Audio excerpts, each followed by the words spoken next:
Raider Nation, what's going on? It's Mitchell Renz here, host of the Raiders Report. I said yesterday I'd be live here today. Well, the reason why I'm live today, the Cleveland Browns, they just hired head coach Todd Monken. He was previously with the Baltimore Ravens and also with the Georgia Bulldogs. And the reason why this impacts the Las Vegas Raiders, because there's two jobs left. The silver and black, the Arizona Cardinals. And if you haven't yet voted, make sure you go do so, because I want to know who the hell is going to be hiring a coach next and who the hell is going to be the last one to end up doing so. We were live yesterday for a little bit around 4 hours, and today's show is going to be very similar to the 800 people that are already here in the building.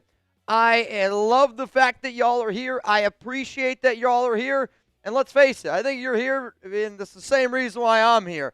What the hell are the Raiders going to do for their head coach search? It's driving me nuts. But also at the same time, I'm not hitting my panic button at all. I still believe that there are plenty of good candidates out there. And again, when I go back and I look at the very first video that I did about my Raiders top head coach candidates, number one still out there, number two still out there. And until that doesn't end up going down, then, yeah, maybe we can hit that panic button a little bit. So the way that today's show is going to go is this. At any point, if we see anything in regards to the Raiders that either A, is Raiders head coach news, B, any type of NFL news that I think impacts the Raiders, we're going to talk about it. We will get into the Cleveland Browns drama because sounds like somebody's not very happy in Cleveland and they could be losing one of their top coordinators. Last week, if you remember me doing this, type me down below. We ended up doing a fan-led off-season. Shout out to Bayou Raider. He was the MVP on that show. So today, we're going to do a fan-led mock draft. It's going to be very similar. We're going to show you all the picks, and you guys are going to decide how that mock draft ends up shaping out. If you want to get your questions, comments on the show, it's hashtag Raiders or Super Chat. If you want to get in our duck race, $20 Venmo, Mitchell Renz 365. So if you are new to the program, we've been getting new people subscribing left and right. I can't even believe it. We might hit 10 million views this month. That would be a record on the Raiders Report, and it's because you're interested, you're interested, you're interested, you're interested. I'm interested who the hell this next Raiders head coach is going to be. But let's talk about the NFL news, why I decided to go live just a little bit earlier today. This one's coming in from Schefter. The Cleveland Browns are hiring former Ravens offensive coordinator Todd Monken to be their next head coach. What's going on, Drop Top Blazer, Rebel, I see you. The Rebel, I almost called you Rebel Mendoza. It's not a bad name, you got to admit. Brooke Nelson. What up, John? See you. I saw someone in the chat, by the way. I forget who it was, but they said why the fact that Davis Webb hasn't been promoted yet is really weird. I just want to say, and obviously they have to go through a process to promote him to offense coordinator. It can't happen at the snap of a finger. Correct. You have to go through the Rooney Rule, everything like that. So I kind of wanted to get that out there of why isn't he maybe there's a chance that we still get Webb because he hasn't gone to the OC yet. They have to do interviews. Correct. So Davis Webb is still very much into the equation for the Raiders, but I think their eyes are still here, at least I'm hoping, on Klint Kubiak. But also at the same time, the Broncos can't just promote Davis Webb. I talked about it a little bit yesterday. They still have to go through their process. You got to bring in an interview. I believe it's at least one candidate. But the other really important news about the Browns is, and this is one of those things that you do always got to talk about, you got to think about, because there was some speculation that Jim Schwartz was going to be the next head coach of the Browns, because obviously Cleveland, they reached out to Grant Udinsky. They reached out to multiple different coaches, and it kind of sounded like the Browns were getting turned down, kind of like me in middle school, just left and right, man. Nope. And then all of a sudden, now they go out, they hire Todd Monken, and according to reports, Browns defensive coordinator Jim Schwartz was upset about being passed over for the head coaching job and told coaches he doesn't plan on staying in Cleveland. So to me, I look at that news as being very interesting, and I say that because oftentimes I'll say, like last year I said, Mike Vrabel. You can't tell me that Mike Vrabel's not a top 32 head coach on the planet. Can't tell me. I don't give a shit he got fired by the Titans. You can't tell me otherwise, right? Mike Tomlin's not coaching this year. You can't tell me that Mike Tomlin's not a top 32 head coach on the planet. I think when you talk about defensive coordinators, Jim Schwartz is up there with, it might not be the sexiest name out there, but Jim Schwartz is a hell, and I mean a hell, of a defensive coordinator. So the reason why I bring that up, you guys know how much I love PG. If you told me Patrick Graham or Jim Schwartz, who would I rather have? I would rather have Jim Schwartz. And if he does end up leaving the Cleveland Browns, that could just be another name that, who knows, maybe the Raiders potentially look at bringing him in to be the defensive coordinator. Definitely not the head coach. So my next question to the nation out there is this. Will the Raiders hire a head coach today? Give me a yes. Give me a no. I just got to take a sip real quick. To the 1,400 people, are the Raiders going to hire a head coach today? And what's funny is yesterday there was a lot more yeses. And right now I'm seeing nothing but no's down below. And the reason why, I'm going to go with no. I see Tanklin, Jersey, also Jeremy Cole. We got your package. I'll show everybody what that is. Ron says I'm going to say no. VN's going to go no. V-Dog says no. I think this answer is very different today because Adam Schefter, he reported that he expected every single one of the NFL head coaching gigs to be filled by today. And I really do not think that this NFL head coaching gigs are all going to be filled today. I'll read through this one in just a moment. Friendly reminder that today's show is sponsored by Prize Picks. It is America's #1 fantasy sports app out there. The big game, it's right around the corner. And there's no better way to cash in during America's biggest sporting event than Prize Picks, where it always feels good to be right. And since the big game is right around the corner, it also means it's your last chance to get into the football action before next season, Victor Suarez. So close the season out right with Prize Picks by getting $50 instantly in lineups after you play your first $5 Royal Flush. Do you miss fantasy football? Prize Picks lets you play fantasy football every week. You can pick your favorite players, and when they hit their projections, well, then guess what? You get to put some money in your pocket. Darren, I see you down below. And if anybody wants to see me on Prize Picks, you can give me a follow. I'm at MitchellRens365 if you want to see the lineups that I put together. Also, though, I don't have a lineup yet for the big game. I'm going to wait. And I'm going to wait probably until it gets a little bit closer to the actual game, and then I will end up giving you a lineup. But I just wanted to show y'all what you could potentially do right now on Prize Picks for that big game. So, whether you want to go with Darnold, maybe a little Drake May action, JSN, Kenneth Walker, it's all right there for Raider Nation. So one more time, download the Prize Picks app today. Make sure that you use code CLNS to be able to get $50 in lineups after you play your first $5 lineup. That's code CLNS to get $50 in lineups. What up, Purple Walrus? Prize Picks, it's always good to be right. Let's go to Seahawks fan. After the Broncos news, safe to say that I'm worried. I don't know if you're saying you're worried from a Seahawks fan or you're worried from a Raiders standpoint. I think no matter what, and I think at deep down, I think every Seahawks fan would trade away, giving away Klint Kubiak for a Super Bowl ring. But here's the thing. You should have always been worried. Like this isn't just a brand new, I'm worried about losing Klint Kubiak. I would confidently say that Kubiak has been the #1 coach in this hiring cycle. And I know that some people out there kind of laughed at me when I said I believe that the Raiders head coaching job is the best job out there on the market. I said that before the Bills, before the Ravens job became available. I want to be very clear on that. But I do think, like, if you're able to get Klint Kubiak, if you're the Raiders, that's a home run and it's a knockout of the park. And if you think that you got a shot to go get him, we've been so bad for so long. Like, I think hiring Davis Webb comes with risk. Waiting for Klint Kubiak also is a risk. If everything is a risk, then I'm going to wait for the guy that I want the most in Klint. But I don't blame any Seattle fan for being a little bit nervous that they're going to lose him. Because here's the thing.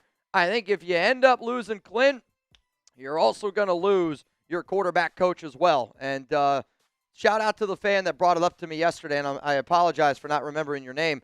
But they were like, hey, this certain guy, he has followed him. It's Janko.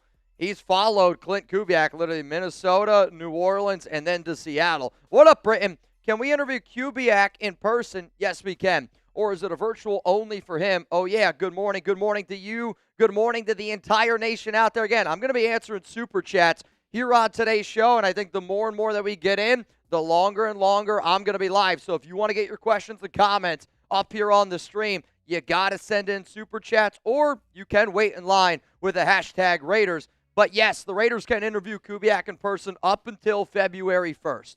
So you have technically until January 26th to February 1st. And I talked about Kubiak on the video that I did this morning. If you haven't already seen it, please go check it out. But there was the report that came out from Diana Rossini, essentially along the lines of the Raiders haven't yet figured out what they want to do at head coach, but they are also going to have an interview later on in the week. Fingers crossed that it's Kubiak. I also, though, broke down some other candidates in case it's not Kubiak. So the deals that we got here on today's program, y'all, are as follows. If you want to get up on screen, Super Chat, Venmo, ask me away. You can ask me anything NFL, anything Raiders, anything personal. Believe me, I am a open book on these style of shows. It's laid back. And I want to be able to do this show simply because, A, I'm sitting at my desk right now just waiting for any type of NFL news, any type of Raiders news that I can talk about. So why not just be here live? And if it happens live, well then, man, we're ready to rock and roll. If you want a Raiders Report hat, I need your first name, your last name, and your shipping address. Venmo at MitchellRents365. If you bang today, all I'm going to say is this. If you want to bang, I suggest you wait. And that's coming from me. You can bang now, and it's going to count as a bang. It's going to go in our January contest. It's also going to be whoever the MVP is on today's show, yesterday's MVP. Shout out to my guy, Cast. Joey Cast, if you're here, if you bang, I'll flip this jersey around. But if you're the MVP, I'll wear your jersey the next time I go live. Maybe it's Thursday. I don't even know. I haven't even looked at my schedule. I don't know if I'm off Friday. I'll be honest, I have not even looked at my schedule. So the next time I go live, I would wear your jersey. But once the fan-led mock draft gets started, and I'll probably do that in, I don't know, an hour, maybe 90 minutes from now. If you want to just outright make the pick, first person to bang, you can just outright make the pick. So that's how we'll end up doing it. Let's go to my man, Robert Jansen. What up, Rob?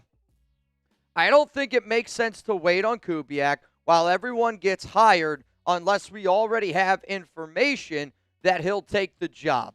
See, to me, Jansen, I know that this is probably a way that some Raider fans are looking at it, but the reason why I do think that it makes sense that you wait is because, and I legitimately think this, and I don't think I'm the only Raider fan out there that thinks this, no matter who you hire, even if you hire Klint Kubiak, there's going to be that little Raider devil in my shoulder going, it's not going to matter. This team stinks. This organization's crap. It's going to be a disaster.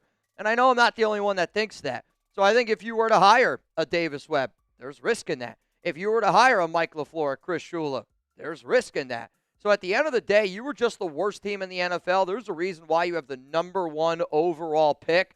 And I know we say this every single year, but you can't just be known as the organization that hires and fires guys every single year. And I bring that up because I do really, truly believe whoever we hire this time, I think you got to keep them for multiple seasons because that is probably one of the things that's playing a factor in why some guys don't want to come here, right? Like, if you're going to play around with their family, if you're going to play around with their livelihood, how they provide, putting food on a table, a roof over their head, like, you know, that's a big equation for a lot of these guys as well. So to me, if Kubiak's their #1 guy, and at this point, I don't know how Kubiak wouldn't be their #1 guy. If he's your guy, you wait for him because today's January 28th.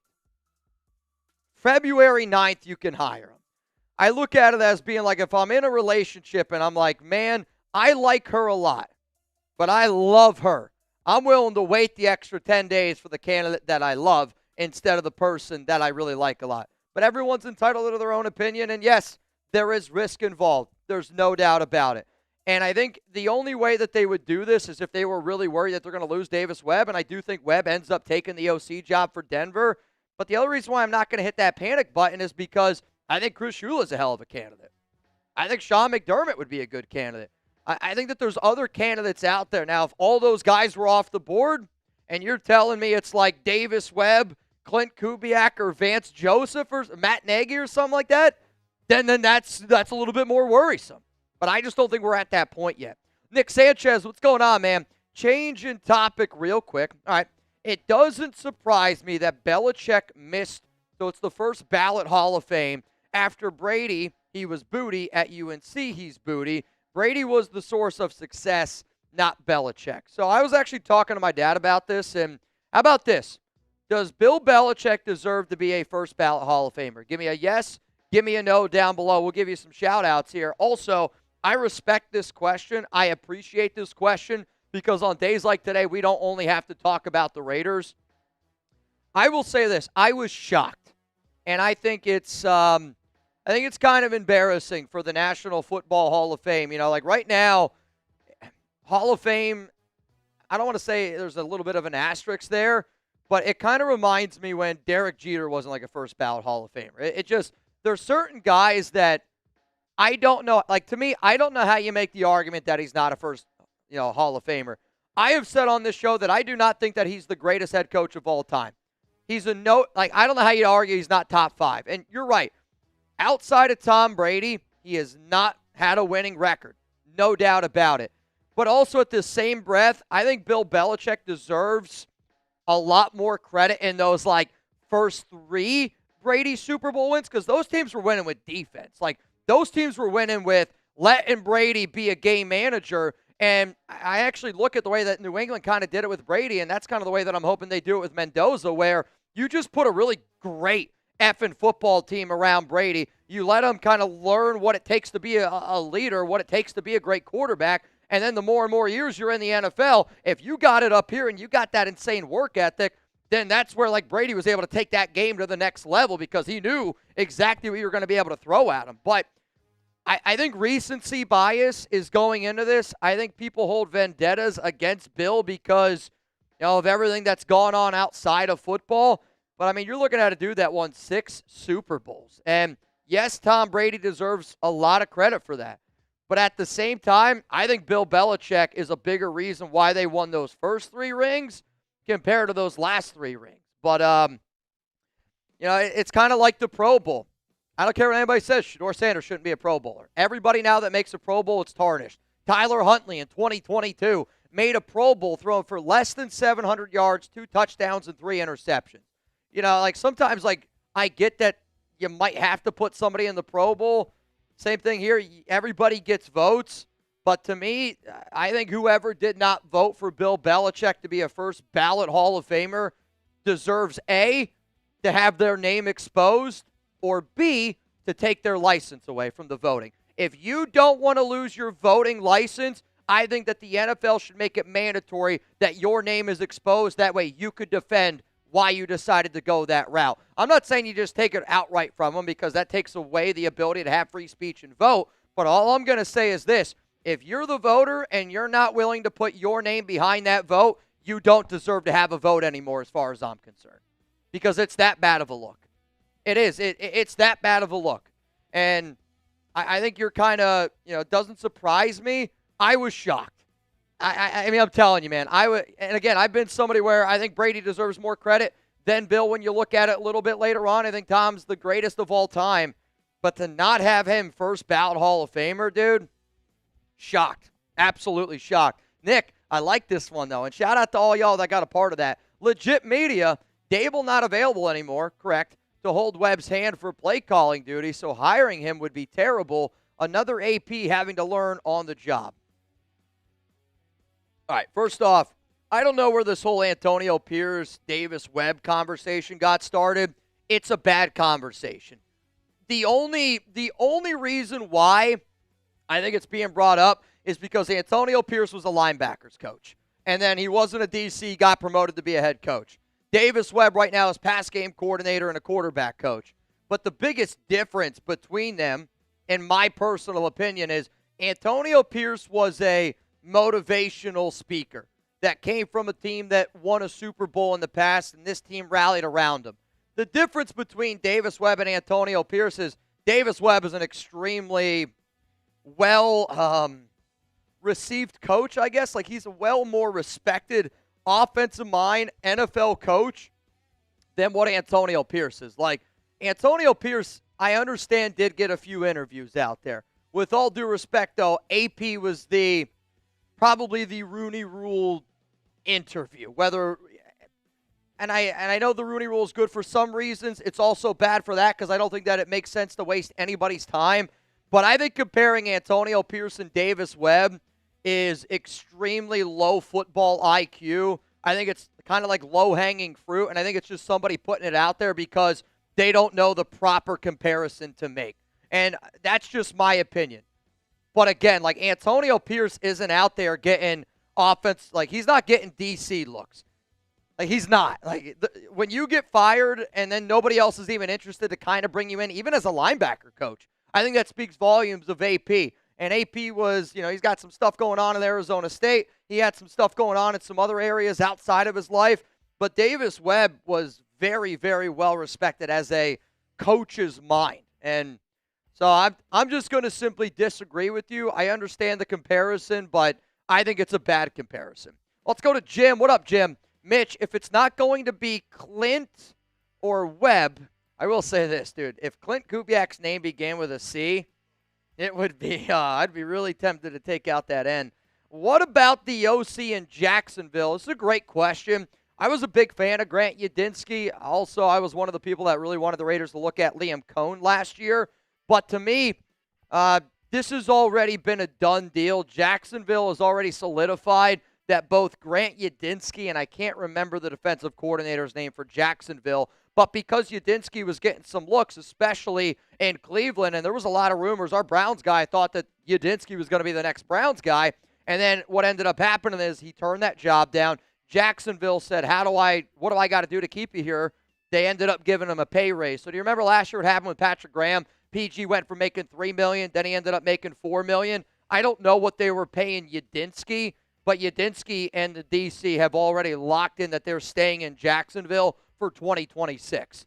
But I'll tell you this, Grant Udinski is going to be a really good coach in the NFL. I don't know when he's going to be a head coach, but to me, I think what you see in Grant Udinski is kind of what you're hoping that Davis Webb's going to be. And sometimes you got to take a little bit of a risk, and if you're really confident in a certain coach that he can be that next Sean McVay, I think you got to keep your eyes and options open about it. But to me, I do think that the Raiders really wanted to try to get a Mike McDaniel, a Brian Dable, maybe somebody that with that past head coach experience to be the OC with Webb. And since that ultimately ended up all falling through, that's why we're still kind of here in this waiting game. Let's go to Jacob Harvey.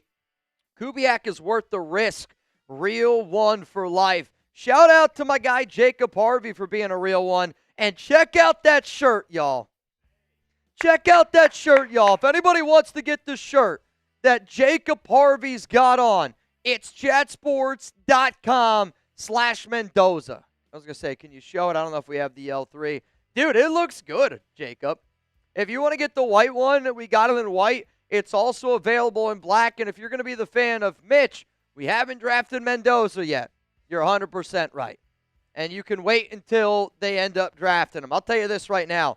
I don't even know if we might sell so many that when he is actually drafted, it might be a pain in the butt to get him. I'm not going to lie to you. If you believe that Mendoza's your guy, get a shirt, chatsports.com/Mendoza. Can you put that link in there? My guy, shout out to Reed for being on the ones and twos. Again, if you want to get a Mendoza, chatsports.com/Mendoza. But I agree with you, dude. I think Kubiak's worth the wait. And I say that he's worth the wait because I've been waiting how many years for this team to be good? I've been waiting for this team to really, truly get a young, innovative, offensive-minded head coach, I feel like since I've started doing this flipping job. And when you are the worst team in the NFL last season, and you have hired and fired more than any team in the NFL, when the Raiders hire a coach, sixth head coach since 2021, right? Sixth head coach since 2021. I'm sorry. I think you're crazy to not wait. I do. And, yeah, you might miss out on this guy. You might miss out on that guy. Go get your guy. Go get your guy. And that's kind of where I think the Raiders got to be. And I know I'm not the only one. You guys agree? Is Klint Kubiak worth the wait? I think he is. I feel like I keep making dating analogies when I talk about the head coaching search, but it's what it makes me think of. Like if I'm sitting there and I'm going, I would maybe date her, but I would marry her. I would marry Klint Kubiak, right? Bro, I'm going to wait the extra few days. And if we miss out on him, it sucks. No doubt about it. But no matter who you hire, it's a risk, right? Because, again, like you could hire the guy that's got the greatest resume out there to be a head coach. It's a risk. Why? Because it's the Raiders. So I'm waiting, dude. I'm going to wait here. I think you got to wait here. Shout out to Jacob Harvey for pulling up today. Let's go to, Big Ock Brock. I'm trying to think who this is in this picture. There's no way this is Brock Bowers with a beard. I can picture this player's name, but I can't put my finger on it. Giggity. I just want Kubes and Brock Bowers. See, I want Klint Kubiak because I think just the style of offense he runs, where it's very heavy play action, I think that's going to work really well to properly develop Fernando Mendoza. And then you got Ashton Genty. You got your 2 tight end sets. I also wouldn't be shocked if the Raiders try to implement an offense very similar to what Sean McVay has done with the Rams, where you see a lot of 3 tight end sets. Because, and I bring that up simply because if you got to bring in a number 1 wide receiver, you could argue that Brock Bowers is the number 1. Random NFL news here. All right, Commanders defensive pass game coordinator Jason Simmons is interviewing for the Steelers' DC job today. From what it sounds like, I think it's between Jason Simmons and Patrick Graham for that job. Again, PG's not going to be back.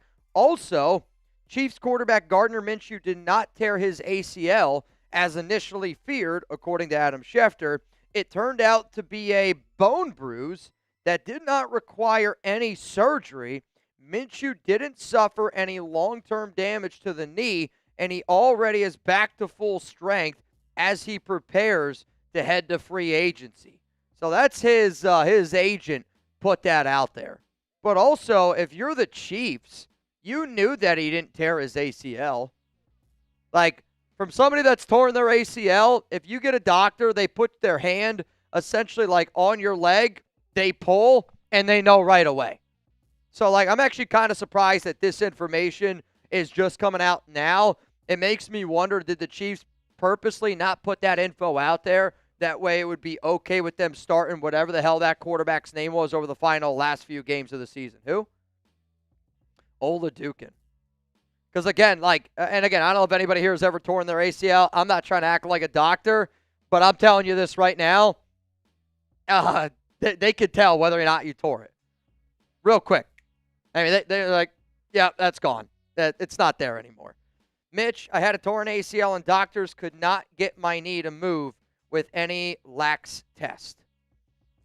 So when I did my knee, I tore my meniscus, my ACL, and then I've torn my LCL, MCL. I got bad knees. Tony, shout out to you, bro. Thank you, man, for watching the show. You know who I think that tight end was? What was the tight end on the Raiders many years ago? I think his last name was like Cook. Yeah. Who? I feel like it's number 86. You're not saying that that's the player, right? I'm saying that photo. I think that photo is an old Raiders tight end. No, it's Brock Bowers bald with a beard. Is it? Yes. I can't see it. It's too far away. I'm pretty sure it's like a edited version of Brock Bowers. Guys, it's not Jared Cook. Jared Cook's black. Honestly, is it Lee Smith who I'm thinking of? Lee Smith, Hayden? Lee Smith? I thought it was Brock Bowers with a beard. I thought it was Lee Smith. Lee Smith was 86. Old Raiders tight end with a big beard.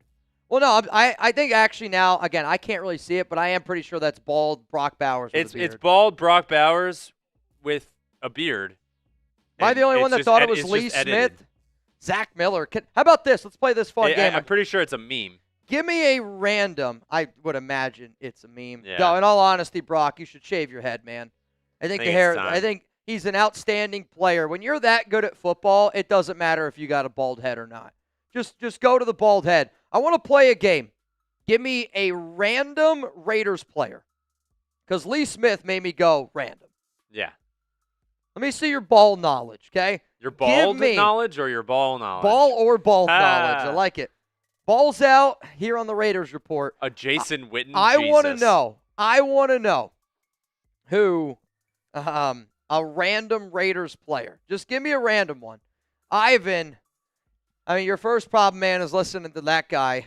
Again, I don't get along with a few. I would say 95% of Raiders content creators I get along with. The top two guys that I will never, and I mean ever associate myself with ever again, Wi-Fi and Graph. But I think he does know his audience, and he knows if he puts out something in regards to Gruden, that's going to be a lot of people watching. Also, the New York Jets apparently asked Gruden to join the club, and that Gruden ended up saying no. I'll keep saying this, man. It makes absolutely positively no sense to bring in John Gruden simply because he failed so bad before, and let's just leave it like that. All right, let's give some shout-outs here. James Jett is a good one. Do you know who this is? I don't know who this is. I don't know who this is either, but somebody said it in here. I mean, when I think of 59, I'm not going to lie, I think of Luke Masterson. It's long snapper John Kondo. Oh, John Kondo, long snapper. I mean, you guys are throwing long snappers at me, though. I should have got that one. I'm not going to lie to you. What's sad is I memorize people based on not even really faces. Now, there's certain faces, like if I've talked about you on the show or if you've been a part of the Raiders organization, I'd say since like 2018 to where we are now, because we always do like the player cards, like all that, like I'll see the player's face. That's like when Chugs and I were at the airport a few years ago, and we saw Tyree Wilson, and we were like, oh, my goodness, who's that dude? I'm like, oh, that's Tyree. I could tell from here. Yeah. You just tell in the face. Vince Evans. That's a random freaking name.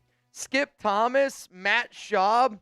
See, Howie Long's not random, right? Like, Howie Long's not random. Seabass all day. Seth Roberts from Cross Bull is a good one. Like, first random name I just thought of, Nicholas Morrow. Chris Warren. Like, that's random shit to me. Like, those are some random names. Here, how about Nnamdi Asomugha, Jerry Porter. I like this game. Great guy. See, now we're going old school. Like, and I got to get better with my old school Raiders knowledge. It's why I've often thought in the offseason, we always do like Madden Sims on this show. How cool would it be to go to, like, I don't know, if you're an MVP of the stream, you get to pick what watch party I do for a game. Now, again, I don't know if we'd actually be allowed to show the highlights to that. But, for what? So imagine if, you go on YouTube and you pull up, like, Raiders Super Bowl, like, I don't know, let's say when they won the Super Bowl in 77. Mm-hmm. Could you show that game and do, like, no, play-by-play for that game to be able to remember an old school Raiders game? No? No. Unfortunately, no. Oh, my Lord.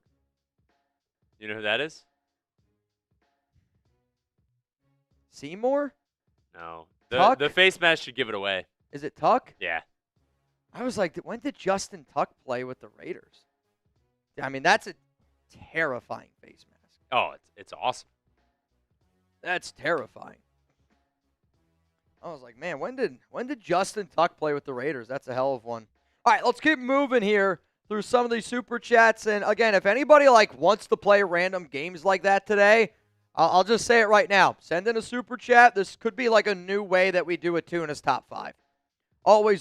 Shout out to the great Brandon Jasper. We got 1,800 people here in the building right now. If you haven't already, make sure you click that like button. We got 417 likes.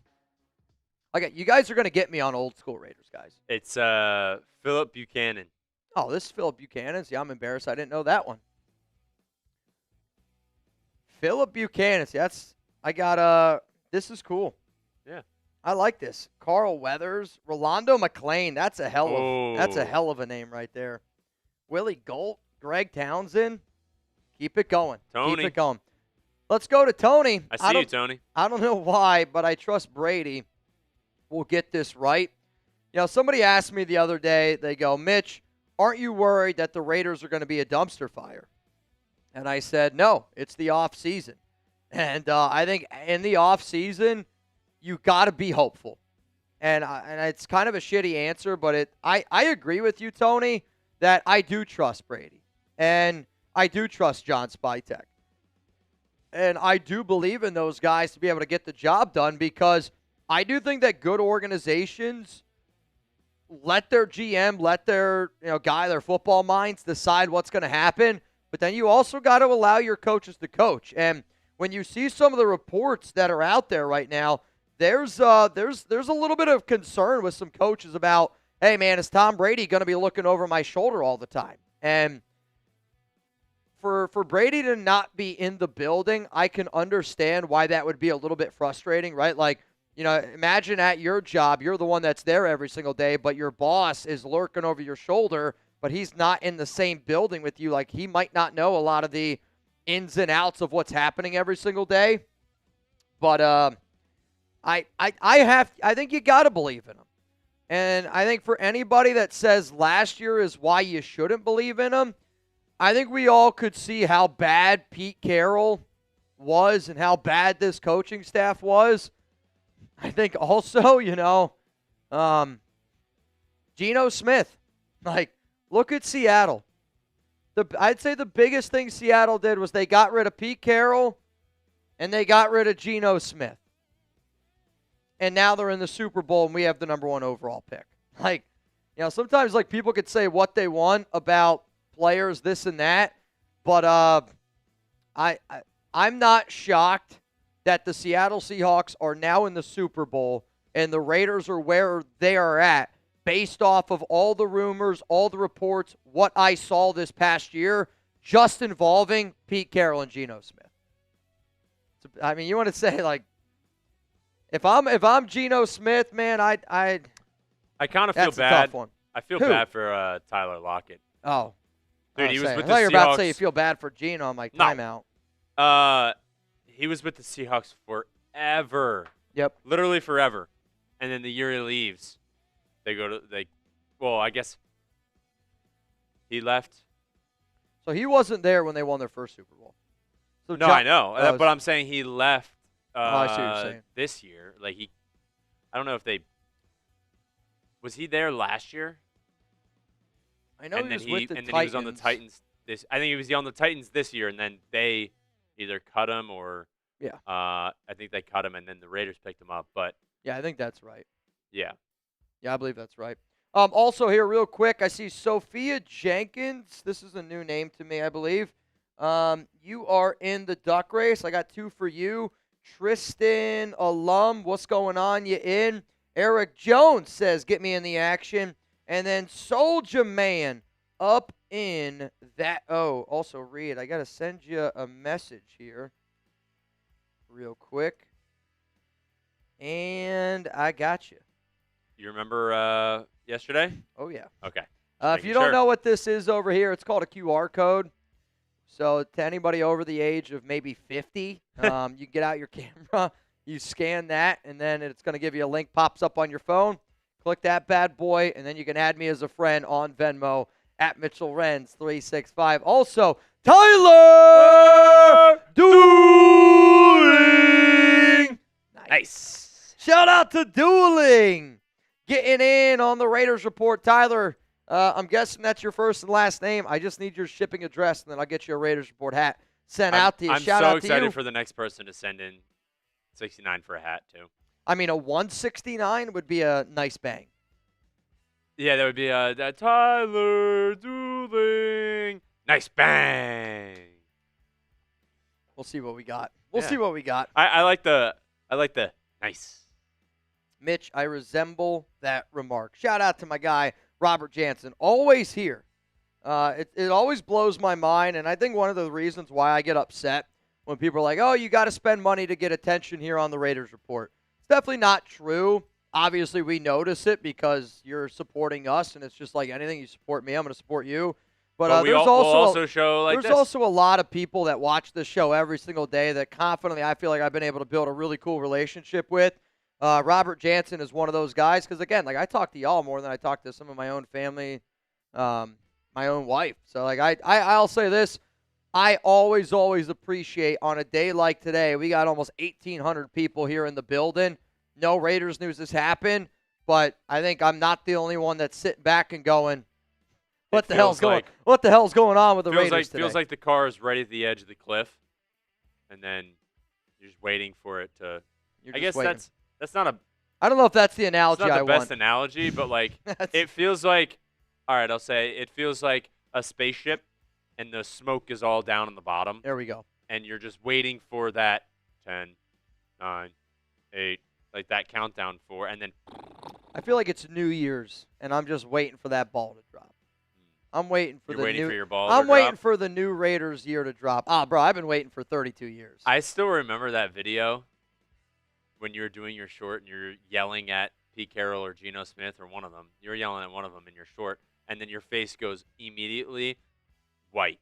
Oh, well, that's because if y'all didn't hear it, one of my testicles got tangled, and it was like, it was a new fear unlocked. It was something that I never even imagined could happen. But and it was if anyone finds that it felt short, like a kink in the hose, man. It was wild. He's screaming, and then goes. I mean, I don't know if anybody's ever had. It's called testicular torsion. Yeah, I think is what it's called. It's unbelievable. Wear your underwear when you sleep. Shub, Mitch, who do you think is going to be the backup quarterback for the 2026 NFL season? I think it's going to be Aiden O'Connell. I think it's got to be Aiden O'Connell, right? Geno Smith's going to be gone. Kenny Pickett's a free agent. We got Aiden O'Connell on the roster. So you're going to draft Fernando Mendoza. He's going to be your number one. Aiden O'Connell is going to be your number two. If it was up to me, I would actually encourage the Raiders to save their money in free agency. And I know some people might not want to take two quarterbacks, in the draft, but I do think that it could make some sense for the Raiders where you draft Mendoza, you let Aiden kind of be that mentor for him, and then I would take a high upside quarterback. Yeah, one of the guys I like is Taylon Green from Arkansas. Maybe you take him in the 7th round, let him learn for 3 years or something like that, and who knows? Let him go out there and be an athlete. I think we have so many holes that I'd rather save some of that money because what you're going to pay a quarterback in free agency is way more than what you would pay, a backup position player. What up, Cueto? Speaking of wasting time, can someone explain why the Raiders interviewed Matt Nagy but not Grant Yudinski? My best guess that I could possibly give you on this one is Matt Nagy comes from the AFC West, comes from the Chiefs, and I do think that it's actually a smart interview to do, but it's a smart interview. Dumb hire, and I hope that makes sense. And I say that because, if you're the Raiders, I'm trying to get an inside look at what our division rivals are doing. It's why the Jesse Minter interview was smart. It's why the Vance Joseph interview is smart.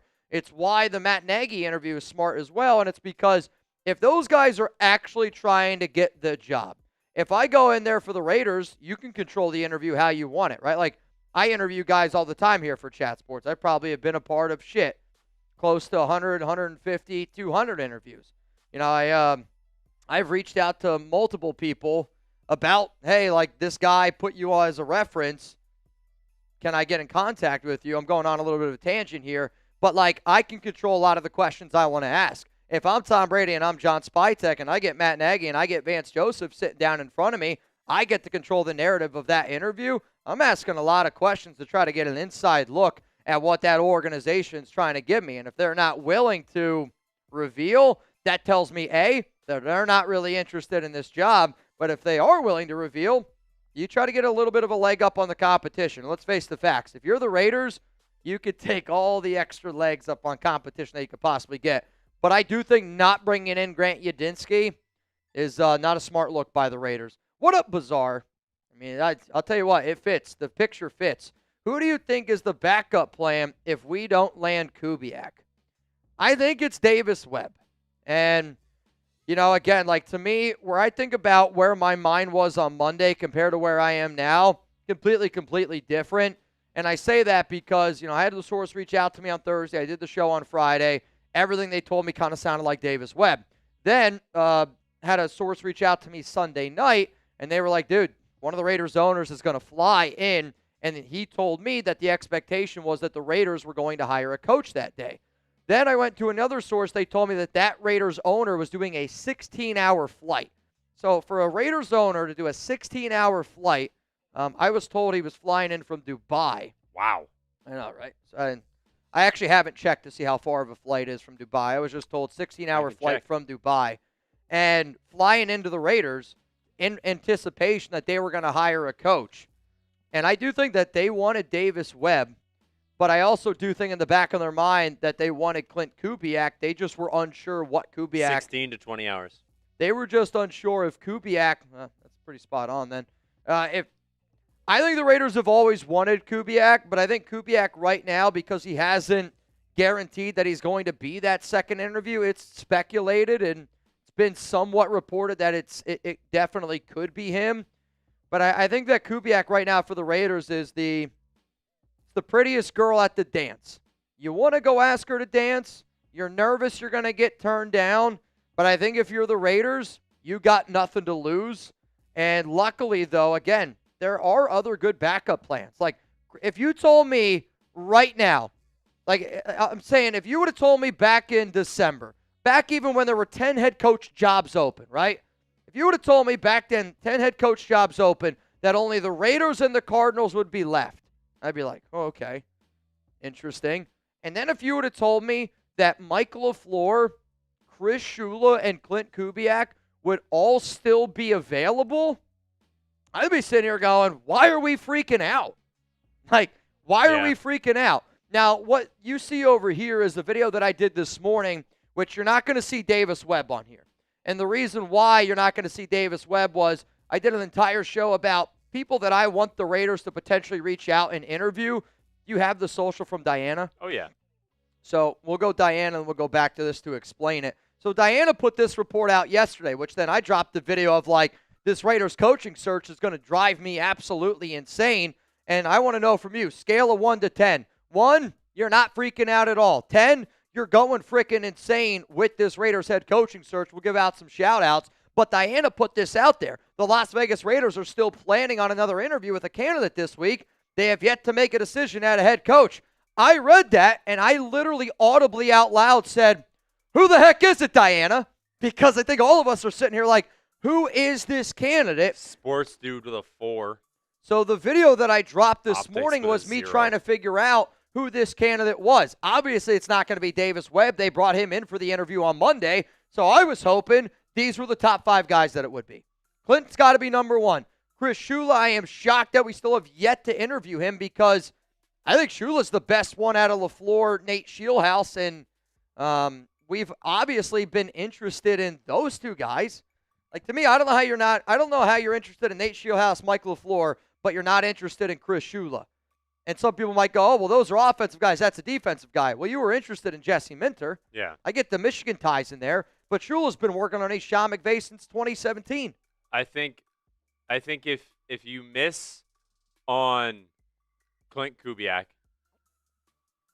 and obviously, I mean, Shula, there's no interest in there. And then Mike LaFleur, if he's going back, maybe going back to the Rams or something, I think you throw the bag at Sean McDermott and say, hey, like, come do your thing. Like, you got kind of messed up by the Bills and thrown under the bus. We'll pull you out, put you right on the pedestal. And, you know, I think Sean McDermott is a well-liked guy. There was a former Raider who I talked to that told me, like, he would love the idea of the Raiders bringing in Sean McDermott, worked underneath him. I see Eric Mitchell says a 7. Is Jeremy Cole here? I thought I saw Jeremy Cole earlier. Jeremy, I don't know if you're here now, but I did get your package.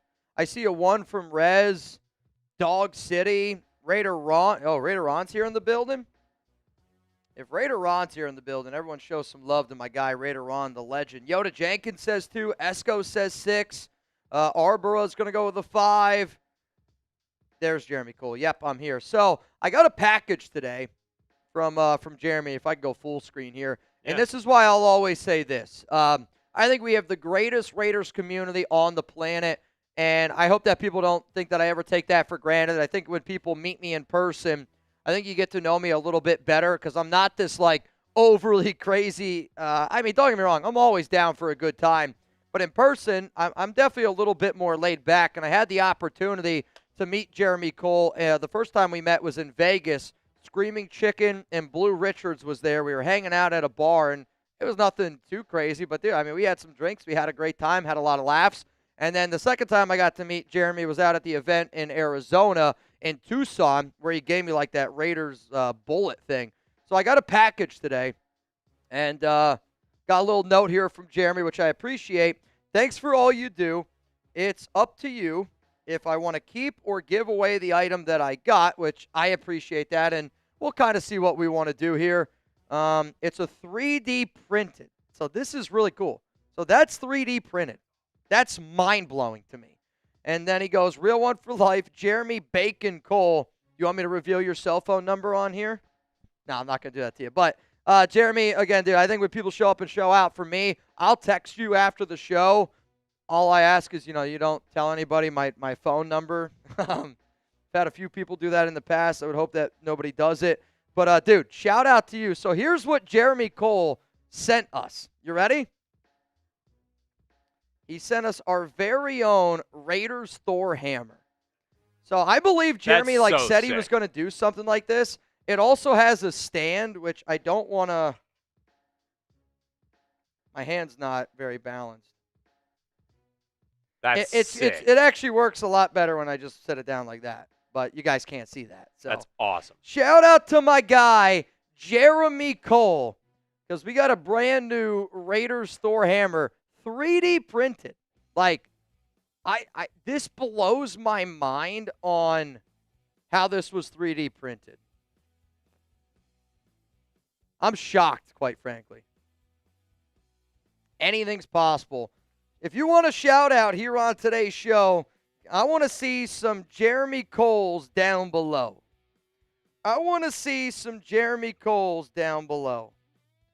And Jeremy, I'm going to hang on to this for a while. Like, if I did ever decide to give this away, it would be like, I don't know, day one. Like, it'd be like NFL draft or something like that. Like, I'm gonna keep it for a while.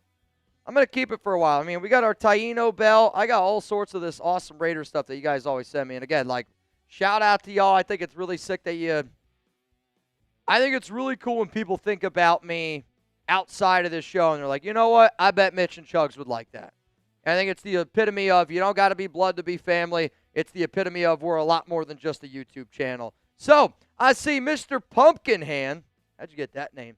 Andy Taser, Richie Rich. Shout out to S. Cole, Slurricane, Captain Steve, Raul, Chris Bowen, John Fallon, Norman, Rebel Montana, Drop Top Blazer, Roger Chandlers, a lot of people. So Lesbo, showing up and showing out. Again, I don't know if anybody here has ever hung out with Jeremy Cole. He's one of the nicest dudes. He looks exactly how you think he looks with the name like Jeremy Cole. White guy? No. But he's like one of those dudes where you're like, you feel safe around him, but you also know like he's a really, really good dude. Our deals that we got here on today's program, LOL, is this right here. $20 Venmo, you get in the duck race. So, Jeremy, what I'm going to do is I'm going to put one in for you. It's on the house today. If you win, congratulations. You're in the duck race. I also just saw Randall Carter. You are in the duck race. So right now it's 20 to win, $70 here on the Raiders Report. Also Keith Scarborough, what a name, in. And then James Cleast. I hope that you're also in. $20 Venmo at Mitchell Renz 365 if you're trying to get in to win some money. Also, you hear like that ring in your ear? Is the audio okay? Is it? Because I hear Arbor Bang! I don't know. I was just playing with you. Arbor! Reed's like, dude, my audio, everything is fine.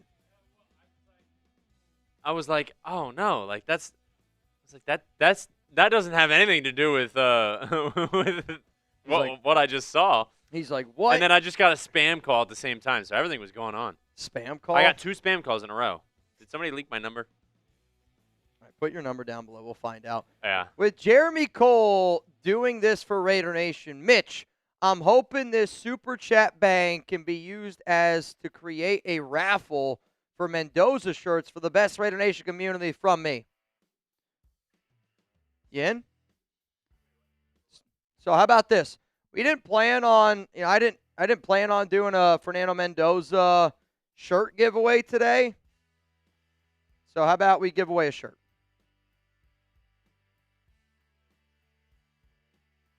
I think it's got to start right now. So starting right now, I'm just going to say this. I don't really want to put a value on it because you've already donated. So if you want a chance to win a Fernando Mendoza shirt, I'll give you two options. What if either A, you get in the duck race, so $20 Venmo, you're in the duck race, and then we'll give you a raffle ticket for a chance to win a Mendoza shirt, or B, send in a super chat of any value. I was going to say, to make it easier. So you're the one that keeps track of it. So each individual super chat. So it doesn't matter how much it is. It's just going to be, if you send one super chat, you'll get in.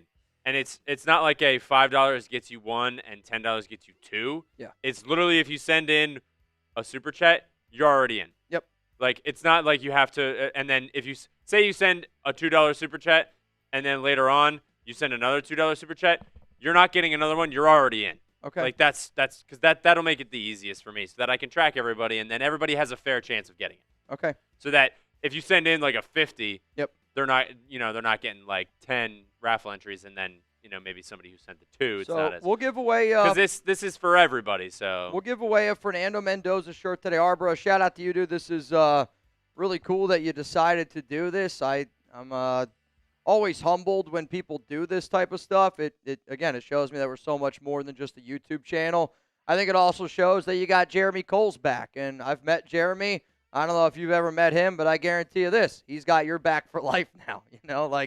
I think it's funny sometimes when I see Jerry Danley and then him and Bayou kind of go back and forth. It reminds me of, man, when I first started this show, when we would go live and, we had 30 people watching, 2,000 subscribers, and it's freaking Raider Ron and David Zahn trying to drown me in any way that they possibly could. But I think it's cool that you guys, not only have my back, Reed's back, Chugs is back, but you guys have each other's back. I mean, that's the definition of family right there. So, Reed's going to be the one that keeps track of that. Again, there's two ways to get in. Either A, you send in a super chat, and the reason why that makes it easier for us is we can literally track each of those names, so it helps us. The other way that you can get in for a shirt, $20 Venmo, you got a chance to win money, and then if you get in that duck race, I'm also going to just send the names over to Reed, and then you'll be able to get a chance to win the shirt. Sound good? So if you want to get in, the only way you can get in or get 2 entries is you get in the duck race and you super chat. Okay. Because then then your name will pop up twice. Okay. Because you'll send me the list of the people who have I got gotten in the duck race. Yep. And then I'm keeping track of so. Oh my goodness, that happened very quickly. You got Mendoza season, B Raider fan, Jonathan, Kenneth, Blake, Steph. You all have 1 entry. If you send in, if Blake sends in another 5. You're already in. That second 5 isn't going to count as another one. It's just 1. Yep. So that everyone has a fair chance. Everyone's name is in once. Yep. I like it. I like it a lot. Because this is somebody else gifting us the ability to give away a shirt.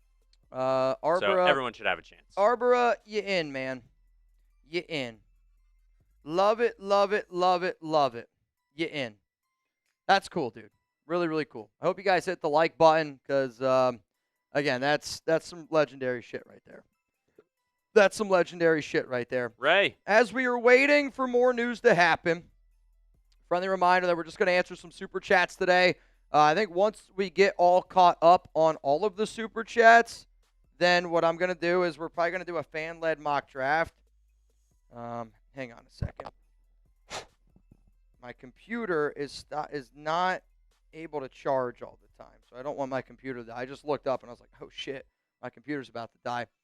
Real quick here, people that are in the duck race, again, I just saw James and then David Vergara, you're in 20 to win $100. as it stands right now. Ray, if we miss out on Kubiak or Webb, do you think we could steal Mike McDaniel, or would you pass? Thoughts? McDaniel has already signed the dotted line with the Chargers. Again, I did talk about this, and I get it. We put out a lot of content. I'm not trying to be, but it's already a done deal. He is already the offensive coordinator of the Chargers, so he cannot back out of that deal and join the Raiders. The reason why there was a reason why it could have happened was essentially Mike McDaniel told the Chargers, hey, unless I get a head coaching job, I'm taking your offensive coordinator gig. And that's why it's really important sometimes that you got to be able to trust coaches. Because if you're the Raiders, I don't know if Cliff Kingsbury were to look at you and go, hey, I'm taking your OC job unless I get a head coaching job. I actually don't know if the Raiders would believe him because he has already backed out from a verbal agreement one time. But this tells me also that the Raiders really wanted a former head coach to be their offensive coordinator because they had Davis Webb in the building when they were trying to look at Joe Brady, trying to look at somebody like Brian Daboll. I know Brady wasn't a head coach, but he was somebody that at least called plays. And then you go back and you look at the timing of everything around Minter. When they brought Minter in, it was also Mike McDaniel was first.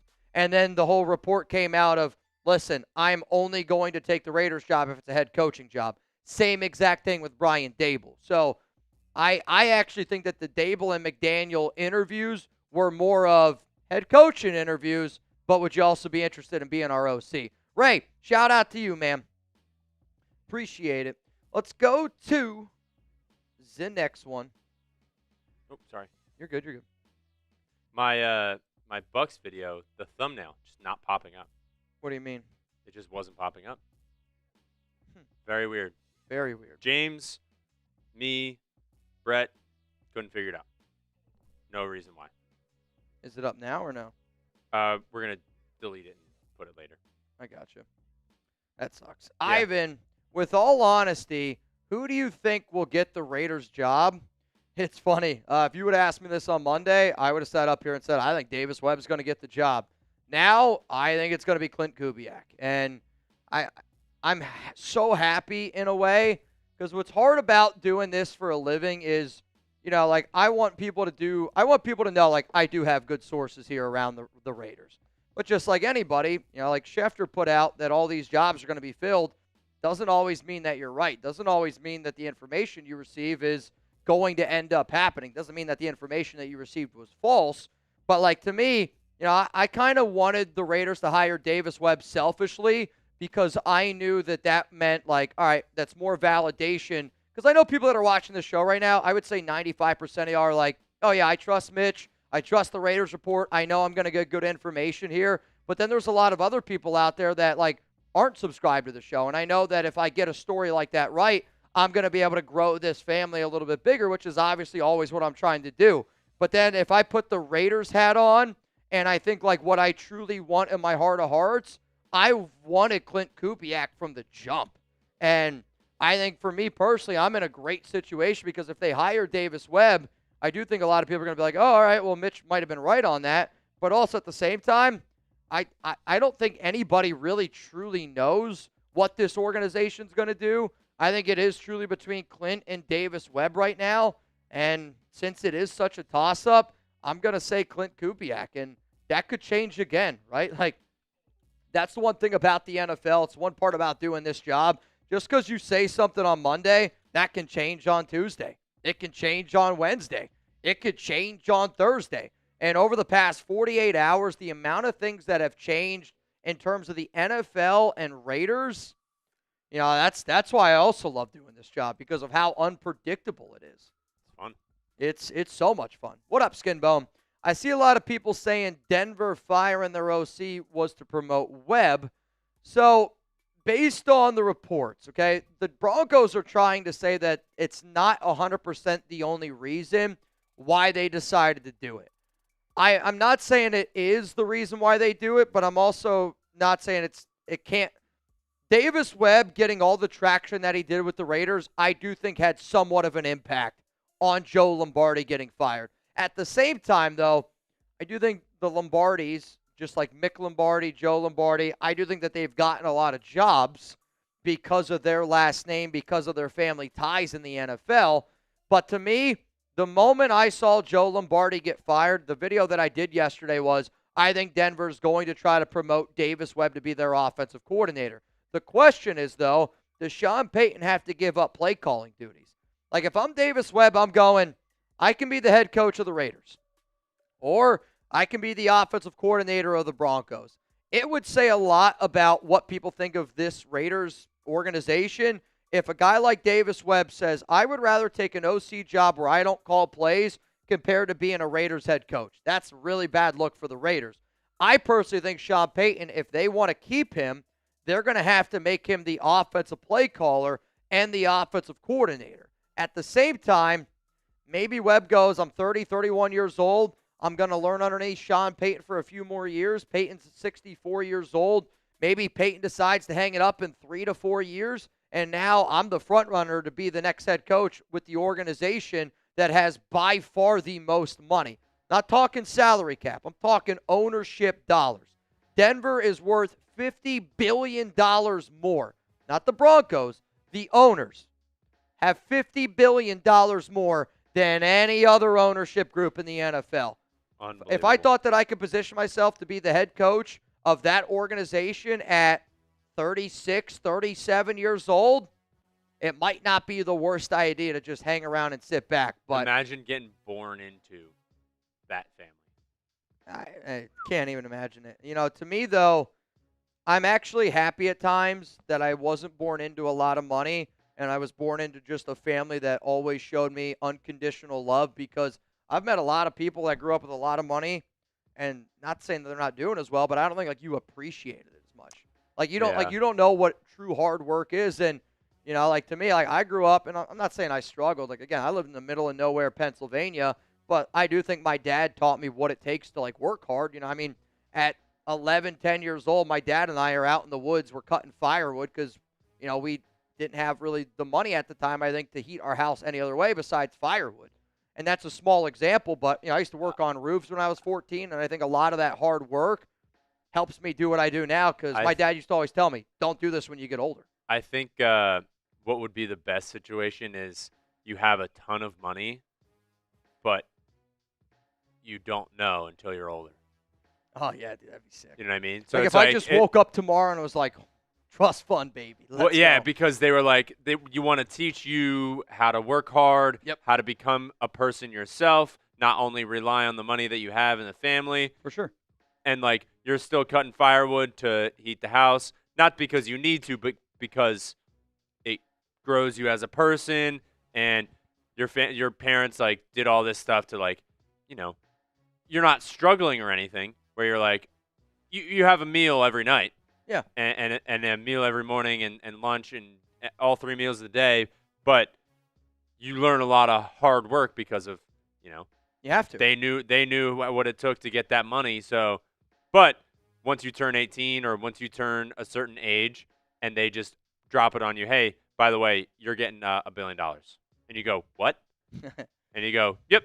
So all that hard work, it pays off, doesn't it? I mean, here's the thing. And you're like, oh, my God. I think even if I had $1 billion dropped on my plate right now, I'm not going to lie to y'all. I don't think I'd make as many Raiders Report videos. You'd take a break. But I mean, I still would be here. Like, I think I would go stir crazy to not do anything. I don't know if you'd get a video every day. I don't know if I'd be live as often as I would. But I think that's why it would be fun, though, is because you've learned all this throughout your 32 years of life, and then you realize, oh, I have all this money, but it's not going to change who I am. Yeah. I am who I am. I'm going to do what I do because I like it, and that's what I'm here for. But you just also have a ton of money. Mitch is a Mexican at heart. I will say this: a Mexican did steal my heart. So there you go. I always joke around with Alex, like when we go get ice cream, there's always the like Mexican vanilla. I'm like, that's me now. That's me. I'm a little Mexican vanilla. Somebody said, Mitch, where at in PA? I grew up in Danville, Pennsylvania, 570, right next to Bloomsburg, pretty close to Williamsport. I saw that you said Berks County. Actually, one of the groomsmen in my wedding, he was the catcher on my baseball team. His name's Dave Rafe Schneider. He was actually one of the coaches. That's a name. Oh, dude, elite name. Dave. Elite name. I'll tell you this, though. He ain't outrunning anybody. No. Great catcher, though. Great. He's probably the smartest baseball mind I've ever really talked to outside of my cousin Anthony. My cousin Anthony, he's now president of baseball operations for the Fargo Redhawks, which he just got that honor this year. He's also a coach. He does a whole bunch of baseball stuff. But my buddy Dave, he was a coach for Penn State Berks, the baseball team. So if you're in the Berks area, look him up. Dave Rafe Snyder. He's one of my best buddies. Would do anything for you. Literally give you the shirt off his back. Here's something that I also think that y'all would absolutely love. It's Prize Picks. Yeah. America's #1 fantasy sports app. Kurt says, I grew up around Danville, California. Well, you know what? That's close enough. There's a few Danvilles out there. I'm invited to come. Mitch from Victor Flores. I appreciate that, man. I'll tell you this. Mexican families are a lot like Italian families. They're going to try to feed you too much food, and I'm going to try to feed you this unbelievable deal from America's #1 fantasy sports app out there. The big game. It's almost here. And there's no better way to cash in during America's biggest sporting event than Prize Picks, where it always feels good to be right. And since the big game is right around the corner, that also means it's your last chance to get into the football action before next season. So close the season outright with Prize Picks by getting $50 instantly in lineups when you play your first $5. Find your community on Prize Picks with the new social feed feature. You could share Prize Picks with your friends, copy lineups from winners with a single click, copy lineups that you like, and use them as inspiration for your own picks. You can even follow Prize Picks partners like me. If you don't know my name, Mitchell Renz. If you don't know how to find me on social media, you definitely don't watch this show. I've never been afraid to say it. At Mitchell Renz 365 if you want to find me on Prize Picks. And if you plan on rooting for Seattle, like I'm rooting for Seattle because I'm going to be rooting for Klint Kubiak. I'm going to be rooting for that offense. Even if I don't end up putting money in my pocket, I know for a fact that I'm going to have a lot of fun rooting on furthermore because I want to see Klint go out there like he did in the NFC Championship game, go in his bag. And if I lose, it's okay. I'm still going to have something to root for. So download the Prize Picks app today. Make sure that you use code CLNS to get $50 in lineups after you play your first $5 lineup. That's code CLNS to get $50 in lineups after you play your first $5 lineup. Prize Picks. It's good to be right. We got 1,500 people here in the building. Shout out to today's MVP, Arbora. For the Gruden guys, oh boy. Brady wouldn't hire Gruden since Gruden didn't want Brady when he was a free agent. I mean, again, the problem with the Gruden guys are he failed already with the Raiders. You'd have to give him another contract. Like, why would he accept a job? He's already getting paid, right? He gets paid until 2028. You'd have to give him another contract. So, like, and I know that Gruden's a well-liked guy. I do think he had the Raider mentality, and I wish it could have worked out. But I've never seen a fan base rally behind somebody that was a losing head coach, failed in free agency, draft trades, traded away your best player to do a rebuild. Like, why would you want to do a rebuild with somebody that already showed you that they can't do a rebuild? And somebody who's statistically one of the worst coaches in NFL history in December and January. Like, I want my coaches to be at their best in December and January. So I don't blame people for having love for Gruden, and I kind of get annoyed that people think I hate Gruden. It kind of reminds me so many years ago with Derek Carr. Like, I always got the utmost respect for Derek Carr. I got the utmost respect for Gruden. You know, I mean, Gruden probably would never remember it, but I met Gruden. And, you know, his son, Deuce, played on the same college team as my cousin Andrew did at Lafayette. And I've partied with Deuce. Deuce can lift. He can also put some beers down. But the catcher on my baseball team, our other catcher, his name was Sean. Him and Deuce were identical. Red hair, absolutely jacked, like 5'5". So when my buddy Sean walked in to the party that we did, because they used to do at Lafayette, it was called Scumbag Christmas, is what they used to call it. And you just dress like a scumbag and you get like super trashed. And I'd always party with the football team because, again, my cousin was the quarterback. And we would go, and the amount of people that thought that my buddy Sean was Deuce blew me away, because they showed up at the party wearing the same thing, white wife beater with a Santa hat, and it was the ultimate Spider-Man meme. I used to have a picture of them both on my Facebook, but then unfortunately my Facebook got deleted. So I have partied with Deuce. I don't think Deuce would ever admit it, but I have partied with Deuce. What up, Mad? You see the Tony Pauline article about Kubiak having a second interview lined up with the Cardinals and the Raiders later this week. Kubiak is the right guy. Yes, I have seen that article. I think the hard part sometimes about what I do is there's some people that are trustworthy. And Tony Pauline has earned a lot more of my trust based off of last year. Because Pauline, I will confidently say, Tony Pauline and myself were the only two people that got the Christian Wilkins story correct. Pauline was on it first, and his was more, there's some other things going on with Wilkins. Tony, I'm sorry, I don't remember exactly what it was. But then when I had my source tell me that, hey, he needs another surgery and he's going to be out the entirety of the season, I put that story out, which was a month before it really got any traction. So it's the other problem, though, with Pauline is I see how much stuff he puts out there for, like, all the teams. And because I know so many people close to Chat Sports, like, I think, yes, you can look at it because he has gotten it right, but he also he's gotten so many things wrong as well.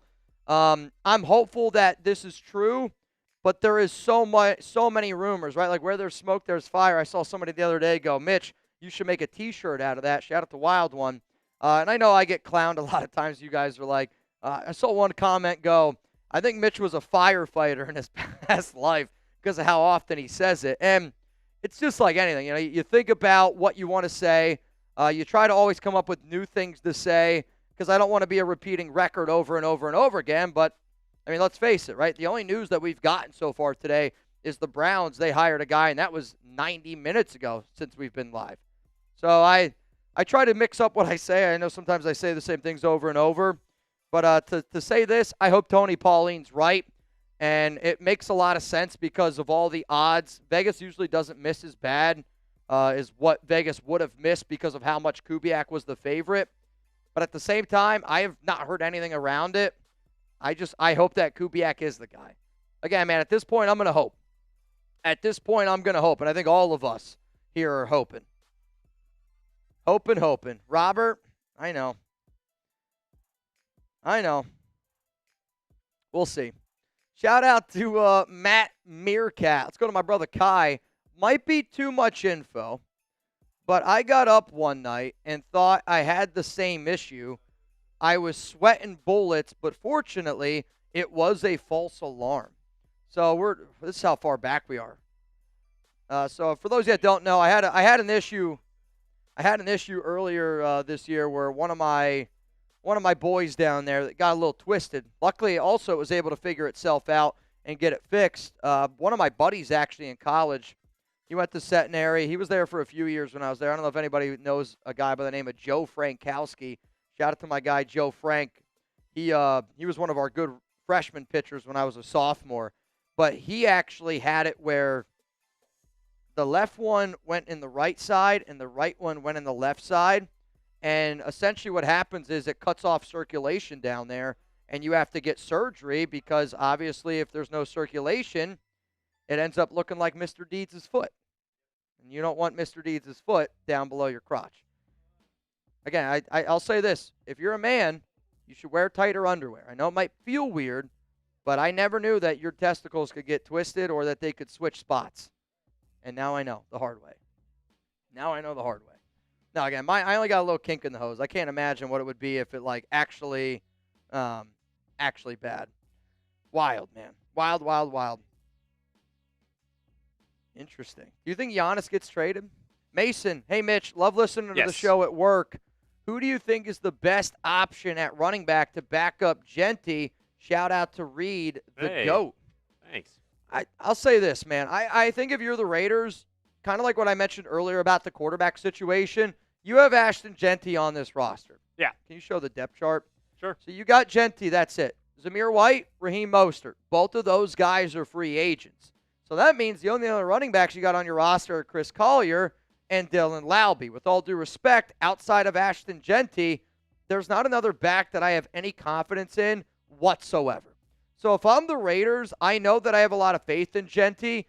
I've done some mock drafts before where I've selected Hemby, right, the running back from Indiana, in the 5th or 6th round. Like, I think that that's an interesting back to go with because you give Genty a little bit of a breather. You could still kind of play like that physical style that I think Kubiak would like to be able to employ. But then also, if we're talking about just like other guys that they could look at in free agency, I like this question a lot. I'll also say this. I did put out a video. I'm trying to get to the list here. I put out a video earlier in the week around potential guys that the Raiders could look at. The running backs that I said I would be interested in from a free agency standpoint, Rachaad White, because he's got some connections to John Spytek, though that's going to cost you a little bit more money. Kenneth Gainwell, because you do need somebody that can catch the football and run between the tackles. Again, like I'm talking about, let's say we give 30 touches a game to our running backs, right? 30 touches a game to our running backs. I want 20, 21, 22 of those to be Genty. It's where can the other touches end up going? And then the other back that I said that I thought made a lot of sense is Tyler Algier, because Genty needs to know he's still the bell cow. He's still your number one, and that shouldn't be anything else. But I do think somebody like Tyler Algier could play that RB2 role really well because he's been playing that RB2 role really well in Atlanta. It's not that I want to go out and break the bank on running backs, but I'm just going to tell you this right now. I have no faith in Dylan Laube, and I don't have a lot of faith in Chris Collier. So how can I get a cheap-ish backup running back while also still potentially drafting a running back this upcoming season? But, have you ever heard I appreciate this one. Amir Abdullah? Amir Abdullah. Now, if we're going to bring back a veteran running back like that, I actually think bringing back Raheem Mostert could be interesting. And I say that because you look at Kubiak's offense and the lot of play action, because Kubiak also has some Shanahan ties. I think Raheem Mostert, who's kind of been a good fit, he was a good fit with Mike McDaniel, he would be a good fit in a Kubiak-style offense as well. He's 33, but Raheem Mostert was by far the best running back that the Raiders had, not named Ashton Genty. You get Isaiah Pacheco. I mean, Pacheco's a violent runner. He is. I don't think he's got the best vision. I think Tyler Algier is probably your, and I think having really good vision is important when you do if you play action. If you don't want to spend for one Bucs running back, a cheaper running back, Sean Tucker. Was a fan of Sean Tucker coming out of Syracuse. He got hot a little bit last year. He's a good back. He's a good Again, back. I'm not trying to spend a lot of money at the running back position. He's not expensive at all.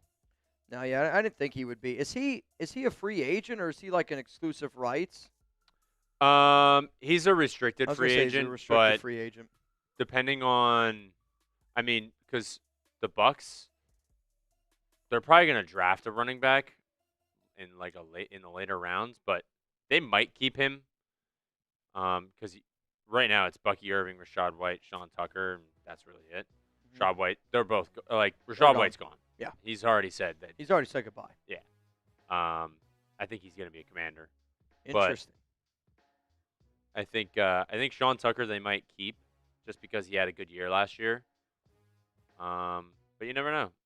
Also, some random news from the Bay Area. I was going to mention this earlier. Packers quarterback coach Sean Mannion is interviewing today a second time for the Eagles offensive coordinator job. That name is funny to me. I know he's a Bay Area guy, but my buddy in college, his name was Travis Eldridge. Throwing out a lot of old names from college. Shout out to those guys. Travis was the only Raider fan that I knew at campus at the time. And it's funny, right when I first started covering the Raiders, he flew down to Dallas for an event that he was doing for his company. And we actually went to a bar and we watched Derek Carr in a game. And it was the 27, I guess it would have been the 2017 season. Really? Because then I really started making more videos in 2018. And I remember telling him, I'm going to start covering the Raiders a lot more. And he's like, oh, dude, that's sick. The reason why I bring it up is because Travis, he was an unbelievable pitcher for us. Unfortunately, he always got hurt. But one day we were throwing a football. And I was like, dude, you're ripping that ball. Throwing 40, 50, when you throw a NFL-sized football 40 yards, easily, and it comes out of your hand, you're like, holy shit, that's crazy. And he was like, well, I never played in high school. I'm like, you didn't play in high school? He's like, well, I did. I was just a backup to Sean Mannion. And so every time I hear the name Sean Mannion, I always think of one of my good buddies from college. So going down memory lane a little bit today. What up, Ray? Scheelhaase is expected to stay with the Rams, according to Cameron DeSilva, Rams beat writer. Ah, man, it'd be so cool if we had good beat writers. I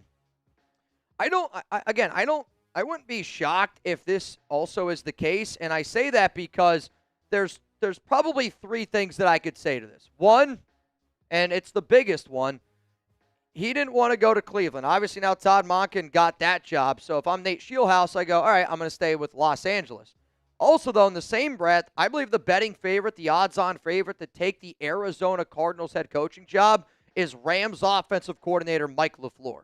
So if I'm Nate Scheelhaase, I'm going, well, if Mike LaFleur leaves, I think that means I'm going to be the next OC. And if I'm the next OC underneath Sean McVay, I don't even need to call plays, and I got an opportunity to get a head coaching gig. I also think Scheelhaase would be smart to stay as the OC. In the same breath, though, if you're the Raiders and you miss out on Klint, you miss out on Davis Webb, you did interview Scheelhaase. And in my mind, if you were willing to hire a guy like Davis Webb who doesn't call plays, would you be willing to hire a Nate Scheelhaase who also doesn't call plays?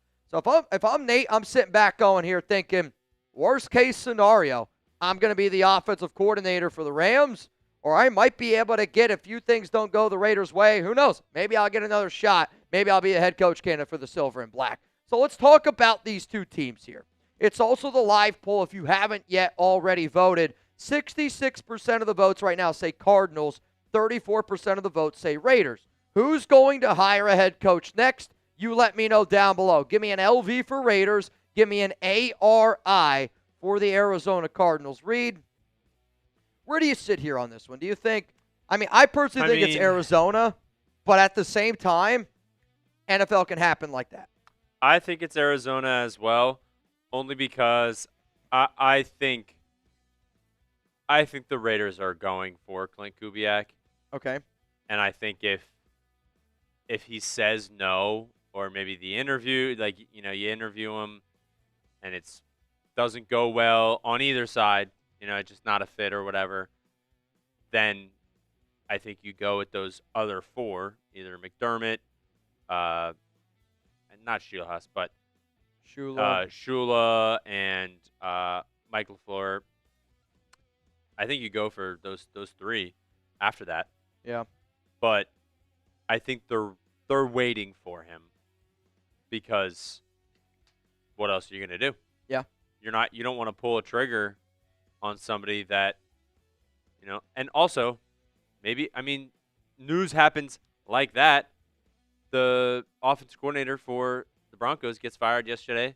Yeah. It's like, you don't want him, but that could happen anywhere. And imagine somebody gets fired where you're like, I would like him more than Kubiak or something like that. You never know what happens. So I think waiting for it is fine because of how good Kubiak is. Yeah, I'm with you.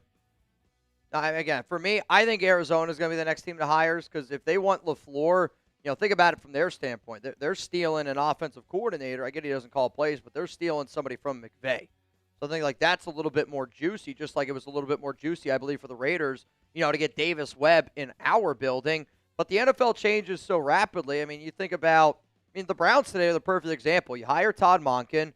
They were going to promote their defensive coordinator, Schwartz, the head coach. Now, Schwartz is pissed off. He's reported that he's going to leave. He already told people he's going to leave. Also, for the Giants, Harbaugh thought that Monken was going to be his offensive coordinator, and now the Giants are out there looking for an offensive coordinator. It's just going to be ebbs and flows. It's going to be a lot to change him, but there is a part of me where I'm not nervous about the Raiders because I think Kubiak's the number one guy, and as long as there's a chance to get that number one guy, even a guy like Shula, we're in a good spot.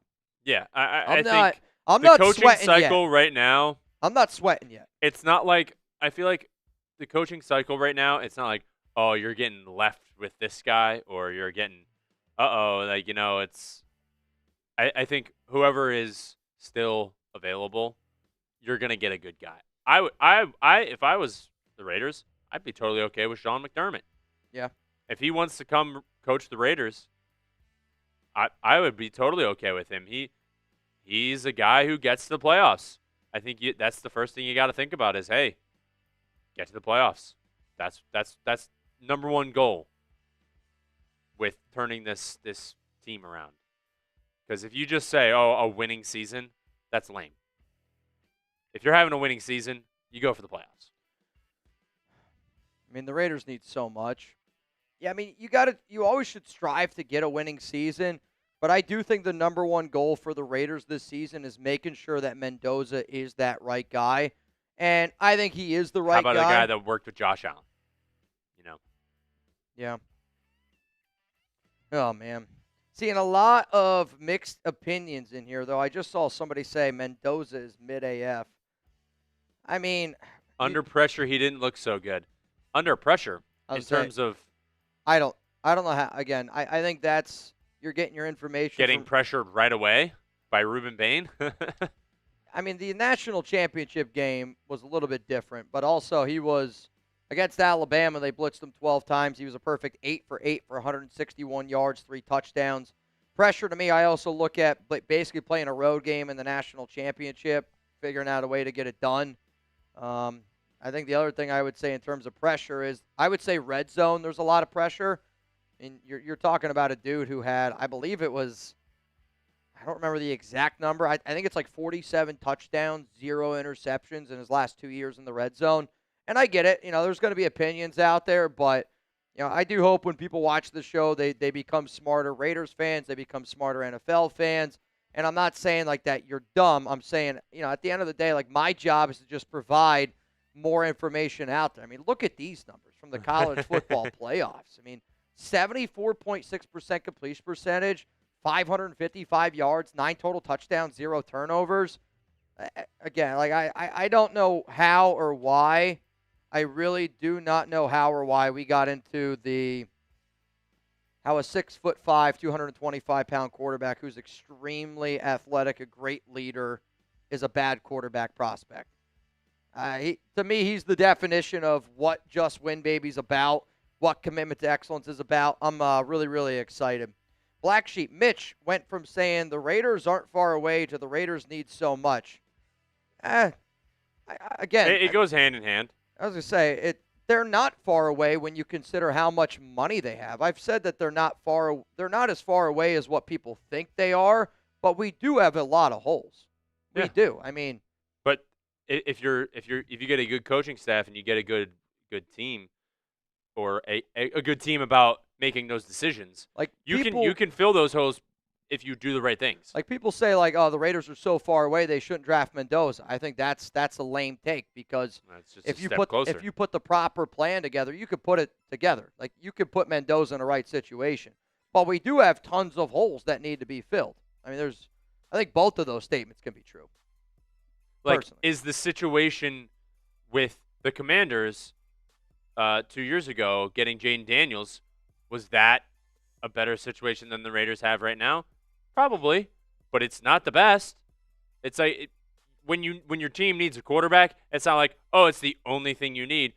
You lost, or if you're picking top 5, I mean, you lost because your whole team really wasn't playing that well. I would look at what the New England Patriots did.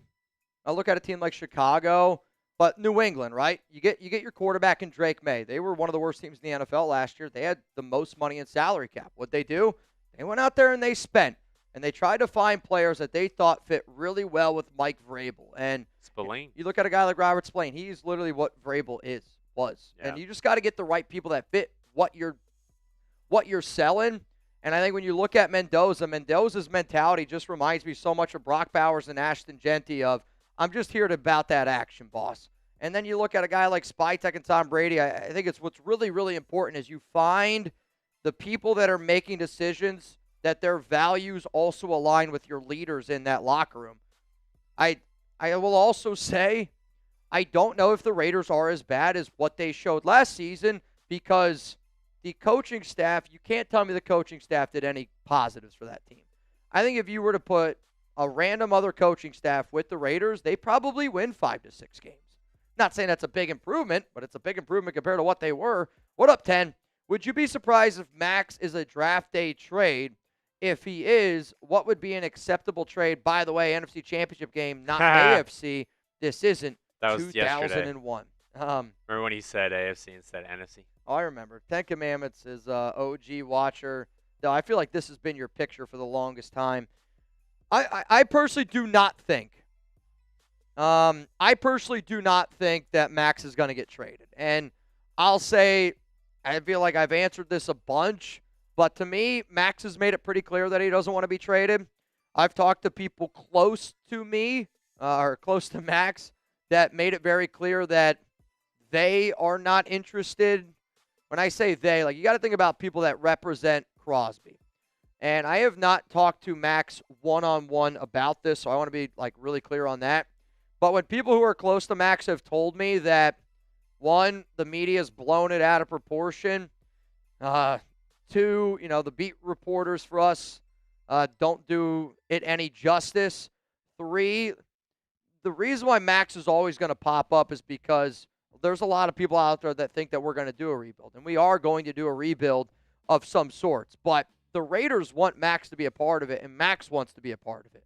The other part of it is things that, are on the back end. Max knows that he'll make a lot more money if he stays in Vegas for his entirety of his career. And that does matter to him. But I personally do not think that it's a draft day trade. I think if you're going to move on from Crosby, I would say if it's a draft day trade and Max is involved, I would want a first-round pick this year, a first-round pick next year. I would probably want a third-round pick thrown in there. And then if you felt like you missed a position, during free agency, let's say they were like, oh, I really wanted to be able to go out and get a wide receiver, but I couldn't do it. You try to figure out a way to get a wide receiver involved in that. Now, if you want a high-end wide receiver, then maybe you don't get that third-round pick. But to me, trades that happen on draft day are it's because the iron's hot and somebody wants something. So I think if a trade like that goes down, it's because somebody really, really wants Max Crosby. And if somebody really, really wants Max, then that price tag goes up a little bit. But I do not think Max is going anywhere. I would be shocked. I think we all would be shocked. What up, Fernando Mendoza Enjoyer? Got you in. Bob Bear, got you in. I think these are all during the – okay. Jonathan Green, just got my Raiders Report Mendoza shirt in the mail. My son might steal it. He wants one. Is it okay, it's the Mendoza shirt. I mean, if you got to get another, go get another. Chatsports.com/Mendoza. Do you have the L3? Okay. If anybody out there wants it, it comes in white and it comes in black. You have the other photo for the black one as well. I'll say this. Like, to me, I have the black one. I think it looks really clean. I personally like black shirts more just because, I don't know, I'm a dirty boy, I guess. But it comes in sizes extra small all the way up to 5XL. So if you want to get your hands on a Mendoza shirt, it's chatsports.com/Mendoza. If you think he's going to be the future Raiders quarterback, I know I definitely do. I would be very, very, very upset if – I would be really upset if the Raiders didn't get him. I would be. I'll say this. Who then?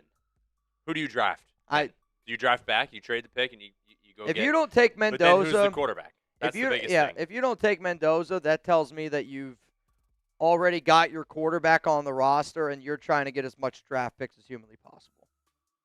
Yeah. I got you in. Blake Dufresne, what up, Blake? Mitch, any chance you'll be in NOLA next year? Raiders playing at the Saints.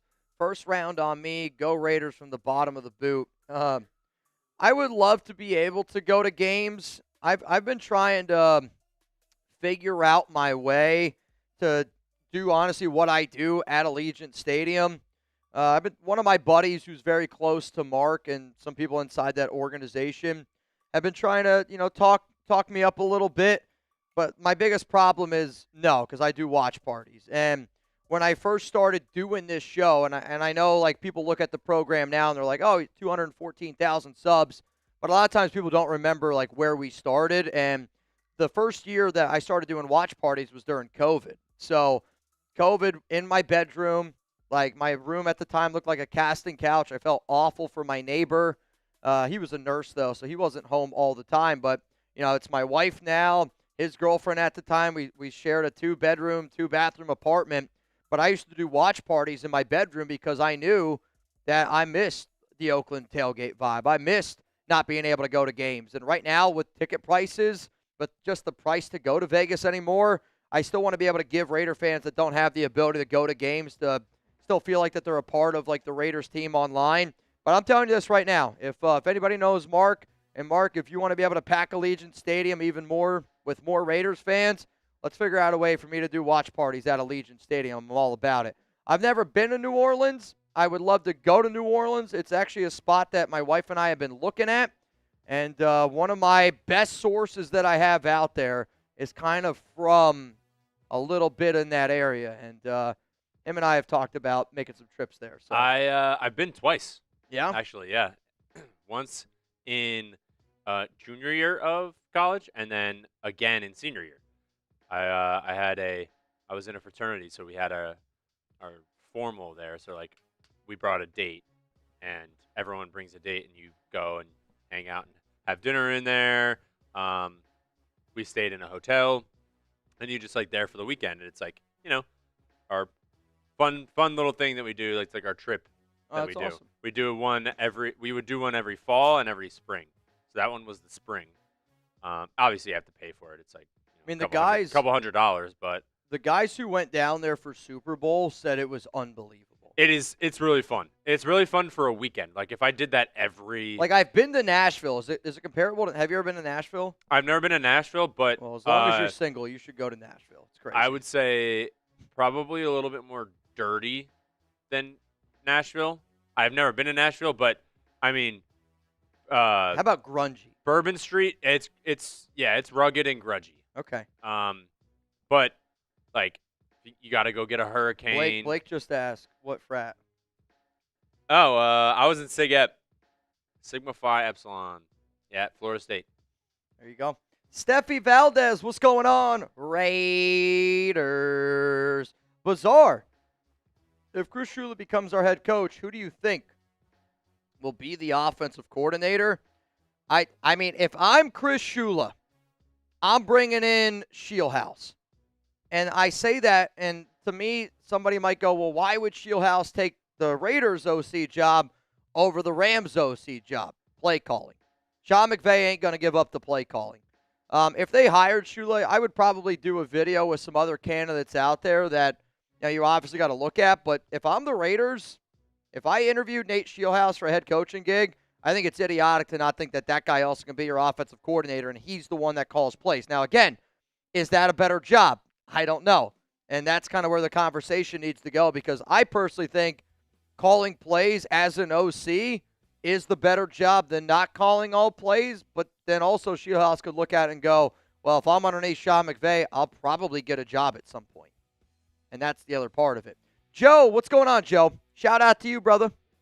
You in? Jamal Vickers, you in? Mendoza, friendly reminder that if you send in a super chat today, you're going to be entered in for a chance to win a Mendoza shirt courtesy of Arbora, and honestly, man, courtesy of our guy Jeremy Cole. So something pretty legendary happened earlier on this stream.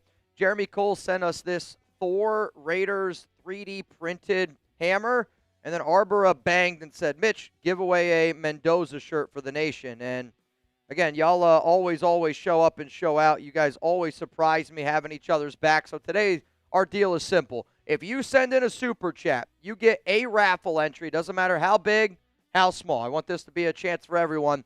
You get an opportunity to get in our duck race. If you get in, Jesus, get it together, Mitch. You send in a super chat, you get a chance to win a raffle entry for the Mendoza shirt. If you get in our duck race, you have the chance to win some money, which right now it would be $100. And if you get in the duck race, you also get a raffle entry. So just something to think about if you want a chance to win one of those Mendoza shirts. Though the last time that I checked, David Vergara was the last name, and now I just saw my guy Soulja Man up in that. Oh, K-Rock, first live show in about a year. Oh, shit. Not sure why my works filter isn't blocking you, but I'll take it. So what, like your work only allows you to look at things that are work? Hey, maybe your boss watches this show. Speaking of random people, want to give a huge, huge shout out to Ryder Fieri. Ryder Fieri, Guy Fieri's son, followed me yesterday, watches the Raiders report, and I've said this multiple times. I don't know if anybody has my back here, but the number one person I would love to meet is Guy Fieri. Raider fan, but I love food. You guys know Chugs and I are big-time foodies, and my heart went into my throat yesterday when I saw a notification. I saw Fieri followed you. And I was like, no way. Ryder, I was still hyped up that it was you. But to me, I'm like, I'm getting closer and closer. I'm telling you this right now, if Guy Fieri ever followed me on social media, if Guy ever was like, yo, like, I don't know, I want to join the Raiders Reporter, let's go grab some food together, I would, I'm not like a big name drop guy. Like, there's some people, there's one person that I know works here, he's not afraid to ever name drop, and I've never really been that dude. I'm telling you this right now, I would just start be like, randomly, I'd find ways to get into the conversation. Just so you know, Guy Fieri follows me. I would find ways, man. That guy's a legend, but I was like, dude, big fan of the Fieri family. I don't know how I go on some of these tangents, but here we are. They call me Assassin Mendoza jersey. It's for a shirt, just so you know. My contingency plan, if Kubiak falls through, which it won't, that's what I like. Schwartz at head coach, Kingsbury at OC. I don't like it. I don't want Jim Schwartz to be the head coach. If you said Jim Schwartz to be a DC, let's do it. Kingsbury at OC, okay. I personally think the only way that Cliff Kingsbury is going to be the offensive coordinator of the Raiders is if Davis Webb's the head coach.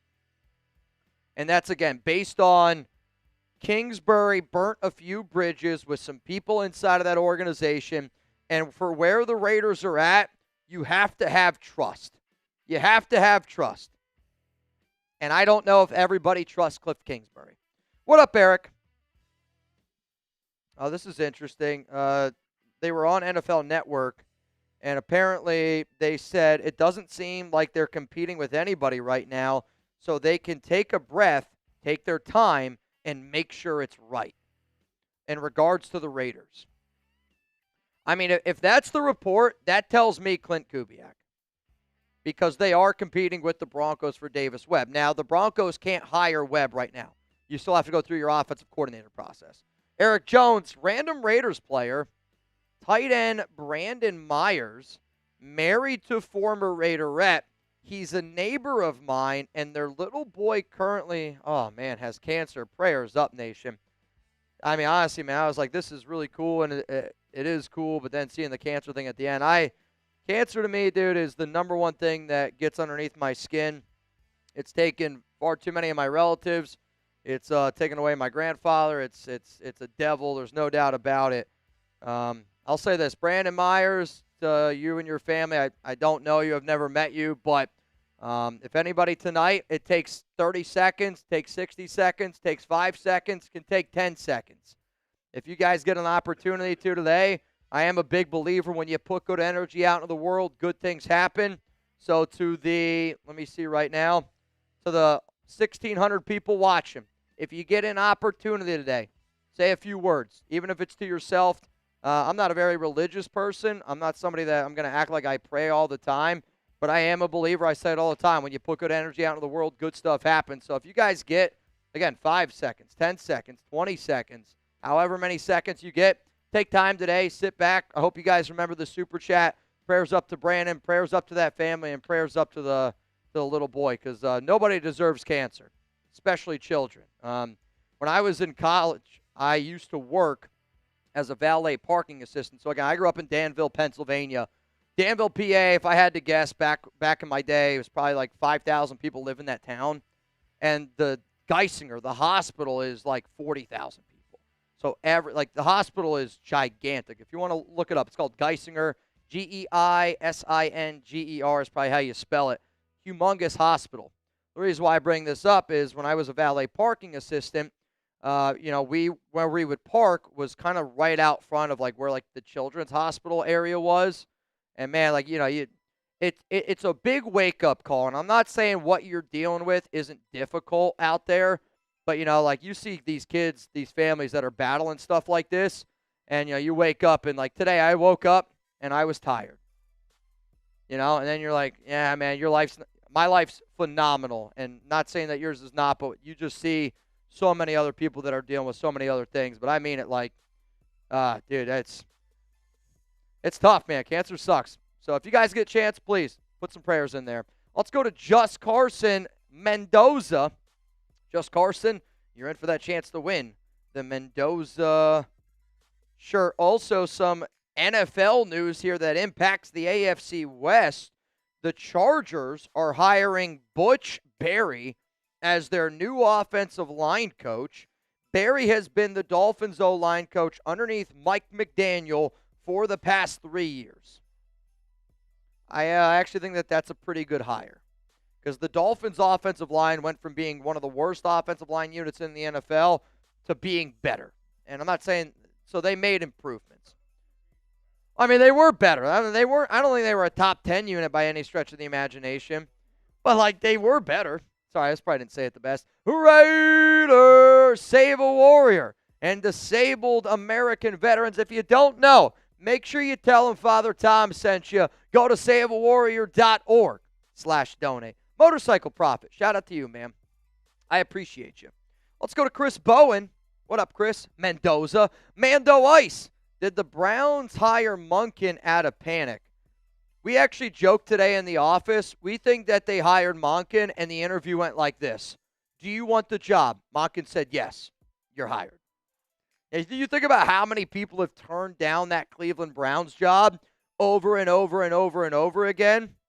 James says Miami O-line was ranked 28th this year. Really? It was that low? I thought it was ranked better. I guess what ranking, though? Because if you're hitting me with PFF rankings, I used to be a big PFF guy, and yet they just put out stuff that you're like, I can't even believe what I'm looking at. Like PFF's analytics have gotten too nerdy, where it can't always be analytics. It's also got to be like, let's just be a football fan here. Because I forget what it was, but there was like 1 week where Geno threw like 3 interceptions and was ranked better than Patrick Mahomes. I think it was the game. I think it was the first time. Yeah, that's what it was. When the Raiders lost to the Chiefs 31-0, Geno Smith had a higher PFF rating than Patrick Mahomes in that game. And I'm like, I don't know how you come up with these grades. Because that, like, you should see that and be like, that's a problem. So I'm not saying what you're saying is not 100% true, but I thought that the Dolphins made improvements on that offensive line based on where – so, again, I haven't covered the Dolphins. When I first started working here, I did a little bit of Dolphin stuff back in like 2019, 2020 probably. Now I've just been full-time Raiders for the last 5 years. But we had a guy who covered the Dolphins, and he used to always bitch and moan about how awful their center is, about how awful their offensive line is. Will Scott, shout out to you, man. One of the realest to ever do it. We miss you here a lot at Chat Sports. He's an agent now in the NFL. He's doing a lot of great stuff. But I can just always remember all the Dolphins guys always talking about the O-line, and I feel like I haven't heard it nearly as much. Yep. Henry, Mitch, did you deer hunt when you lived in PA? Yes and no. I had my hunter's license. I would go out hunting with my dad. We used to go out deer hunting. We'd go out turkey hunting. And my family, this is how middle of nowhere I'm from, my family used to have a club. Okay? My grandmother invented it. It was called the Man's Club is I think how they used to call it. One of the ways that you could become the Wren's Man of the Year was you had to kill a deer. Swear to God. Like, they used to hold these, like, award ceremonies, I can remember. And then my dad was also in a hunting club. His nickname, I don't know if he'll ever admit this. Like, if you guys ever see my dad down in the comments, I mean this. If you guys ever see my dad down in the comments, call him Wall Hanger. So his nickname in this, like, deer hunting club that he was in was Wall Hanger. He even has a hat for it. It's Wall Hanger. So his one buddy was called like Sharpshooter. They had all like these names for themselves. But I remember watching a deer get skinned for the first time, and I said, no chance. And my dad used to say, if you're going to hunt, you'd have to gut it. You do all that stuff. No thank you on that. My dad also, with his bare hands, my dad's a builder. He built a tree fort for my grandfather because the older and older my grandfather got, the elements got a little bit more difficult for him to be able to stay out there. So my dad built a tree fort probably 20 feet up in the air, had a bathroom in it, had windows. When I say bathroom, again, this is how hick we are. It was imagine a Turkey Hill iced tea. So the gallon Turkey Hill jug, flipped upside down, top of it cut off. Pipe hole went all the way down into the ground about 10 feet deep. That was the bathroom in our, but it had all these windows, had carpet. We would sit up there, and again, I did go out hunting with my dad, but we never actually did a lot of the hunting. Yeah, Turkey Hill, flip it upside down. You can use it as a urinal. Night Devil, what's going on, man? Hopefully you're doing well, my brother. Is secret candidate because Raiders won under wraps, or candidate be cool if it was Tomlin and catch everyone off guard? Looking forward to the future. So it can't be Tomlin. Tomlin's still under contract with the Steelers. Tomlin's also made it clear that he's going to step away from football for at least a year. So if you're the Raiders, you'd have to trade for Tomlin. And the Raiders aren't going to trade for Tomlin. To me, it's got to be Kubiak. I also put out a video earlier today of other candidates that I think it could be, / I'm hoping that it is. But if it's not Kubiak, that's where it gets interesting to me. I'm hoping it's Kubiak. I'm hoping it's Chris Shula. If it's not one of those two guys, I'm hoping it's McDermott. Mike LaFleur, I think, ends up going to the Cardinals. I would hope it's him. Maybe it's Scheelhaase. I saw somebody say it's Gruden. There's no chance it's Gruden. I think it's Kubiak. More because if you think about quote-unquote secret, yep, not a lot of this is secret, right? Head True. coaching, hirings, interviews, all of this. None of it's secret. So I think they're saying it's quote-unquote secret to not take away from Kubiak being in the Super Bowl, the Seahawks being in the Super Bowl, and distracting all of that. I think they're saying we're going to have a secret meeting with a candidate. You guys won't know. It won't put any attention on Kubiak, and then maybe his team, puts pressure on him of like, wow, you're going to leave us? Are you kidding me? Blah, blah, blah. And then the media and everything blows it up out of proportion of, oh, wow, he's interviewing for a head coach before he even goes to the Super Bowl. Yeah. I think that's why it's secret. And that very, very well could be the case, because you've seen it in years past where sometimes people get mad that it's like, why isn't your full concentration on the Super Bowl? And I agree with that, because I'll say this, I obviously, if we're going to hire a coach, I want him to be about the business. I want him to be about, going out there and getting his ring. But I don't remember who it was from Philadelphia. I think there was some sort of Eagles Jonathan Gannon situation where people got really pissed off and people thought that Gannon already cashed it in. I think it's before Gannon got hired by Arizona. I think that's when it was. Because I think he interviewed for the Cardinals head coaching job. I think it's the year that they lost the Super Bowl, and then people freaked out because they were like, oh, it's because Gannon wasn't concentrating on the game. Man, that definitely could be it. Definitely could be it. I saw somebody say Gruden interviewed for the job. I'll say this. I promise you this. I will always cover the news here. If you don't see me cover something on this show, I'm not saying that there's times where there's rumors out there. If something 100% happens around the Raiders, concrete news, I will make a video around it. So I promise you this. Gruden has not interviewed for anything. And again, I love rumors. I'm never afraid to talk about rumors. I'm never afraid to talk about top trending topics. But when it comes to 100% Raiders news, I will always discuss it on this show. So if you're seeing something out there that I haven't discussed that's concrete Raiders news, it's because it hasn't happened yet. Pirate, I was stationed in Kansas, and Warren Buffett has a home there. One story, drove a Honda Civic. Never would have guessed a billionaire lived there. Also, Raider Nation for life. It's funny. In my time, I've started to meet people that have crazy amounts of money. And again, like to me, where I grew up, Danville, PA, there's not a lot of money out there. I knew some people that were pretty wealthy. My one uncle had quite a bit of money. I've had a few people in my family that have had, some good money. But when you meet people that have the B word next to their name, and I'm not talking Buffett, I'm talking billionaire, and you kind of see the way that they live, it's unbelievable. What's up? Yeah, I mean, it's like they're really never going to run out of money. I'm always blown away by like what they drive because, to them, they probably look at like if you could get any car you wanted, wouldn't you just get the car that makes the most sense? And I think that I'd also, like, if I was Warren Buffett, I'd want to lay low. Like, look at Mark Davis. Dude drives a Mini Cooper. Why? Because he probably wants to lay low. Like, I think it's funny how often I'm like 32, I'm about to be 33 years old, February 20th. My dad's going to be here in town. I'm telling you this right now. My dad wants to party on the Raiders Report for my birthday, so we'll see how that ends up going down. But the older and older I get, the more I turn into an old man. Where, like, I don't really want to be bothered. I kind of want to do my own thing. And if I'm just, like, with my people and, like, my group, I'm very happy about it. I totally get this. Believe me. I totally I get it. Yep. Oh, man. Also, thank you so much for serving.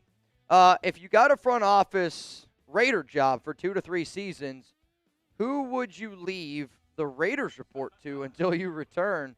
Also, there's crickets with Klint Kubiak. Hire Webb while we can. I mean, crickets maybe because it's secret. Crickets maybe that he might be staying in Seattle. Again, like to me, Davis Webb is a risk. Can't tell me it's not. Can't tell me it's not. So if we're willing to take that risk on Davis Webb, I think it's dumb to not take the risk on just waiting it out with Klint Kubiak if he's your number one guy. Now, if the Raiders look at me and they go, well, Klint Kubiak's actually not my number one guy, I'd say I'm shocked to hear that. I don't really necessarily if I would believe it. But the only way that I would say the other way I know Davis Webb isn't their number one guy, he would have already been hired. He would have already been hired if he was their number one guy. So, I think that they're doing it the right way. Here's the thing, man. I would still try to do the Raiders Report. And that sounds probably ridiculous, but I don't, the amount of money that the Raiders would have to pay me to not do this show would be a lot of money, way more than probably anybody in that front office makes outside of SpyTech.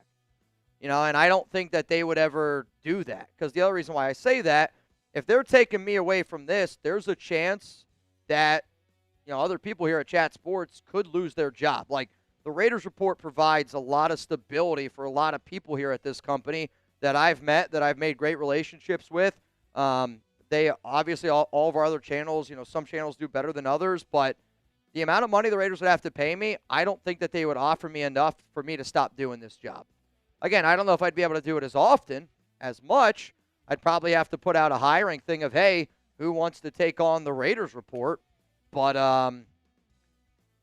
I think I'd actually still try to do it. I don't know if I'd be able to do it the same way. Right? Like I probably wouldn't be able to rip apart guys. I'd have to be a little bit more clean cut. But I would probably hire somebody. We would probably hire somebody. Yep. Tyler D, what's going on, Tyler? Mitch, is it better or worse for the Raiders to get Kubiak if he wins the Super Bowl? I don't really think it matters whether he wins or whether he loses. I can make an argument. Maybe it's better if he loses. That way he's more pissed off. He's got a chip on his shoulder. But at the same time, if you win a Super Bowl. Or maybe if he wins, I think you want him to win because he wins as a coordinator. All right, now I know what it feels like. Now I'm going to go win as a head coach. I like that answer more. Because Yeah. if he loses as an OC, what if he's like, man, maybe I'm not ready to be a head coach? Exactly. Let's go Seahawks. Potato. Tyler D. What's that shirt? I don't know. Is it this one? A That's what it kind of looks like. little bit. Is it this shirt? Did you get it from Chubby's? It's like, I think it kind of looks the same.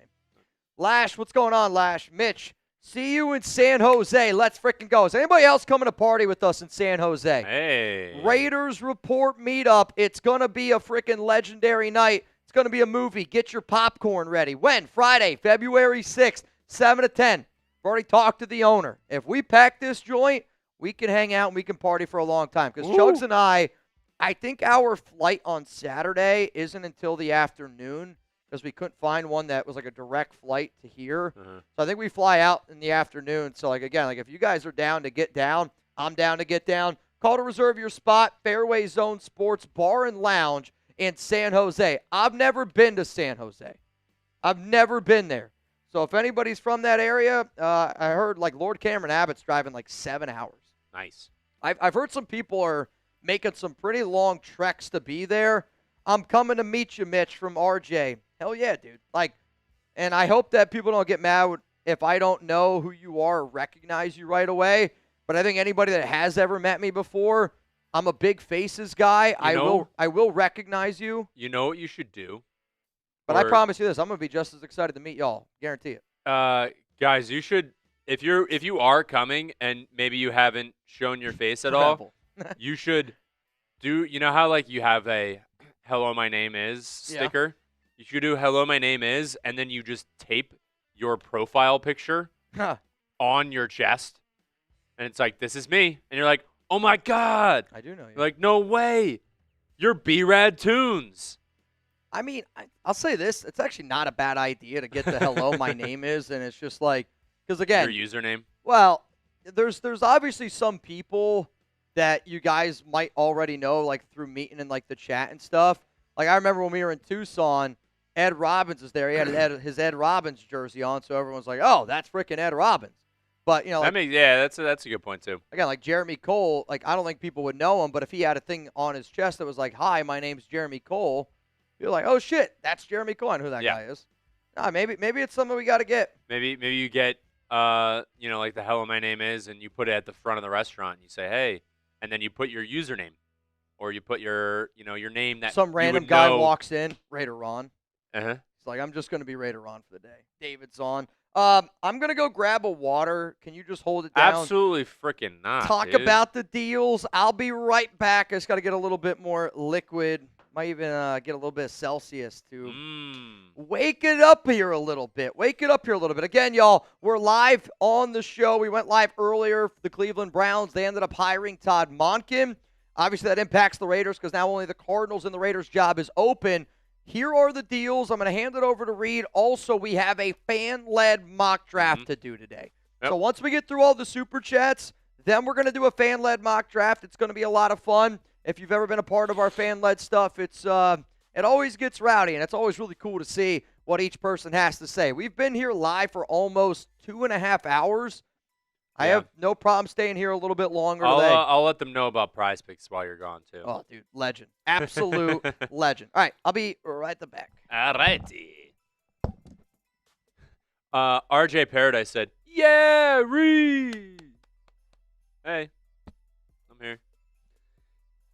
For the, let's see, here we go. For the almost 1,600 people that are watching right now, my name's Reed. I'm a producer here at Chat Sports. I also host our Bucks channel, and I help out the Raiders Report here and there, help out Jeremy with the ice storm, and we were calling it Alaska because we are here headquartered out of Dallas, Texas. So we had a really bad ice storm, so Jeremy, he lives a little bit farther away than I do. I live walking distance from the office, so I was able to walk in and help out the last couple of days. But Jeremy, he's in office today, but I figured it'd be a lot easier just, have him catch up on his stuff, and I'd help out on live here because I was here yesterday as well. So, yeah, we hanging out, helping the Raiders Report here and there, and the real ones know I've been here the last couple weeks, last month and couple months or whatever, towards the end of the season as well, helping out. So, here we go.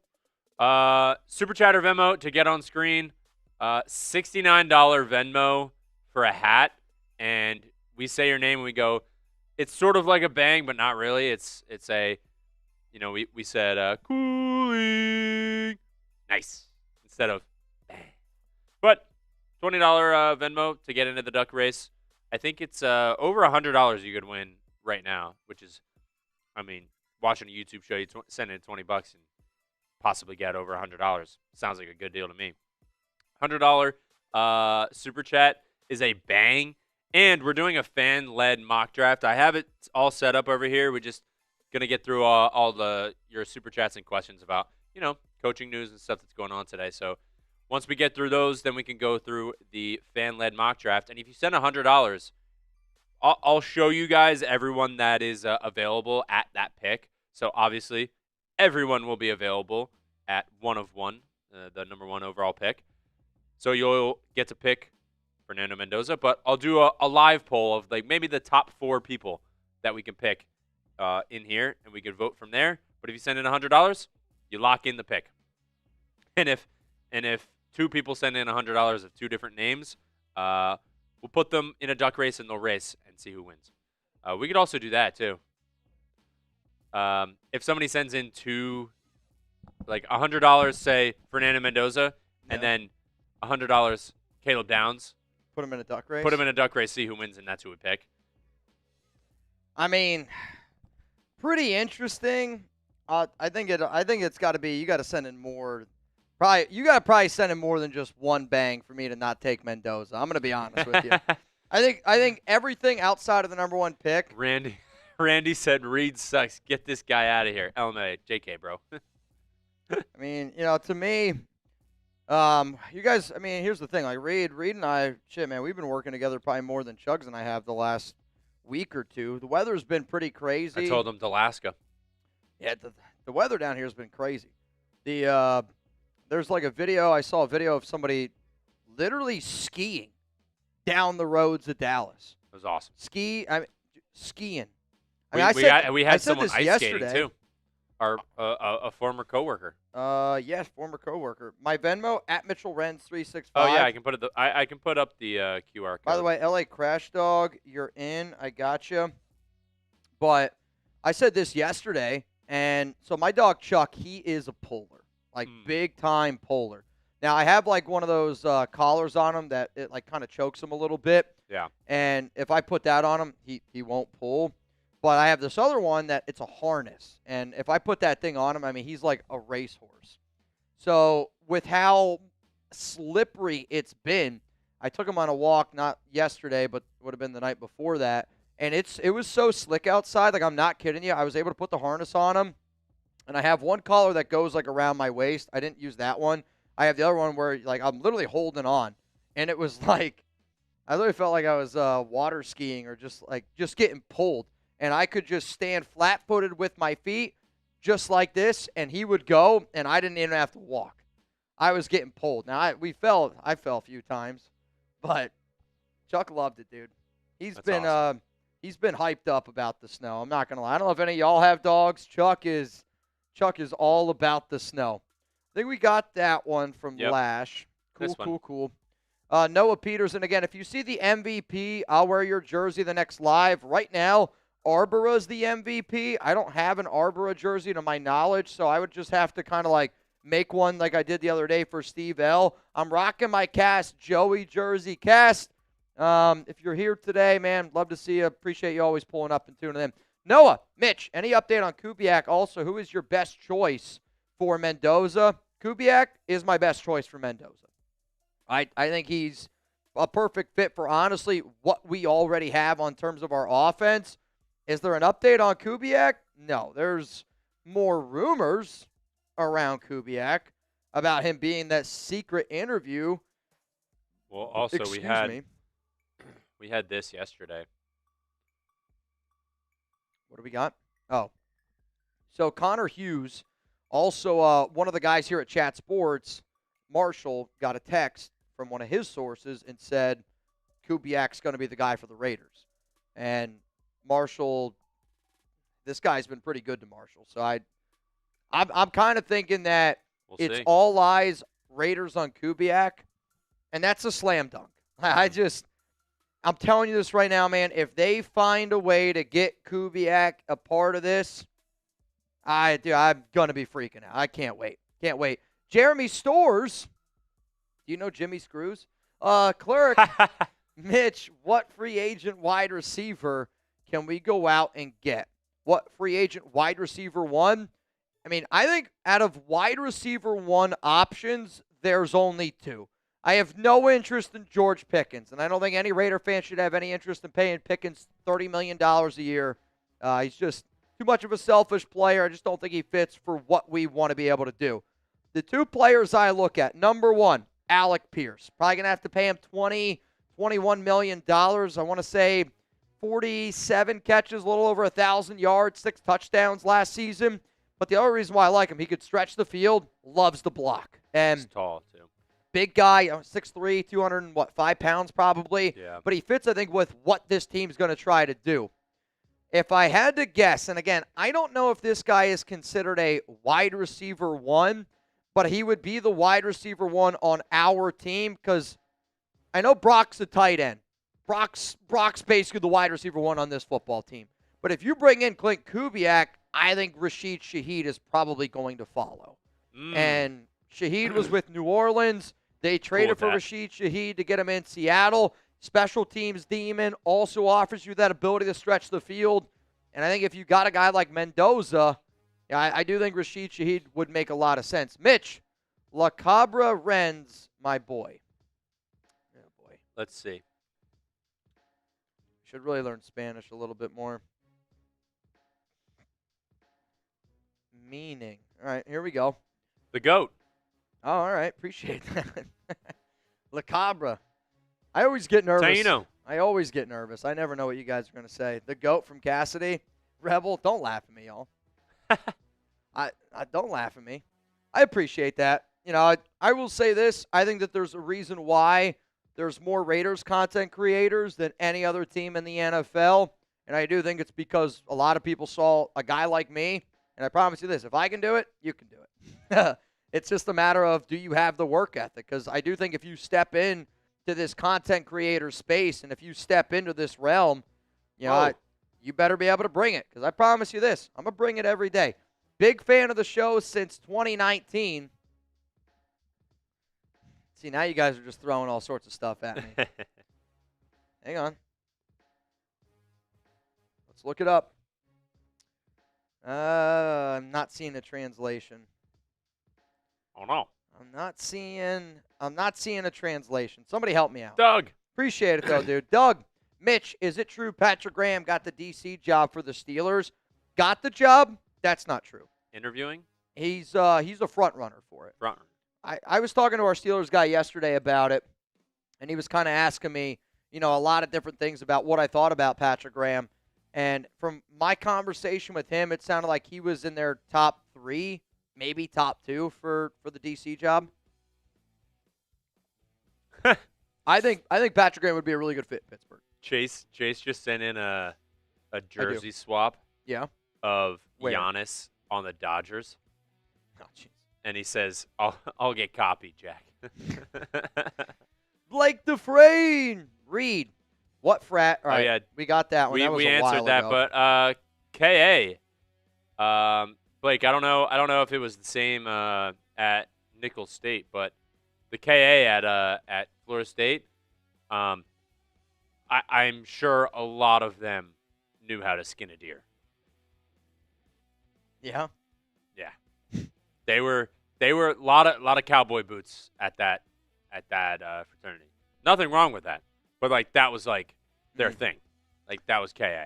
Yeah, like there's They're like country guys. It's Matt Rife.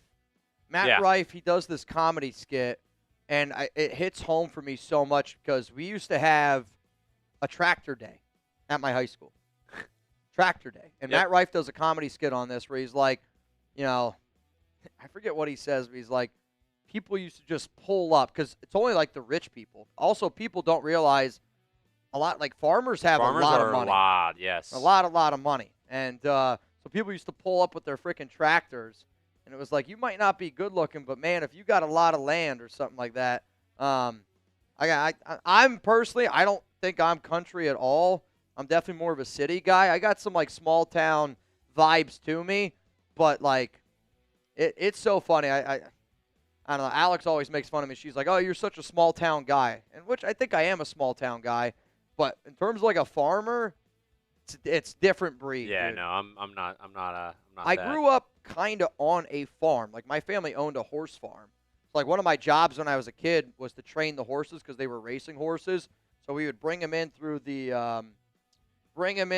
had this, like, almost like a line, like a cable. Yeah. And the horse would walk in. We'd put him in the pond. I'd sit in the middle of the pond, and they would, like, run around in a circle. But, yeah, wild. Used to clean up a lot of hay, a lot of shit in my day. Jeremy, 200,000 subs, 1.0 apiece gets you into the crew to Vegas for a watch party. Let's put it together. What a show.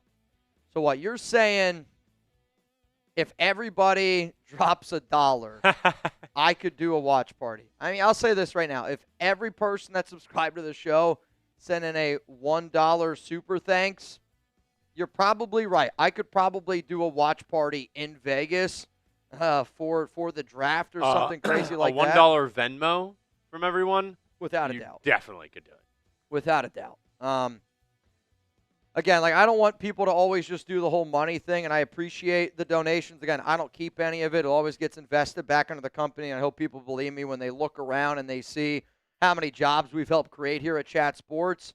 But I'm saying this right now. I've been working with somebody in Vegas who's got a lot of connections, and I don't know if I'll do watch parties at Allegiant Stadium, but there's another stadium that holds a lot of people in Las Vegas that might be willing and open to the idea of doing Raiders Report watch parties on game days. So still working on it. I mean, imagine you get 10,000 people in an arena. Big screens of the game. We're just kind of in the middle of the court doing our thing. Pretty electric. Pretty electric. I'm working on it, I promise you. War, Jim Schwartz is leaving Cleveland. Possible DC candidate. I would say yes. Yeah. I would say you have to think about it. Especially because if you did not know, you have to think about it. And he's upset. He's upset. Also, I'm upset that Garofalo blocked me. DC Jim Schwartz was upset at being passed over for the head coach, told coaches he doesn't plan on staying in Cleveland.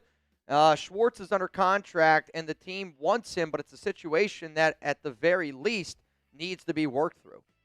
And again, like, I don't really blame Schwartz. Yeah. I would feel a type of way if you I decided thought it was going to be him. I think a lot of people did. I think a lot of people did. Garofalo, unblock me. Please.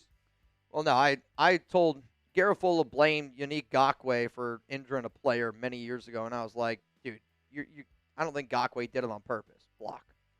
I was like, that's lame. Soft. Pablo, I watch the Raiders Report every day before heading to work and after work, even on the off season.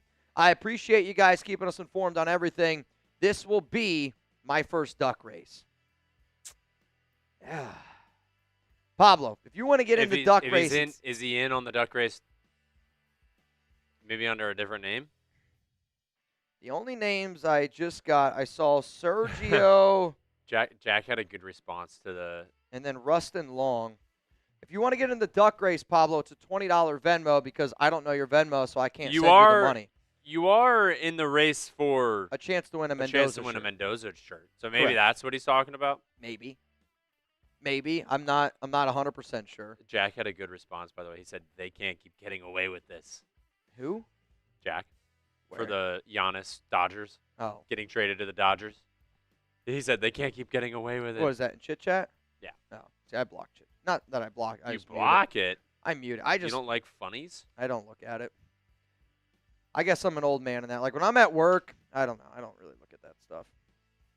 Like, if I'm like. Oh. If I'm no like. No fun Mitch at work. I mean, I. Stay busy, man. I also forgot to tell them about Prize Picks, so. Okay. You came back too quick. Being quick is a problem that I seem to have quite often. Uh-oh. Yeah, it is what it is. Sorry, Alex. Hey, spam those PPs. America's #1 fantasy sports app out there. It's Prize Picks, the big game. It's almost here. And there's no better way to cash in during America's biggest sporting event than Prize Picks, where it always feels good to be right, Drake Jungers. And since the big game is right around the corner, that also means it's your last chance to get into the football action before next season. You know who looks like they need some action? RJ Paradise. So close the season outright with Prize Picks by getting $50 instantly in lineups when you play your first $5. Rebel Montana. On Prize Picks, how you play is up to you. And if you want flexibility, and I'm talking flexibility like Yoda Jenkins full-on split, then go get started with Prize Picks, because you can choose a flex play, or you can get paid even if one of your picks misses. And if you want the biggest payouts, go for the power play. No matter your play, Prize Picks is a great way to put your takes to the test. Sleepless 43. Prize Picks is simple to play. Just pick more or less on at least 2 player stats. And if you get your picks right, you can cash in. Oak Raider 025. Get in on the action. Prize Picks is now available in all 50 states. Lil Randy. And you can download the Prize Picks app today. Make sure that you use code CLNS. Be able to get $50 in lineups after you play your first $5 lineup. That's code CLNS. Get $50 in lineups after you play your first $5 lineup. Prize Picks. It's good to be right. JD, what's going on, man? Raider Nation. I'm always here. It's good to see you, man. It's good to see you, man. Appreciate it. Do you think Gruden is a part of the interview? No. I would lose all hope. I've been very supportive of Tom Brady. I've been very supportive of John Spytek. If I heard that John Gruden was in consideration for anything, like if they wanted to bring him in as an offensive assistant quarterback coach, I actually don't think that that's that bad of an idea. Offensive coordinator, head coach is the definition of idiotic. Some Raiders YouTubes are saying secret candidate. Yeah, he did reject the Jets offer. I think the problem is this person knows their audience. And they know if they talk about Gruden, Derek Carr, they're going to get a lot of eyeballs. Again, like I'm not afraid to talk about things that I know is going to get me eyeballs as well. But I think I'll talk about things that are actually possible. It's not going to be Gruden. It's not going to be Gruden. And I'm telling you this, don't watch this person. They not a good person. Ryan James, how many just win babies max will be our starting defensive end week 1? Also, same question for Kuntz, and if not Kuntz, then who? I mean, I'll say one just win baby on Malcolm Kuntz because he's a free agent. And if I'm the Raiders, I'm not overly ambitious to try to bring him back. I would rather the Raiders go sign K'Lavon Chasen like I wanted them to do last offseason instead of Malcolm Kuntz. In terms of max, the NFL's crazy. I'm not going to say 4 just win babies because I don't think it's a 100% chance that it happens. So I will say 3, but I think there's a 98% chance that Max Crosby is a starting defensive end for the Raiders week 1. Got to do what you got to do. It's a good question, though, Ryan. Good question. Breeze, do you believe Nando will have a significant impact on the Raiders? I'm like, who is Nando? At first I thought Mando, like the deodorant like we used to have as a sponsor. Or do you think it will take a couple of years to notice? I mean, he's the quarterback. He's going to have an impact. Whether it's good, whether it's bad, there's going to be an impact there at the quarterback position. I think what you're hoping for from the Raiders is that you see significant growth with Mendoza from the start of the season till the end of the season. Let me ask you a question. What would you do if whoever, say they hire Klint Kubiak, right?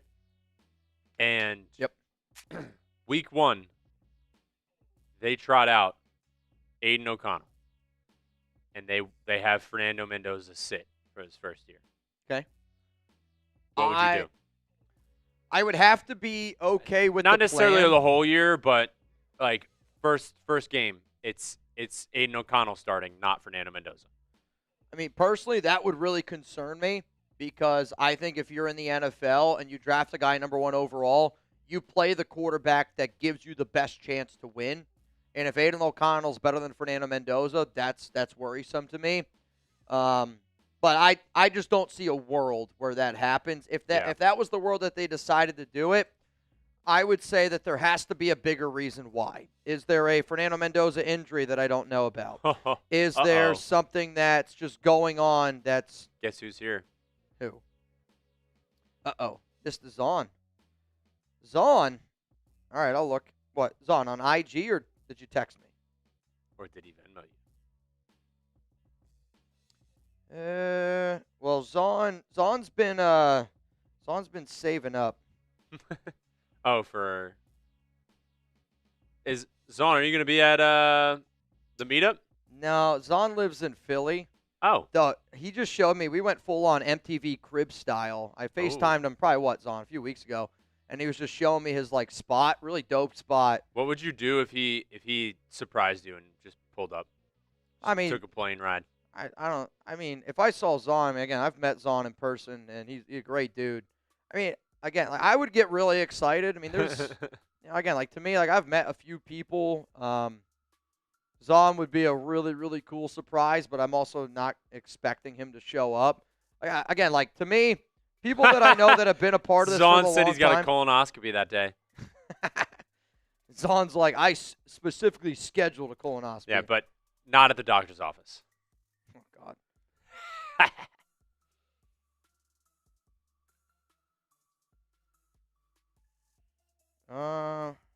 Also, by the way, there's how many people we got here? We got 1,400 people here. Once we go through all the super chats, we're getting there. To the end. Want to answer all your questions about everything that's going on today. But once we finish that, we're gonna get into a fan-led mock draft. So don't go anywhere if you want to see who the Raiders could possibly pick in a mock draft right now. I know it's early, it's January, but it's coming up. So don't go anywhere. And if you bang, you get to pick who the Raiders pick each round. So once we get to each round, if you send in $100, you can lock in that pick. If multiple people send in $100 to lock in the pick, we'll pick whoever you chose, and we'll put them in a duck race and see who wins. And then that's our pick. I got you. Let me go look at something real quick. If you could hold it down here. You want to hop off screen? Yeah. All real right. quick. I just want to look at something. If you could, sorry. All good. Eric Jones, by the way, Mitch, he said he's got info in your Instabox. I believe this for the tattoo, right? Because your Trouble Tattooer is your username. I need more tattoos. I need more money, though.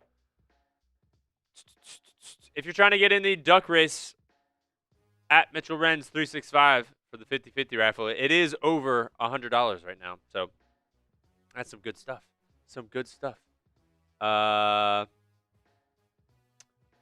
Drake, Mitch is the secret interview with the Raiders. Imagine. Just Mitch for head coach. We should make shirts like that. Mitch for head coach. Then you'd get fired after a year. I'm just kidding. All right, I'm good. You good? Sorry. Yeah, I just wanted to look at something. Ryan. Zon, I appreciate it. I guess I'm just going to wait until it's confirmed. And the only reason, Zon, I don't trust anything that person says. So it kind of goes against everything that I kind of believe in. So if it comes out that that's the truth, then I'll do a video on it. But I'm not going to do a video on something that, that person said. And I hope that you understand that. I'll message my guy, but I don't trust that person enough to do a video on it. I'm sorry. Mitch, I got your info in your Insta inbox. What does that mean? I don't know. But his username is something tattoo. Trouble Tattooer. See, my problem is, and I don't want to be that guy, but I have a lot of DMs, so I don't always get to see them all. So you might have to give me what your Instagram is. Try Troubled Tattooer. Yep. Who? That's Eric Jones, but his username is Troubled Tattooer. Well, I don't have anything like that in my inbox. So tell me what your IG is if you want me to look. Miles, as a Celtics fan. All right, here we go. Tangent. Webb reminds me of Joe Mazzulla. Okay. Young, smart, a bit of an asshole, impresses everyone, love it, need a mind and presence. I've heard a lot of good things about Davis Webb. I was going to say, is he an asshole? I've heard a lot of good things about Davis Webb. I have heard that he can kind of rub people the wrong way, but I have also heard that, Webb tells people his honest opinion and can kind of tell you how it is. But, like, I do think that, like, that's a good quality to be able to have with a coach. Oh, he put it in. Trouble Tattooer. That's his name. I got you. Let me look. So it might take me, is it Trouble or is it T-E-O? I would try both. Yeah, boy. Hang on. Okay, I gotcha. Looking.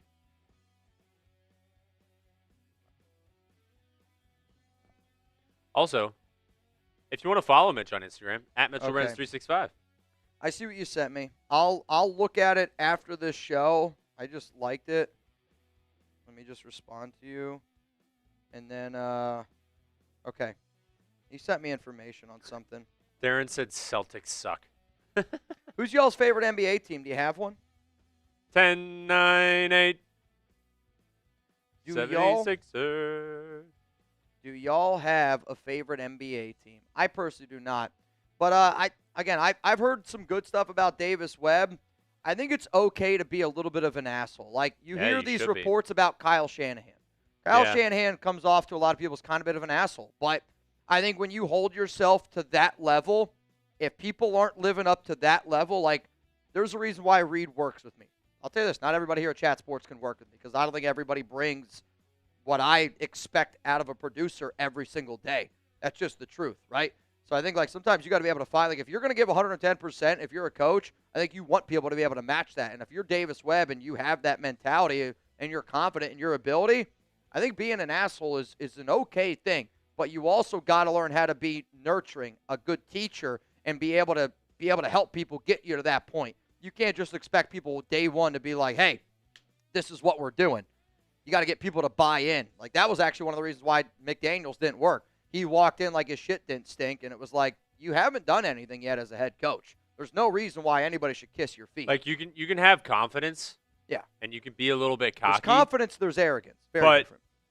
Not day one. Day one is allow people to get to know you and make an impression.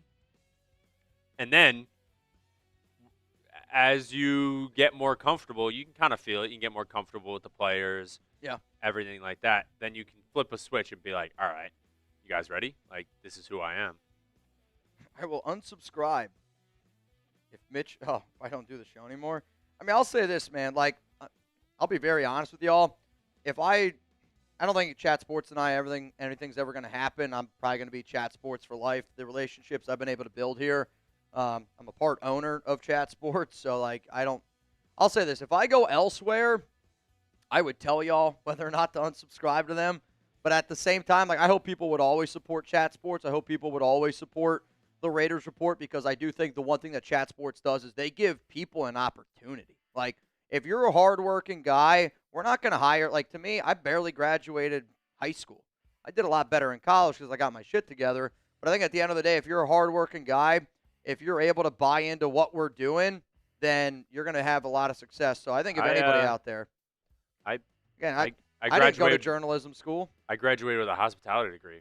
I had no idea how to do any of this, so I got here. You gotta be able to buy in. Goots, see you in San Jose. Let's freaking go. 4-hour drive. I'm telling you this right now. I wouldn't drive 4 hours to see me. I hate driving, but I wouldn't drive 4 hours. Looking forward to it. Can I bring you in chugs a 4-pack from the brewery I work at? I'm behind the bar working in my photo. You can. I guess my only concern is I won't drink that beer probably at the party because I don't know if they're going to allow outside beverages in, and I don't want to get them upset. Second part, I don't know if I can take that on my flight. What? A 4-pack of beer.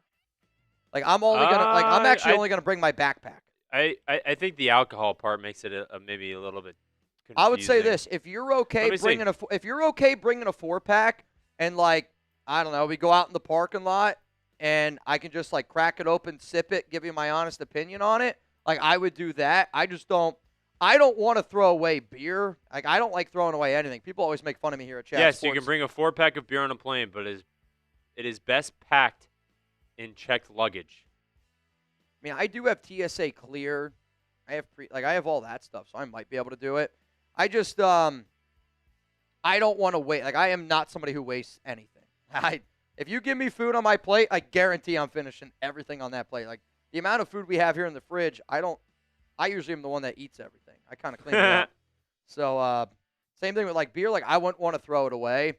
So I don't want you to bring something that I'm like, I can't do anything with it. So I would say if you're okay bringing the 4-pack, and we'll crack it open, I'll taste each of the beers. I'll give you my honest opinion on them. If you're okay with that, I'd say bring it. But I also don't want me to bring something then. You know, I don't want to get in trouble with the place that we're at. Rebel, I believe in Fernando Mendoza and Joe Hendry. Demon Hunter, how about Kubiak? You just combine them? Kubiak. As head coach, McDermott's a defensive-minded guy. So McDermott's defense, he'd be your defensive coordinator, and then you'd have to bring in an OC. I mean, I'll say this. Based on the homework that I've done, if the Raiders hire Kubiak, I got an entire show ready to go. Looks like former Giants running back coach Liddell Betts is expected to take the same job with the Miami Dolphins. Interesting. So I literally have an entire show ready to go for the Raiders if they end up hiring Klint Kubiak. It's one of the things I stayed a little bit later yesterday. Also, Reed's been putting in some disgusting hours here, so shout out to Reed. OC candidates that I have with Kubiak, I think two people you have to consider from Seattle. Jake Peets, the Seahawks pass game coordinator, but the number one guy I would say is Andrew Janoko, and hopefully I'm pronouncing that right. His name was brought up to me yesterday on the show from a viewer, and he's followed Kubiak to Seattle, New Orleans, and Minnesota. And that's 3 different destinations. So I think if Kubiak gets the job, I think Andrew Janoko is going to be a sneaky OC. He's not going to call plays. It would still be Kubiak. Mando Ace, what's going on, man? I also have like 10 other names, but I'm not going to give you everything yet. Mando, we should have just paid Jacoby Myers instead of spending on a wide receiver. He was a beast. We dropped the bag. I blame Pete, Mitch for head coach.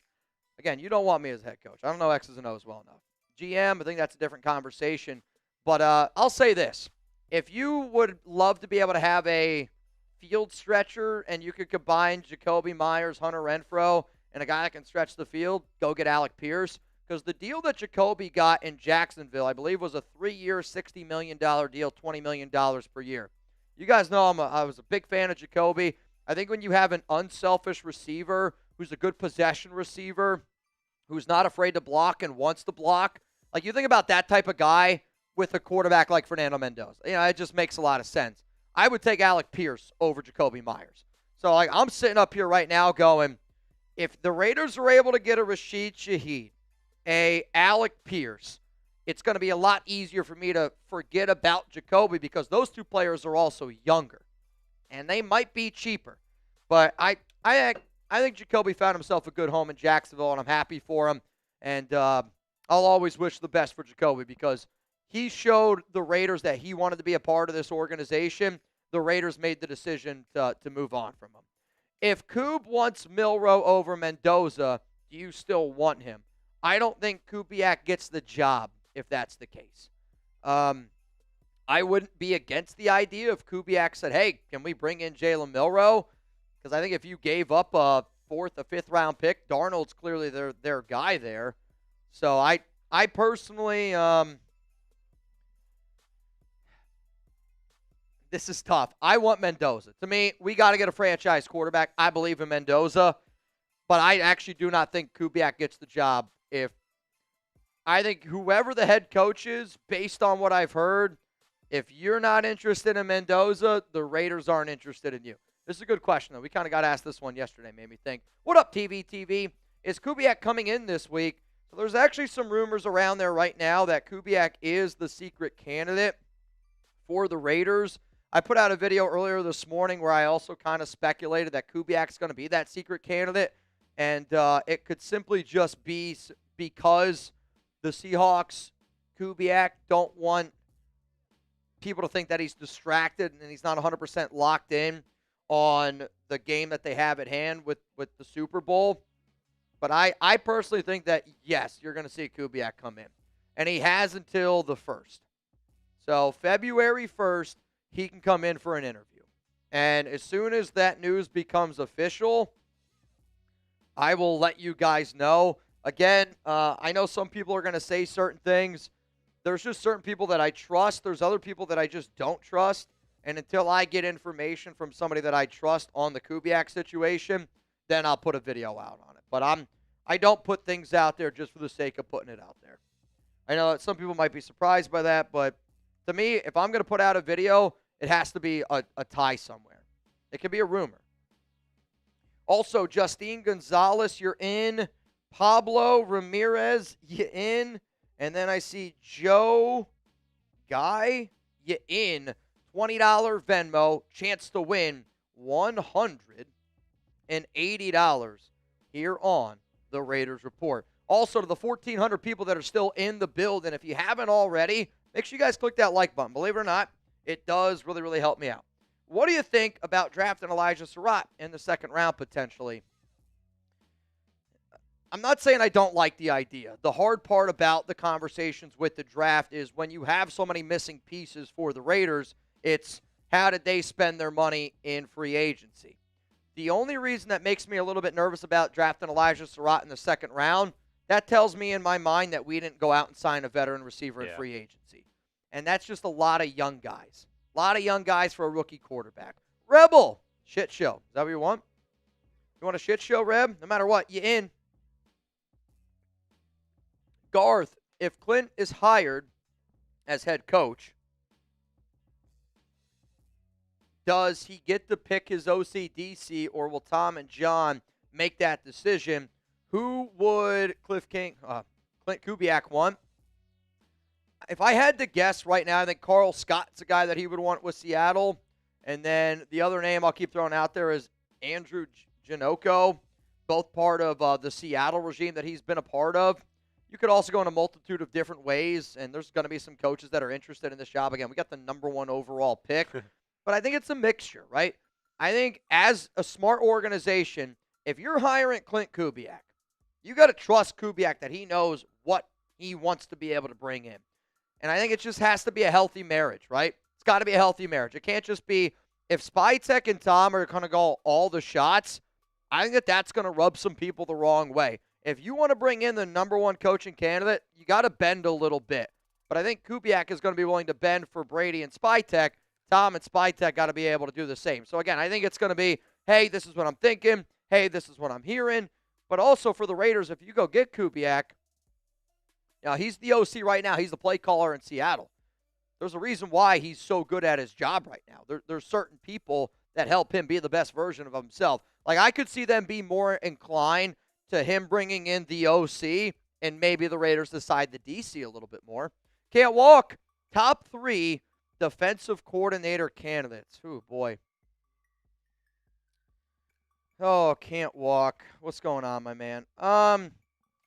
I'll go, I think Sean McDermott. You got to consider McDermott's got to be up there for DC. I don't know if Jim Leonard would consider us. Carl Scott's got to be up there. Raheem Morris, I'll throw into the mix. I know it's more than 3, but there's going to be a multitude of different names.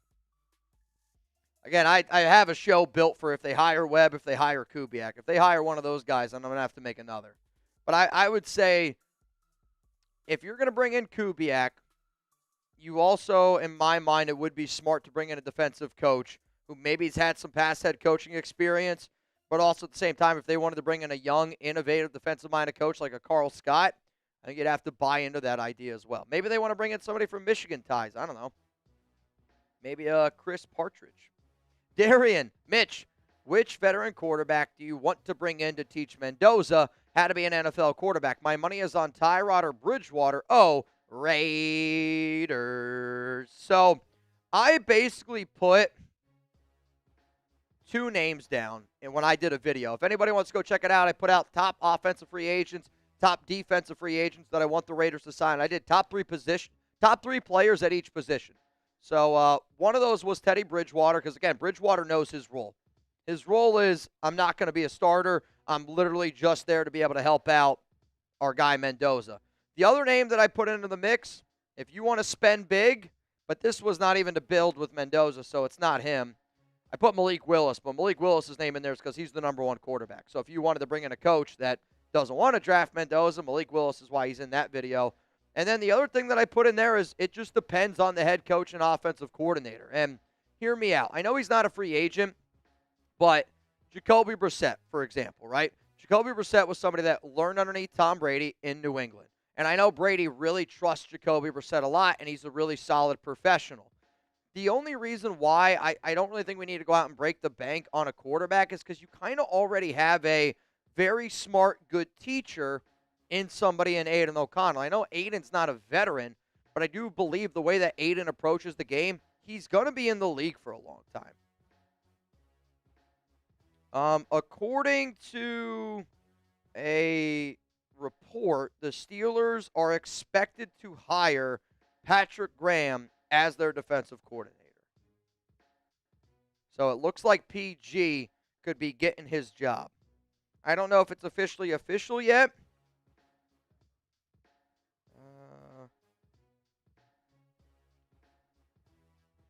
Gary Dulac. I mean, Dulac's pretty well connected over there in Pittsburgh. But I don't know if it's officially official yet. I don't know. Maybe if Sperry's running with it, then I might hop off here real quick and I might do a short. Yeah, let me message him. Real quick. Sorry, y'all. The Steelers. Well, nobody's talking, though. Can you? What do we think? Do we like Patrick Graham leaving? I think I think it's time. I think it's it was a good time, but I think a new setting is good for Patrick Graham. I agree. I think it was smart for them to be able to separate. It looks like they are getting ready to finalize the deal right now.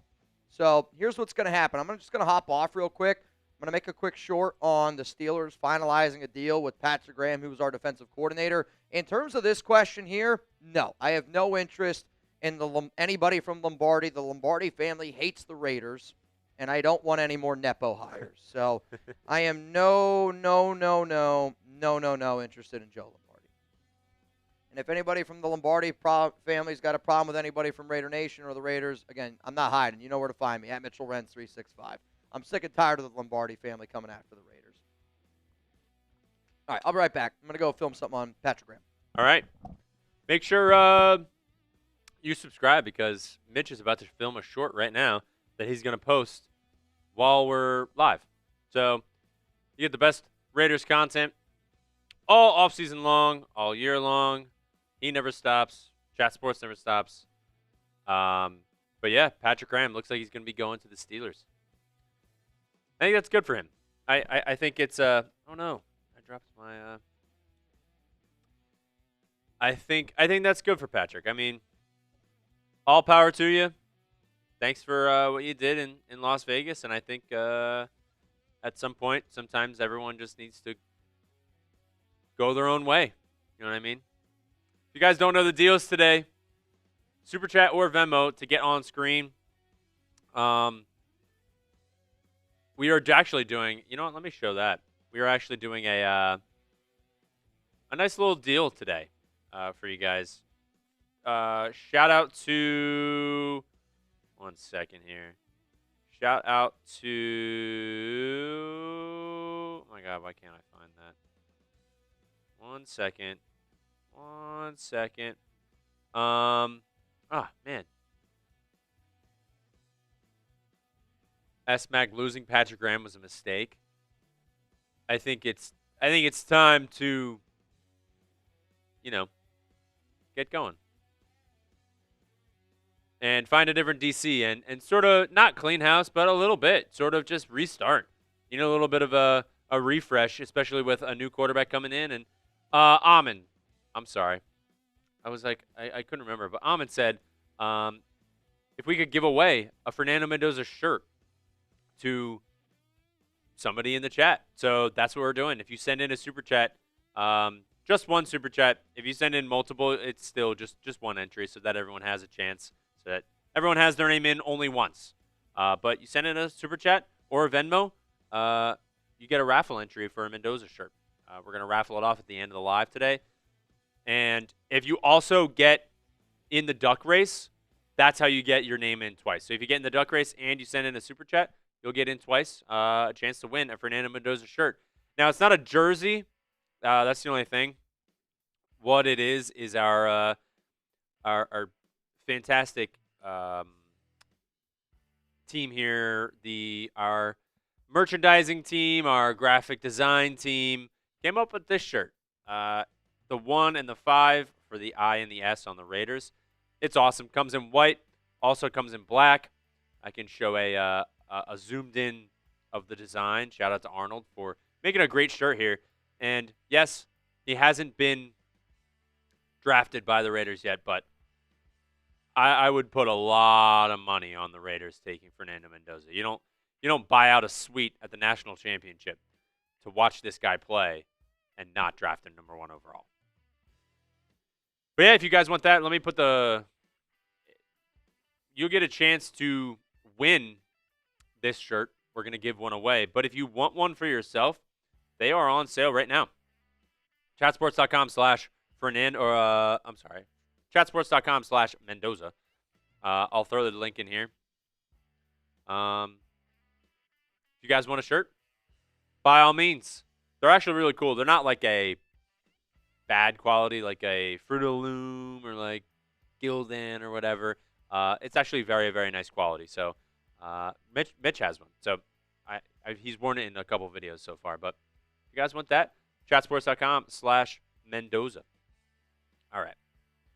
So those are the deals. $69 Venmo for a Raiders Report hat. If you want that, we already had someone get in for that. Who got themselves a hat? Tyler Dooling got a hat for himself. Shout out to Tyler. And then a bang. You make the pick. We're going to do a fan-led mock draft soon. I got it right here up on the screen. Oh, it's a Lesbo. Got your shirt. Somebody else sent in their logo on their YouTube logo is a picture of them in their Fernando Mendoza shirt, which is awesome. By the way, if you're wondering, who the hell is this guy talking to us? My name's Reed. I'm a producer here at Chat Sports. Been helping out with the Raiders for a while. Mitch is currently making a short because Patrick Graham is finalizing a deal to be the defensive coordinator for the Pittsburgh Steelers. So I'm hanging out with you guys until he gets back. So make sure, look out for that short. It'll probably be posted in a little bit here.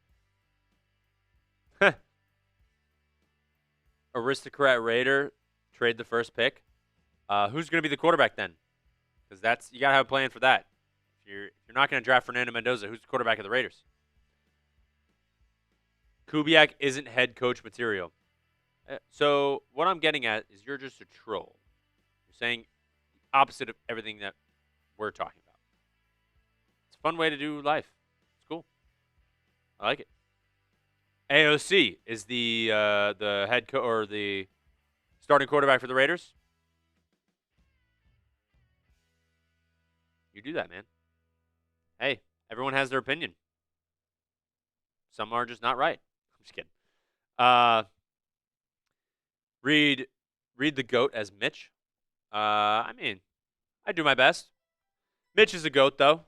He's does a great job hanging out with you guys and giving you guys the best Raiders content possible. But I'm here hanging out with you guys as well, just, doing my best to entertain the folks. Steph, how are you today? Let's see. I'll go. How about everybody rate their day so far, 1 through 10? I don't know what time it is. Wherever you are, whatever time it is, rate your day 1 through 10. I'm gonna go 8.4. I usually have a pretty good day every day. Sometimes it's pretty busy, but usually it's a good day. 7 from Robert. 7 from A Raider. JD saying 7. Ooh, a 9 from Mr. Pumpkinhand. 6 from Amon. Ooh, Brian. 5 getting over pneumonia. Zon. Reed seems nice. Sure looks like he could use a beer. It is 2:30. If we're live for a little bit longer, hey, maybe I'll crack open a beer. But trying to, be a little bit more healthy. I had a lot of beers the last couple days, with the playoff games and everything like that. So maybe later on. Maybe later on, Zon. Don't try and drown me though. Lamont, who's better, Mendoza or Milrow? I think potential-wise, they're both pretty similar in terms of the ceiling. I think Milrow obviously is a better athlete than Mendoza, but in terms of, talent, I think Mendoza has him beat. And I think Mendoza, if you want to choose a quarterback who's going to start for the Raiders next year, Milrow or Mendoza, I think you pick Mendoza.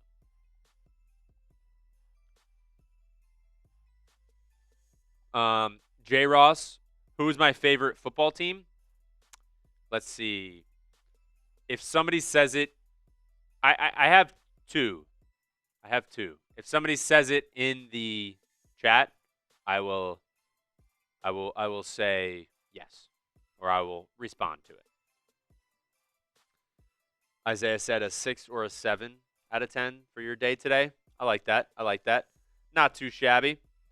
If you guys want to get in the duck race, by the way, I have a little picture here. If you scan that, you'll get to get in the duck race to win some money. It's over $100 right now. Let me see. You could win. Javier. That's one of my teams, is the Tampa Bay Buccaneers. I am the host of Bucs Breakdown here, and I lived in Tampa for a year. About 2 years ago, I lived there for a year, right out of college. I worked at the Hard Rock in Tampa. Shout out to them. And then I lived in Sarasota, which is like an hour south of Tampa. I lived in there since I was 14. But before there, I lived somewhere else, which is the hometown of my other team.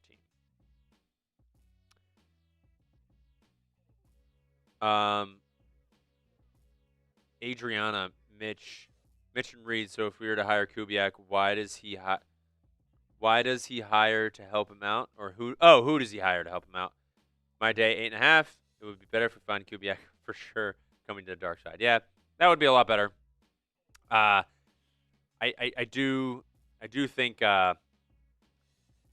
Kubiak makes this team better. I think he's had a great reign with the Seahawks, what he's done with Darnold, and I believe my day would be a lot better if Kubiak decided. But he can't say yes until after the Super Bowl. So nothing would be official, but you can say it's expected. But I think he's the secret hire or the secret interview that the Raiders are going to have. And by the way, James got my second team. It is the Eagles. I lived in Pennsylvania, grew up there. Technically, I was born in New Jersey, but I grew up in Pennsylvania, right on the border of the Delaware, and so New Jersey and Trenton. And I lived in Bucks County. Shout out to anyone in Bucks County, 215-267. That's where I lived. Bucks County. Yep, Bucks County. That's right. Yardley, Pennsylvania, Mooresville. I was technically born in Trenton, New Jersey. My birth certificate says that because we lived right on the Delaware, like 15 minutes from the Delaware. So Delaware Water Gap. Yep. I used to cross it every time when I go from my hometown to college. So the Eagles are my other team. But there you go. Yeah, that's a little bit about me. Again. Shout out to all y'all. Again, I just made a quick little video on Patrick Graham going to, and it looks like the Pittsburgh Steelers also, according to Albert Breer, Browns defensive coordinator Jim Schwartz has been telling his assistants and friends that the only way he was staying was as head coach for a couple weeks now. Cleveland wants him back, and maybe Todd Monken can draw him back in, but that's definitely not a sure thing. And that Cleveland situation is bad. Dead Raider, Patrick Graham's gone? Yes, sir. Again, his contract was already up. I did a show, again, probably a good month ago around, hey, Patrick Graham, the Raiders, they're going to split. They're going to be separated. It's very much expected. The Raiders gave PG a raise last year. They went from $3 million all the way up to $4 million, which might not seem like a lot, but I think it's a pretty significant pay bump. But yes, Patrick Graham is going to be the next defensive coordinator. Defensive coordinator. Somebody said, Reed, you're a Tampa Bay fan. How do you feel about Baker after this year? Do you mean after, 2025 or after this upcoming year? Because he's going into a contract year this year. So they were talking about, if he was going to get a contract extension now after this season. But if you're talking about 2025, I think he started off the year really, really solid. Had a great first 5 weeks of the season. He was in MVP talks. I thought he was going to talk himself and play himself into being a top 5 quarterback in the NFL right now, but now he's probably top 15 and I like Baker though. And 15 probably. But he did hurt his shoulder in the middle of the year, towards the end of the year, sort of the back half of the year. So he did hurt his shoulder. So he was playing a little bit hurt, but I think the offensive coordinator Josh Grizzard, he sort of didn't help the Bucs offense and Baker. He, I think, was a little bit too inexperienced in terms of calling plays for that type of team. And maybe he has a good offensive mind, but it was not working. Sure. You remember Emeka Egbuka was cooking. And then all of a sudden, nowhere to be found. So they had some offensive line issues. Offensive line got injured. 2 guys got injured that are big. Cody and Ben Bredesen, they got injured. So I think Baker, Patrick with Graham's a guy going like to the Zach Steelers. Robinson, Zach Robinson has a very creative mind. I'm higher on Zach Robinson now than I was when I saw him playing or saw him with the Falcons.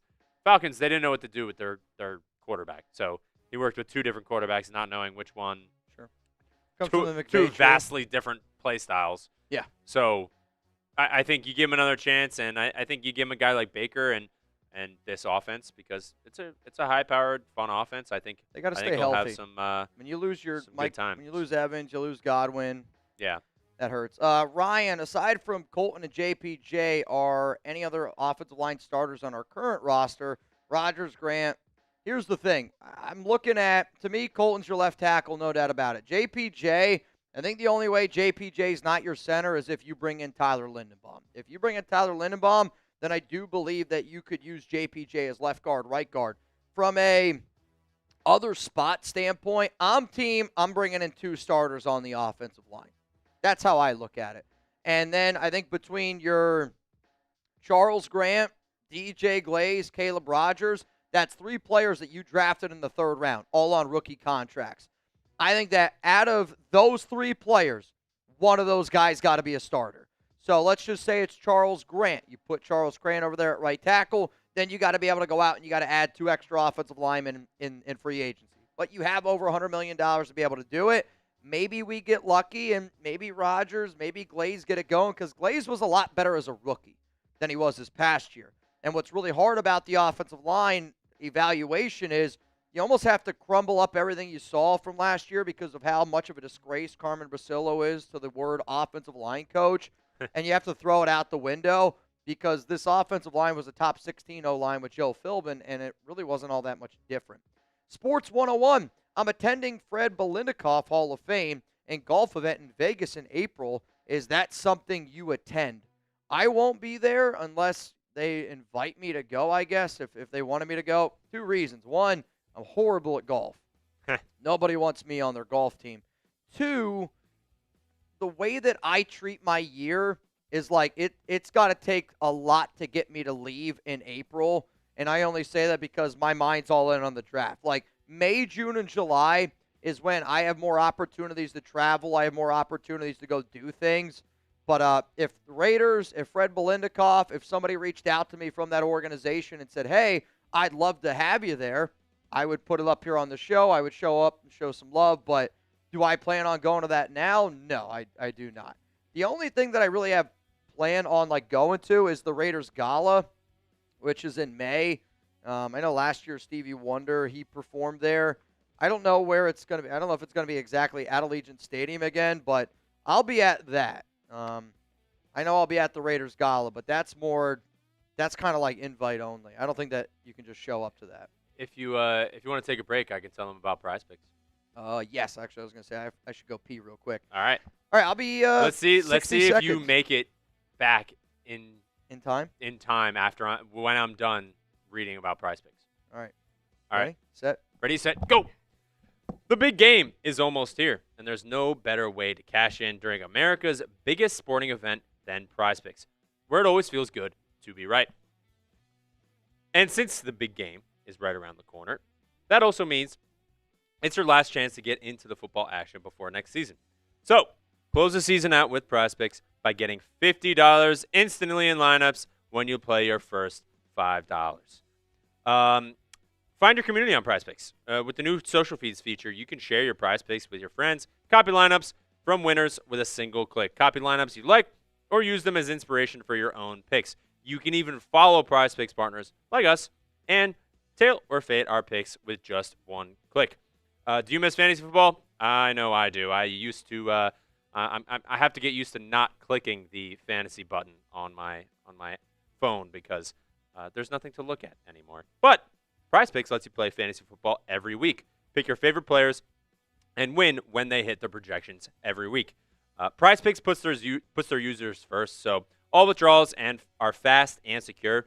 Prize Picks accepts most major payment methods, making deposits into your account quick and easy with this sports season. So I always do my Apple Pay, and it makes it so much easier because I could just double-click at the on my phone, and it's really, really easy. But I do want to show you guys some options that you can have for the big game coming up.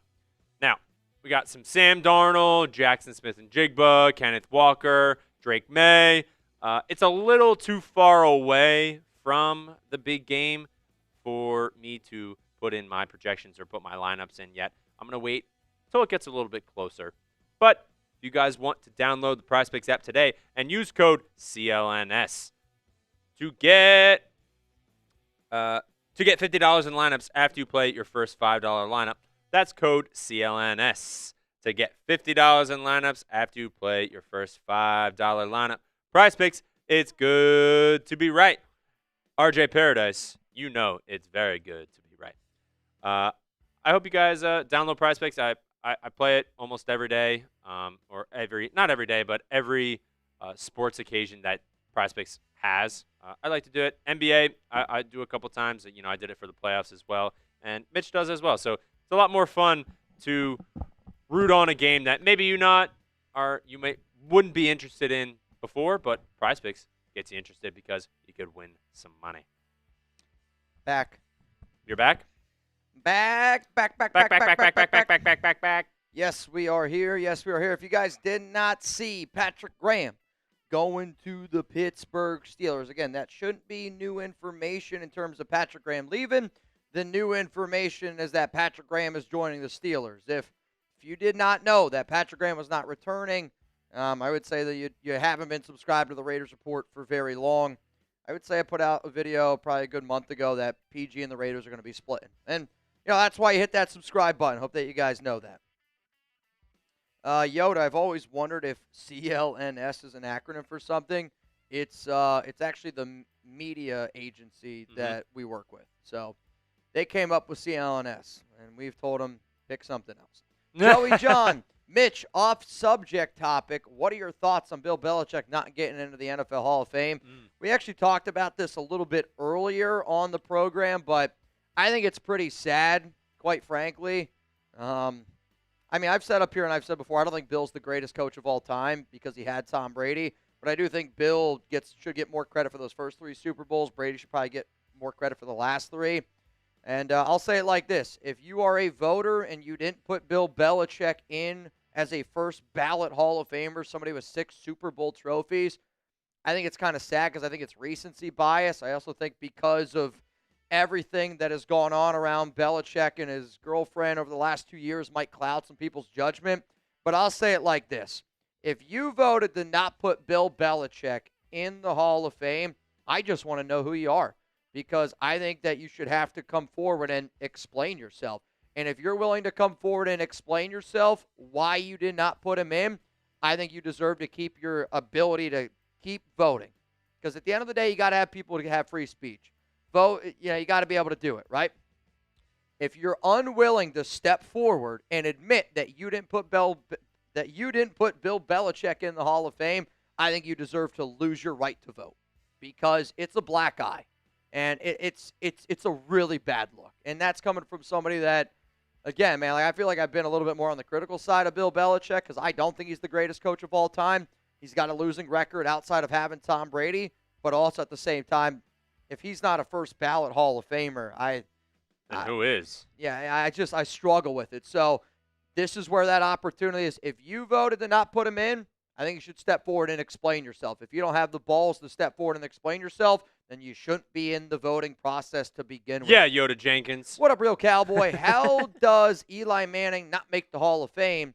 What the F are these voters doing? See, I think Eli Manning is a little bit more of a controversial one, because the only reason why Eli Manning makes the Hall of Fame is because he's got 2 Super Bowls. That's it. 2 Super Bowls, 2 Super Bowl MVPs. But when you really look at the career of Eli Manning, Eli's career from a outside of those 2 Super Bowl standpoint is not a Hall of Fame career. I think Eli is completely different than Bill Belichick. Completely. Because am I wrong for saying that the only reason why Eli Manning deserves to be in the Hall of Fame is because he's got 2 Super Bowls, 2 Super Bowl MVPs? That's a good. And I know, like, that's good stuff to have, though. Well, not a lot of quarterbacks have that have Hall of Fame. Without a doubt. But if you were to just tell me is Eli Manning a Hall of Fame quarterback? I'll say yes, because he's got 2 Super Bowls, but that's the only reason that I'll give you. I don't look at Eli Manning's career and be like, man, that's a Hall of Famer. But he's got 2 Super Bowls, so he deserves to get in. That's how I look at it. I believe, how close are we to getting all caught up? Are we almost there? We're close. So, friendly reminder, once we get all caught up on Super Chats today, I don't know how long Reed and I are going to be live for. We kind of, plan to stay live, chop it up a little bit, basically like we've done today. But essentially what's going to end up happening is then, unless more Raiders information comes out, we're going to do a fan-led mock draft. If you've never been a part of one of our fan-led mock drafts, I hope that you participate. I hope it's going to be fun. Mitch, if you have to say the only reason, then there is a reason. Put him in from Zahn. Fair enough. Hey, yeah, that's a good point. Fair enough. I just, there's that part, like, who had a better career? Phillip Rivers or Eli Manning? I think most people would take Eli Manning's career because he won 2 Super Bowls. But who's the better quarterback, Phillip Rivers or Eli Manning? I think it's Phillip Rivers, and I don't think it's close. But I don't. Does Phillip get in? I don't know, right? How about who's the better quarterback, Eli Manning or Derek Carr? Eli Manning. I think a lot of people would disagree with you. Okay. Eli Manning was a really good quarterback. He was good. I don't know if he was ever top 10. He was good for a long time, though. But I don't know if he was ever top 10. Like, I don't think at any point Eli Manning played in the NFL. At any point in his career? I don't think he was ever top 10. Oh, I think he was top 10. Tell me, go find the year, because you're talking about elite quarterback play. There was one year he threw for 35 touchdowns. That might be the year you can give me an argument. But I'm talking just talent-wise. At any point in his career being a top 10 quarterback, I think when he was I'm asking. When he was playing in his Super Bowls, like he was up there with Brady and Breeze and Manning, like his brother, like he was up there. He was never as good as he was never as good as Again, Peyton. I think I'd give him 8 or 9 in a couple of his years when he was playing. I would be shocked. Art says Carr was never top 10. I think that's cap. I mean, Derek Carr in 2015 and 2016, I think he would have won the MVP if he doesn't get hurt. Like I'm saying from a talent standpoint alone, I think I look at a guy like Eli Manning as being a good quarterback, but I don't look at him as being somebody that was ever a top 10. But he's got 2 Super Bowl rings. I don't know. I mean, in 2011. Yep. This is when Breeze was good as well. Yep. He threw for almost 5,000 yards. Okay. 29 touchdowns, 6 interceptions. That's a hell of a year. It's a hell of a year. Hell of a year. And I guess I can say, like, the quarterback play in the 2010s was unbelievable. So that year, Eli Manning, he was ninth in the NFL in QBR, and he would have been 7. So actually, that year, I'll give you. Because it's not that I'm saying he was a top 10 quarterback the entire time he played. Aaron Rodgers, Drew Brees, Tom Brady. Yeah. There's Romo, Stafford, Schaub, Manning, Matt Ryan, Ben Roethlisberger, Alex Smith, Phillip Rivers. Like there was a time in the NFL where I do think that we were really spoiled with quarterback play. Oh, for sure. And like the only reason I'm pushing back on it is because I'll give him 1 or 2 years during his year that he was a top 10 quarterback because he played very well that year. But like he was not a top 10 quarterback for the majority of his career. I'll give him 1 or 2 years. Like that 2011 year probably, and then I would possibly 2015 as well. 2015 is a solid. Yeah, I'm saying that's the year I was thinking of. 35 touchdowns, but that year they're 6-10. You know, like he's got a year. He's got 18 touchdowns, 27 interceptions. I mean, he's got. I mean, again, he's a good quarterback, and Eli's always the fun debate to me because I got a lot of Giants fans in my family. I think the only reason why I said like I would push back on that being top 10 is because I think only 1 or 2 years, and you're like because you said he was never a top 10 quarterback, and I was like I think there's an argument in that 2015 and 2011 where maybe he cracked the top 10 and I'm not saying he's 5, I'm saying he's like 8 or 9. Yeah, because you got Rodgers, Brees, Manning, Brady, Romo. His best year, the year that I'll give you the argument, I think is the 2011 season. Yeah, it's probably up there. But like the 2015 year, he threw the ball 618 times. That's slinging the pill. Well, that was OBJ's rookie year, I believe. Oh, you might be right. So that he was slinging that thing. No, 2014 I think it was because I lost my fantasy football championship in 2014 because OBJ caught an 80-yard touchdown, and I won it in 2015. Yeah. Richard Black, Mitch, can regime unofficially say Kubiak? Yeah, you're right. Has the job and verbally agree on how much per year in the second meeting? I mean, he had a great year in his second year, OBJ though. Sorry, OBJ is probably the greatest young receiver. Dude, his first 2 years. That 2015, he had. 2015, OBJ had 1,400 yards and 13 touchdowns. So better than his. Justin Jefferson, OBJ, Randy Moss, to me, are probably the best receivers off the top of my head right now. And I don't remember Jerry Rice, but I know Jerry Rice is the greatest of all time. I guess, honestly, the way that the deal would have to go for Kubiak is it would have to be a little bit more of like, hey, this is going to be the deal that ends up going down. I would compare it to, honestly, free agency. Like, there's probably a Adam Schefter tweet, Ian Rappaport tweet that says the Las Vegas Raiders are expected to hire Seattle Seahawks offensive coordinator Klint Kubiak after the Super Bowl. Yeah. That's probably what it looks like. And then after the Super Bowl, it's the Las Vegas Raiders have officially hired Klint Kubiak to be their head coach. You'll see that in free agency. But I do believe you can verbally agree. What's the issue there is, though, you can get into some tampering issues. So I think the Raiders just got to be careful that they don't lose freaking draft picks or something. What up, Will? If we get Kubiak,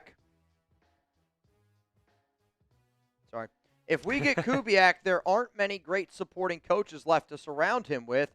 We knew Pete was gone 2 months ago. I don't know how we didn't have a plan. See, they were interviewing people, though, so there was a plan. They just haven't found the right guy yet. The first time I heard about Jesse Minter, I want to say was in the beginning of December. So, the Raiders have been at this. They were probably even already at it before that. But to say there aren't many great supporting coaches left to surround him, I completely agree with that statement. And also, if you bring in Kubiak, he might also bring in his own guys from Seattle. So, if you told me right now if it was Klint Kubiak, Cliff Kingsbury, and Raheem Morris, if you tell me that that's not a good coaching staff, I tell you respectfully I disagree. I'm not worried about the Raiders right now in this coaching staff. There are a lot of good candidates out there, and there's a lot of good candidates out there because when you have as much movement like we did this year in the NFL, like 10 different openings are open, that's guys leaving. Guys are moving all around. Yeah. Like, look at Carmen Brasillo. Carmen Brasillo is not returning to the Giants. He's probably a top 5 offensive line coach in the NFL, but that's because of all the turnover. I'm not worried about it. Now, I could say that, and if the Raiders hire Luke Getsy, I'm going to go nuts, but that's not going to happen. Grim, if we don't hire one by today, I'll gladly do it on a dime. At this point, just get Is that Let's Go Mets? I do think it's Let's Go Mets. I will agree with the Mets thing. The John Gruden one, Grim, I'm guessing you don't watch this show a lot. I hope that you watch it a little bit more, but I think the definition of stupidity is wanting John Gruden. He also said no to the Jets. I don't think he wants to coach. Well, Gruden has actually kind of mentioned that he would be interested in doing some jobs. But again, I don't know why. If you wanted to bring Gruden in again, quarterback coach is the absolute highest you could bring him in. And he's not going to do that. And I don't see why he would do that. Yeah, he's not going to leave what he's doing right now for quarterback coach of the Raiders. Yeah, again, Gruden failed with the Raiders before. I can't wrap my mind around why anybody would want it. I love Jeremy's profile picture. Thoughts on bringing back Papa Rich back for special teams? So what's interesting about this is there would be some people that would love to bring back Rich Bisaccia. I'm not going to lie to you. I think it'd be cool. I personally do not think that Rich Bisaccia would want to come back to the Raiders because of how things ended up going down, and they kind of pushed him to the side. But also, I've talked to our Packers guy about this. One of the worst special teams units in the NFL this past season was the Green Bay Packers and Rich Bisaccia. So, you're literally just hiring him based off of what he did in 2021, based off of, what he did before. Also just based off I don't name. think. Yeah, again, I love Rich, and I love Papa Bisaccia, and I wish that they could have figured out a way, but I do think that sometimes things run their course, and sometimes you got to be able to move on. I think a lot of times I wouldn't be upset about it, but if we're talking about hiring a coach that's coming off a good year, that's not him. They had one of the worst special teams units in the NFL last season. I think a lot of times too, as fans, we kind of gravitate and feel comfortable with names we already know and things that we've seen happen already. So guys like Gruden, guys like Bisaccia, we see that, we've already had that before. Maybe they can just be better than they were before. But we already know that name, so we feel comfortable, and we don't have to worry about a guy like Klint Kubiak or a guy like Scheelhaase or something like that, where it's comfortable because you know the name. Yeah. It happens a lot here, and I know that. De Guerrero, hopefully. Please make a Commando Mendoza T-shirt. What does that mean? Like Commando like instead this of Fernando? Commando? Okay. I was like, you want a naked Mendoza shirt? Mendoza shirt? That's wild. We'll just get a Mendoza shirt. I mean, what's just a naked silhouette of him? Just says shirt cock in it. T-shirt, I'd buy one. And 14-3, Joe Lombardi is not related to Mick or Mike. Must consider him for OC. He's connected to the Lombardi family. Yeah. I mean, but in the whole Lombardi family, I know he's not maybe directly related to Mick and Mike, but I do know there's a lot of people from that Lombardi family that do not like the Raiders. I'll also say that I don't think Joe Lombardi is all that good of an offensive coordinator. He was not calling plays. So for me, if I'm the Raiders, I want to bring in somebody that Klint wants. I'm not interested in Lombardi. If we don't hire Kubiak, Webb, or one of the Rams guys at a little lower tier, I'm going to crash the F out. This is where I panic. If the Raiders do not get Klint Kubiak, Chris Shula, Nate Scheelhaase, Mike LaFleur, or Davis Webb, this is where you start to hit that panic button a little bit. And in all honesty, the number one guy I'd probably call then is Sean McDermott. Yeah. So it's... Just throw the bag at him and say, hey, come on. Yep. All right. Next one. Seeing a lot of hate on my Mets. Seeing a lot of hate on my Mets right now. Uh-oh. Nico, for those saying Bill was caught cheating, That's why, bro.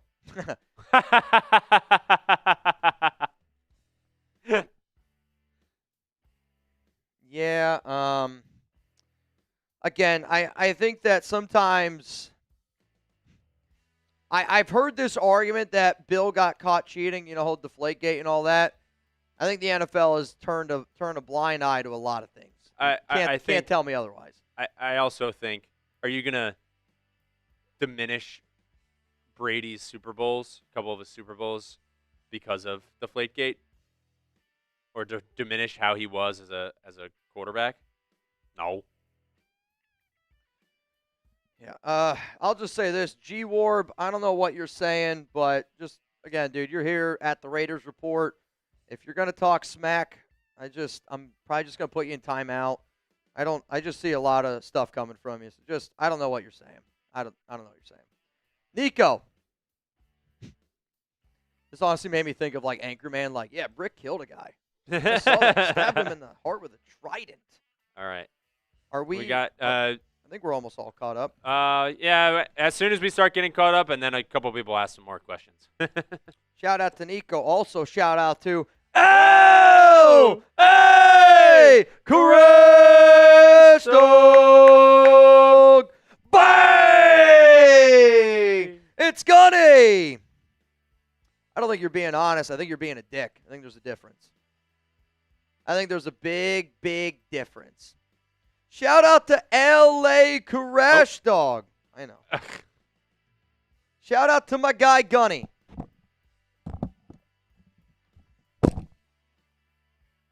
Ooh, he loves Gunny.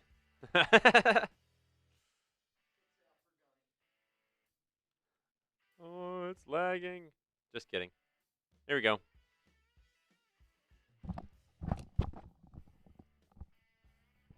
Let's get the energy back in the room. What up, fam? If you don't know, go to saveawarrior.org/donate for veterans and for first responders struggling.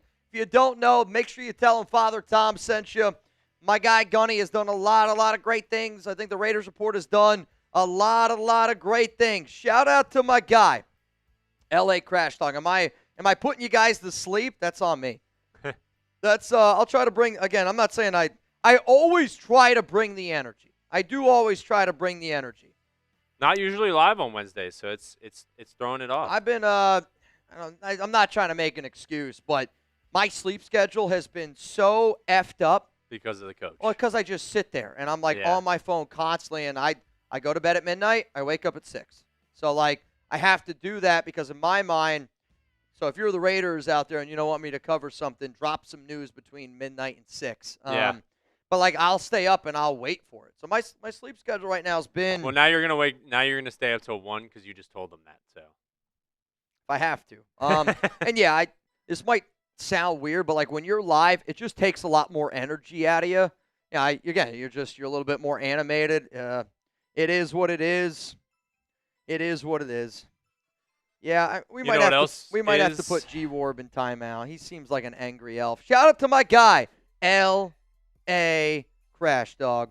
Cast Joey Bang! I don't know, man. Gruden was on the up every year. He wasn't, though. All right, you know what? Let's, since Cast Joey is on the front of your jersey. So. I know. We're Cast. I mean, I've done a lot of shows on Gruden. If you want some numbers, let me go into my bag here real quick. I know I got a lot of numbers here.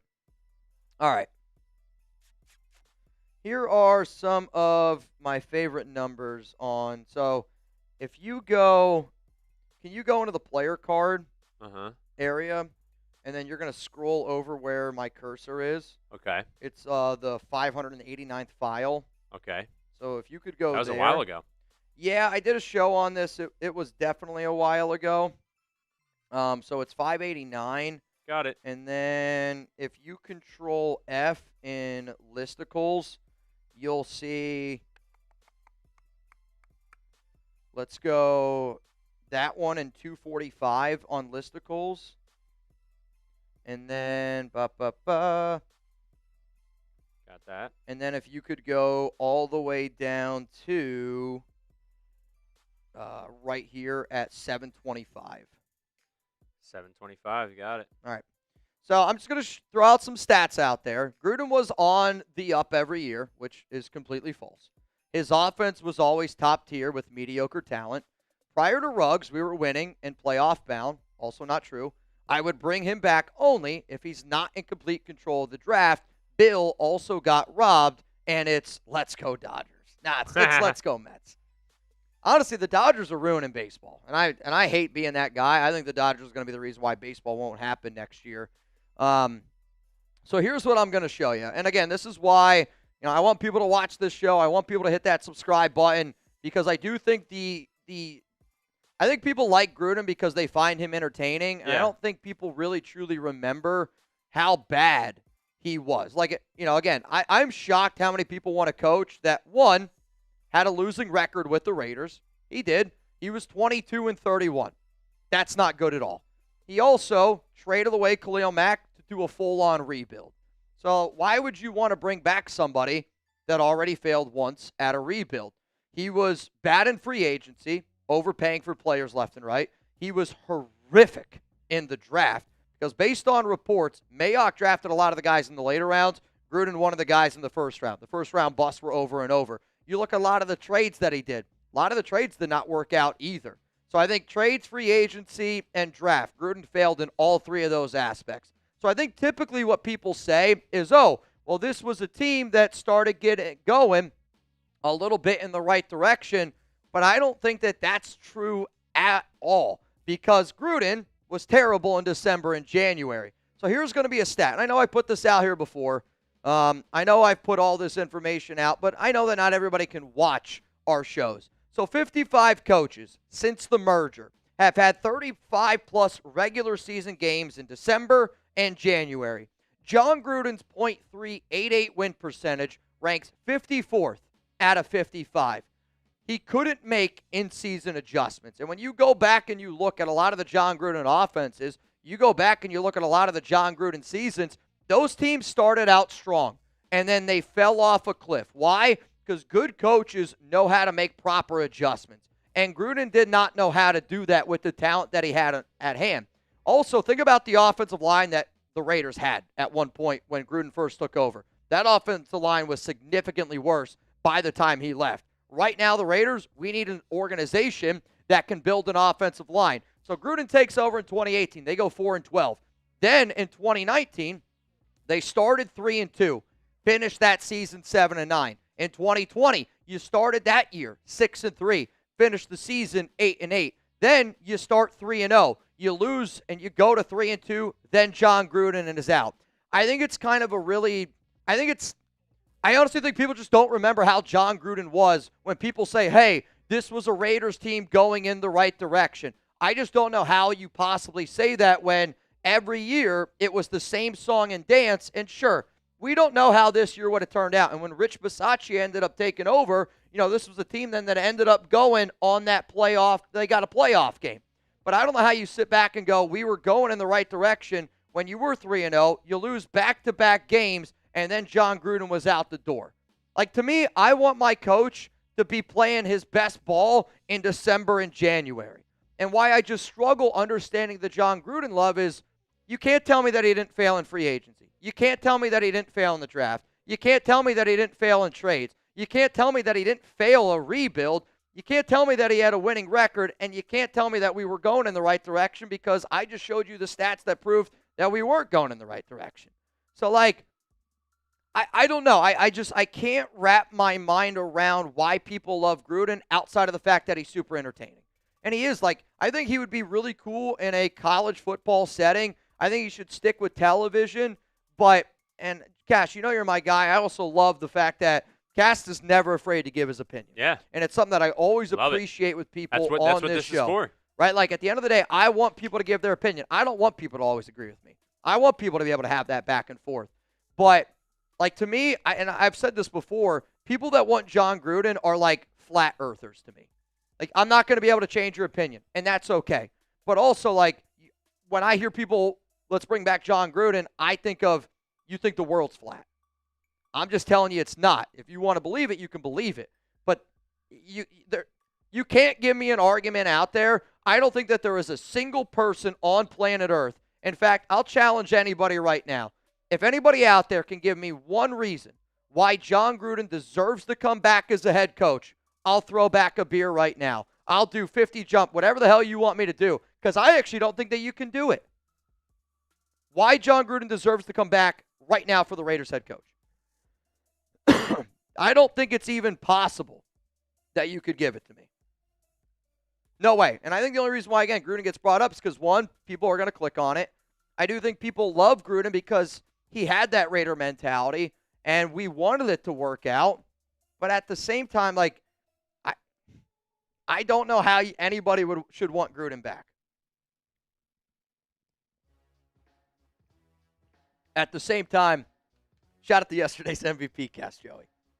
Shout out to you, bro. Didn't Kellen Moore get unofficially hired? I don't know what that means.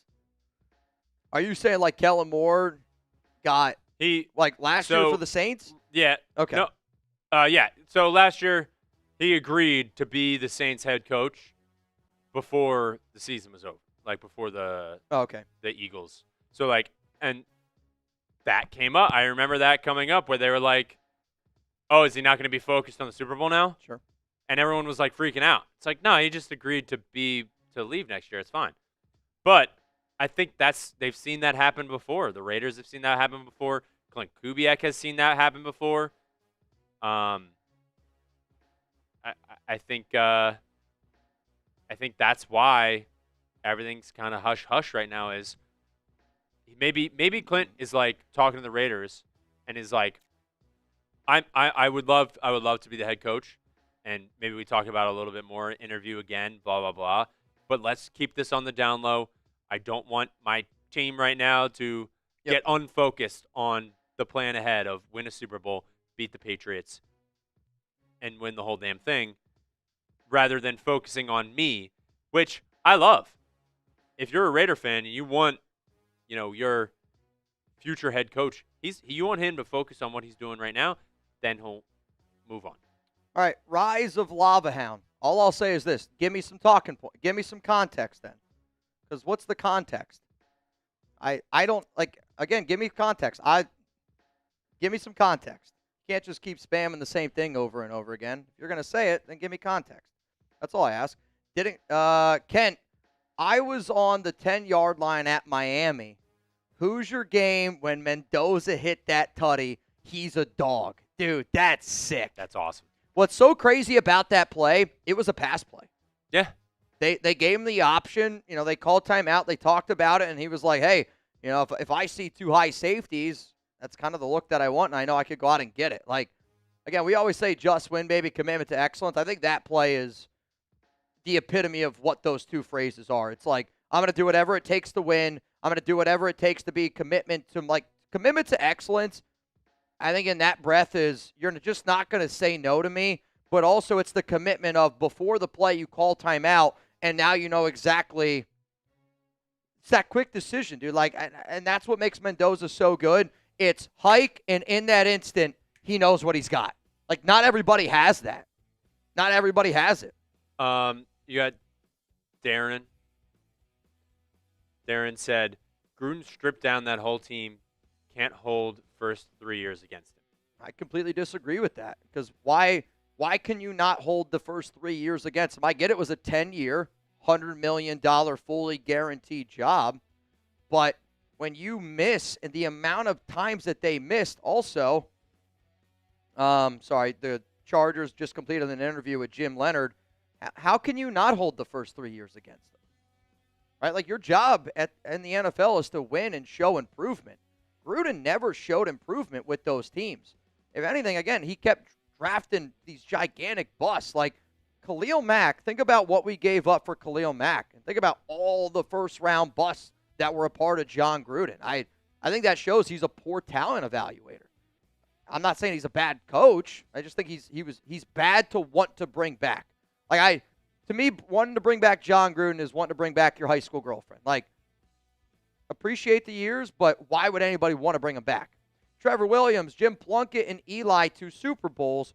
Jim, 72 wins, 72 losses. Eli, 117 wins, 117 losses. Jim is still not in Eli. Wait your turn. I mean, that's an interesting stat, dude. I'm not going to lie, because when I think about Jim, I think of Jim Plunkett as a Hall of Famer.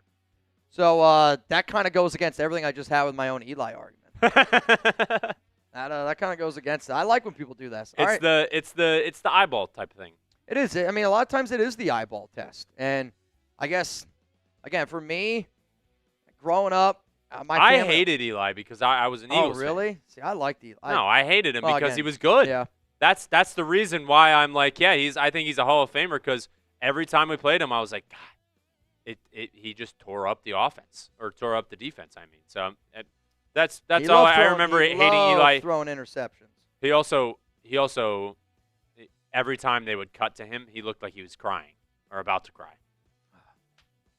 I see somebody said, don't forget Media Day next week. I plan on interviewing Klint Kubiak. I'll tell you that. I'm going to do my best. I know our Chat Sports team, they're going out early next week for Super Bowl media. I will be at Media Row for the Super Bowl on Thursday. I might be able to go Friday morning before our event, but I'll be there, and I'm telling you this right now, I'm going to be a freaking shark hunting down Klint Kubiak. I'm going to be a shark looking for him. What's going on? What's the breaking news? The Browns, they hired a head coach earlier today. So now there's only 2 jobs left. That was the breaking news. Lash, on a scale of 1 to 10, how well do you rate the Sean McVay tree? I think everything kind of depends on what you're looking for, but I would put the Sean McVay tree up there as an 8, probably. Probably an 8 for 8 or 9 on offense.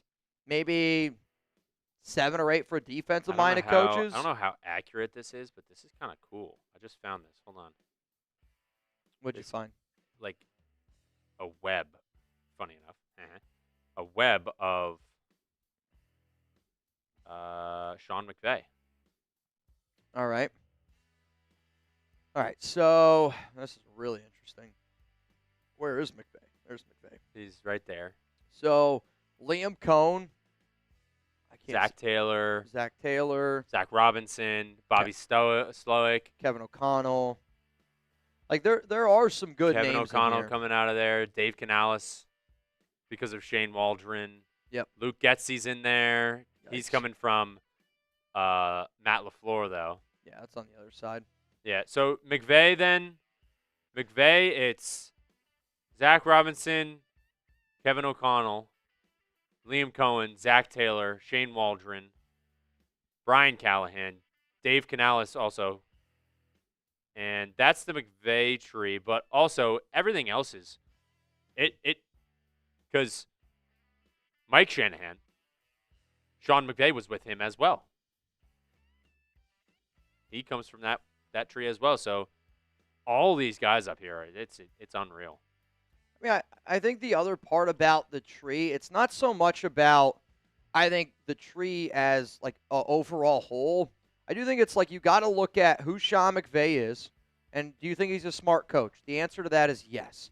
So I think when you're the Raiders and you have the number 1 overall pick and you're looking at a quarterback, I do think it's also the importance of, well, this guy's been learning underneath this guy, and I want to be able to bring a lot of the things that he learned working underneath Sean and implement it to what the Raiders got. Because I think people would say Sean McVay is the best coach in the NFL right now. Like, I would take Sean McVay if you asked me almost any trade. I bet you I'd probably say yes to it if it involves Sean McVay. Number 1 overall pick for Sean McVay, close your ears. Close your ears. Joseph, hey, Mitch, who would be the DC if Webb was hired? I would wonder if they would try to bring in a guy like Jim Leonard. I think that's or somebody you have to consider. Schwartz. I think Raheem Morris is somebody I'd throw in there. Again, there's a multitude of different coaches that you could potentially look at, but I would say Leonard would be somebody I'd look at. Schwartz could be somebody I'd look at. Maybe look at a Raheem Morris. I'm trying to go to my doc here. Though I hope I didn't delete it.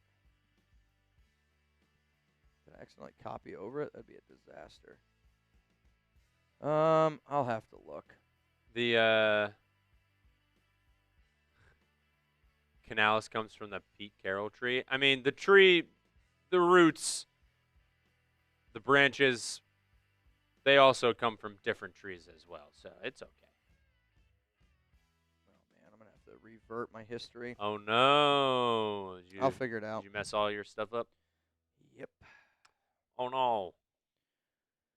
Oh, that's a disaster. Mad Meerkat. What do you got for me, Mad Meerkat? Sorry. Let me fix this real quick, Reed. Sure. You want to hop off screen? Yes, please. All right. I won't be long.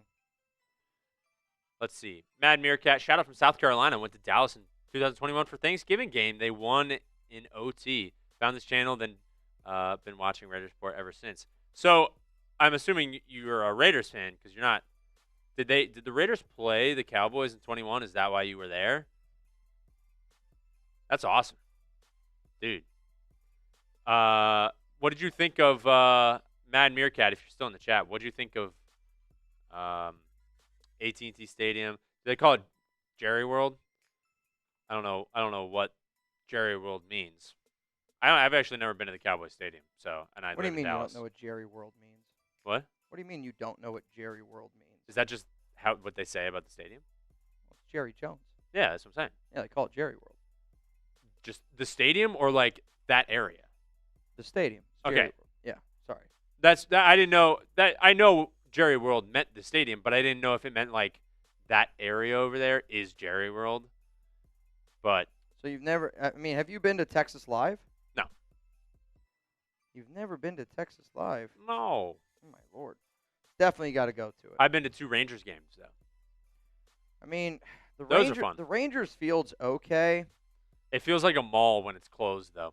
When the roof is closed, it feels like a mall. I fixed it. We're good. Shout out from South Carolina. Went to Dallas in 2021. The Thanksgiving game was awesome. It's a special memory in my heart. Raiders ended up winning that game 36-33. My dad was in town. He ended up pieing me in the face, but I remember that game because at the time, our studios, I think we only had maybe like 3 studios at the time. Really?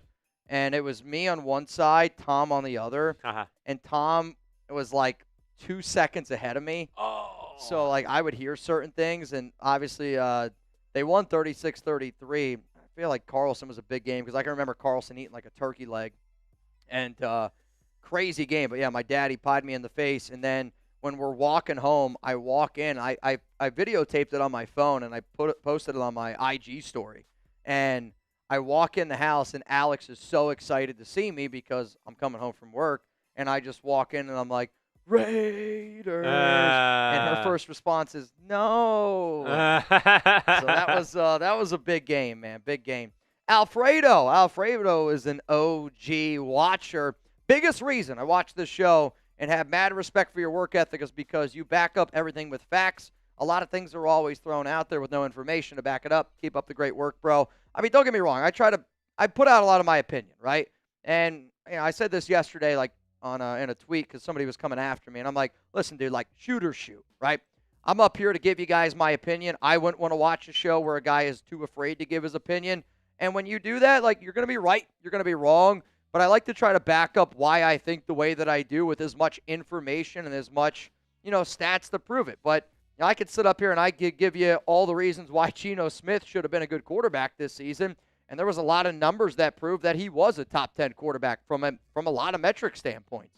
But sometimes it doesn't matter, right? It's why you play the game.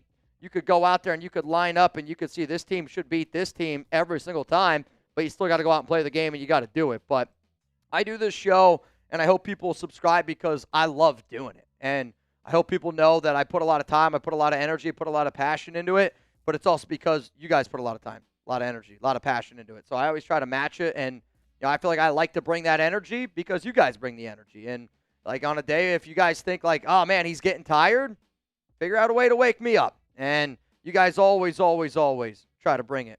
Mitch, you said Geno was a top 15 QB. I did. I thought he was going to be – I had him ranked 14.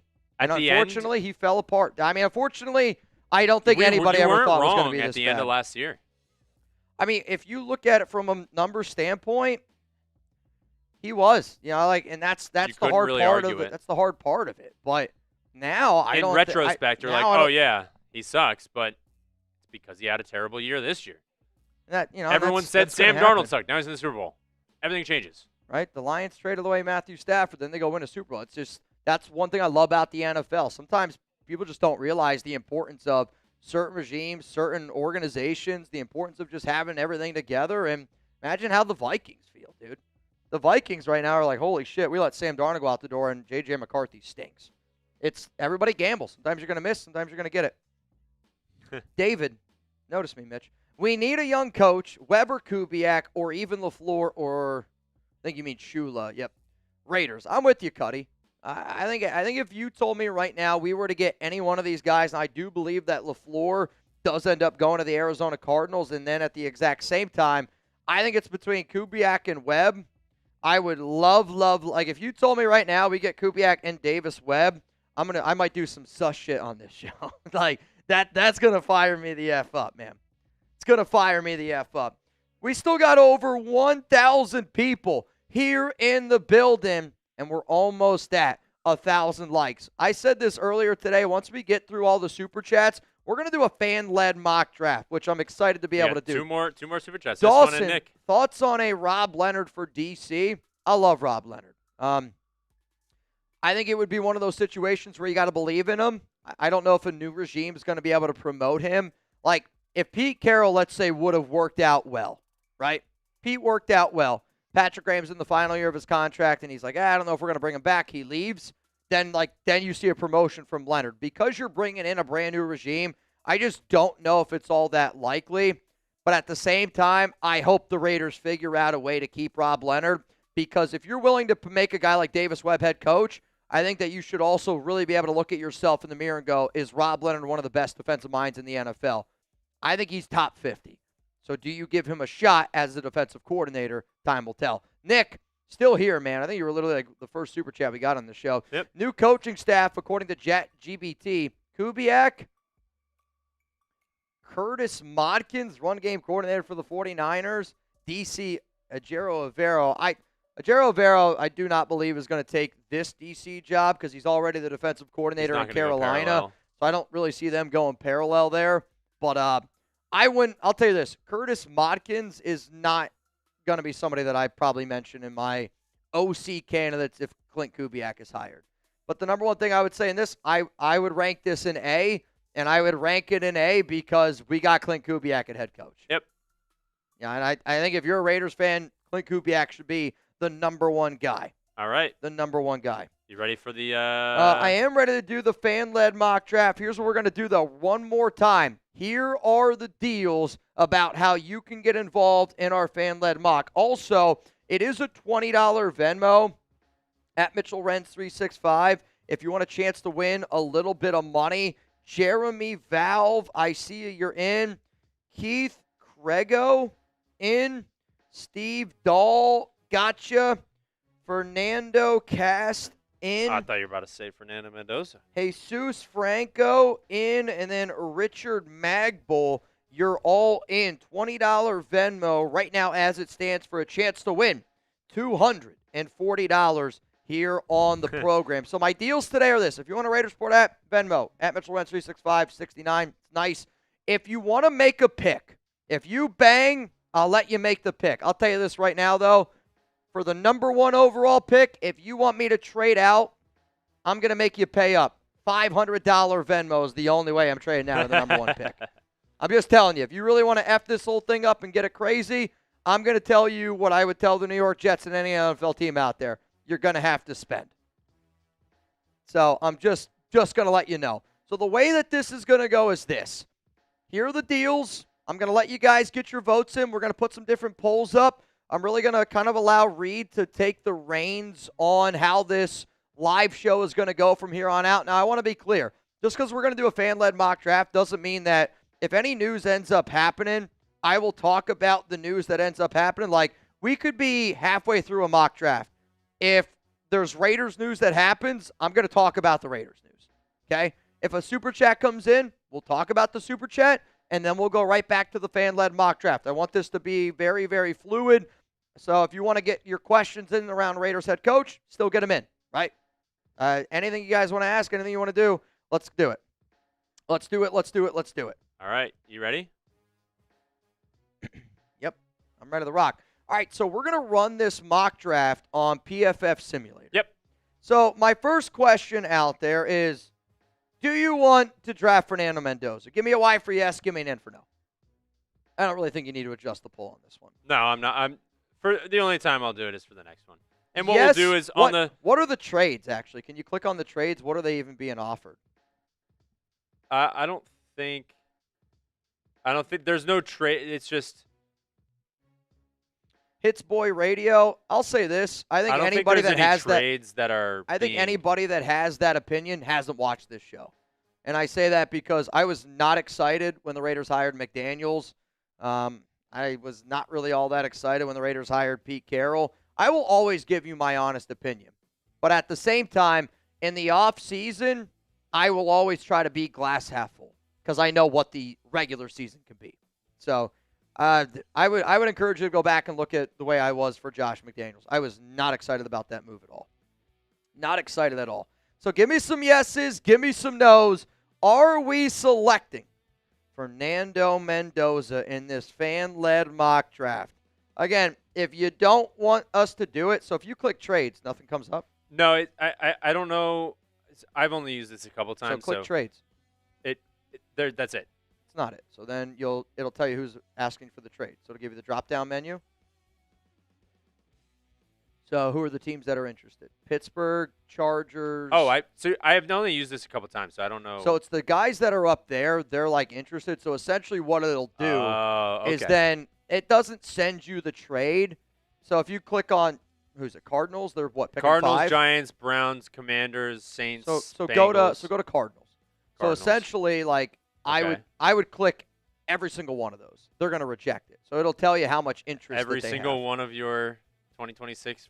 I would click every single 2026, every one of the 2027, every one of the 2028.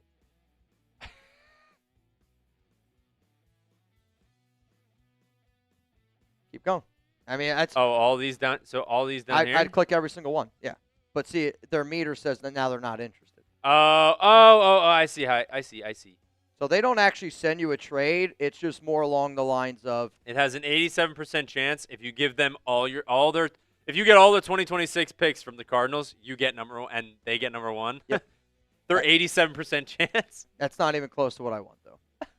I would want all their first-round pick. Because the way that this works, I would want 5+ first-round picks for Mendoza. So every single pick. They say no to that. All right, it looks like we are going to select. That's cool. Mr. Mendoza. Sorry, I don't No, you're know how okay. to use it. There's multiple different mock draft simulators, Yeah. so there's a lot to be able to look at. I've used last year. I used a different one I didn't use the PFF one, but this one's good. Jeremy Cole said trades ? We might be able to do trades. Obviously, it just gets a little bit more confusing. I'd say for the first fan led, I'd like to be able to keep it straight up. But if you really want to do a trade, then I'd say, like I said, you got to bang to get my attention to do a trade on today's show, and then we'll go about it. So, are we taking Mendoza?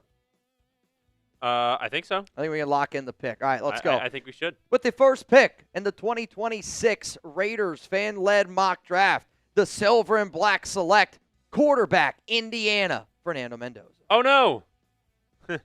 That's it. That's all we got. Oh, I see what you did. So go back. Hold on. Let me throw you full. We got an A+.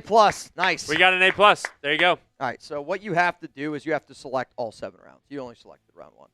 I thought I did. I'm just telling you, there's no way you did. It's here. I'll show you. This is it. It may have been because it may have reset because I had it open for so long. True. That might have been the because case. I had it. Not that. That's funny. So I had it. See how it says rounds? You only have clicked 1. I had what the heck? Oh. When I started it, I hit 7. Okay. I hit that, and so then click 7, click Raiders, enter the draft. Yep.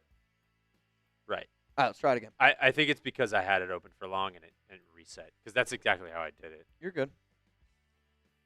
I mean, luckily, There hasn't been anything crazy happen yet. I think everyone knows we're going with Mendoza. Exactly. So let's go with Mendoza. And if anybody wants a Fernando Mendoza shirt, chatsports.com/Mendoza. Chatsports.com/Mendoza. I was going to say, I'm looking for the shirt. I got it. It's up there. I got it. I have just so many docs open. It's a problem. All right. I'll put the link for you guys again. If anybody wants the Mendoza shirt, it's under $30. Black, white, extra small, all the way up.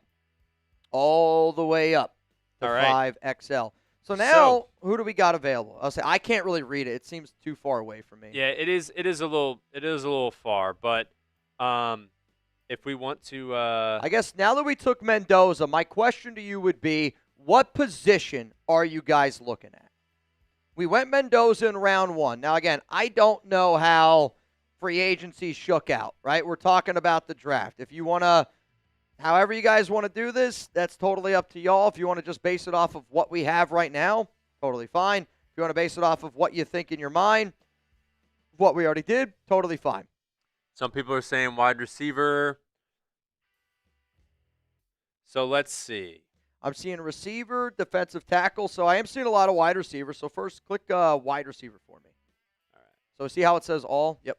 Yep. So that means right now the top wide receivers are here on the board. Elijah Surratt, Omar Cooper, Jermaine Bernard, I think that says. Yep. Chris Braswell, C.J. Daniels. Jeremy Bernard. What did I say? Jermaine. Jeremy Bernard.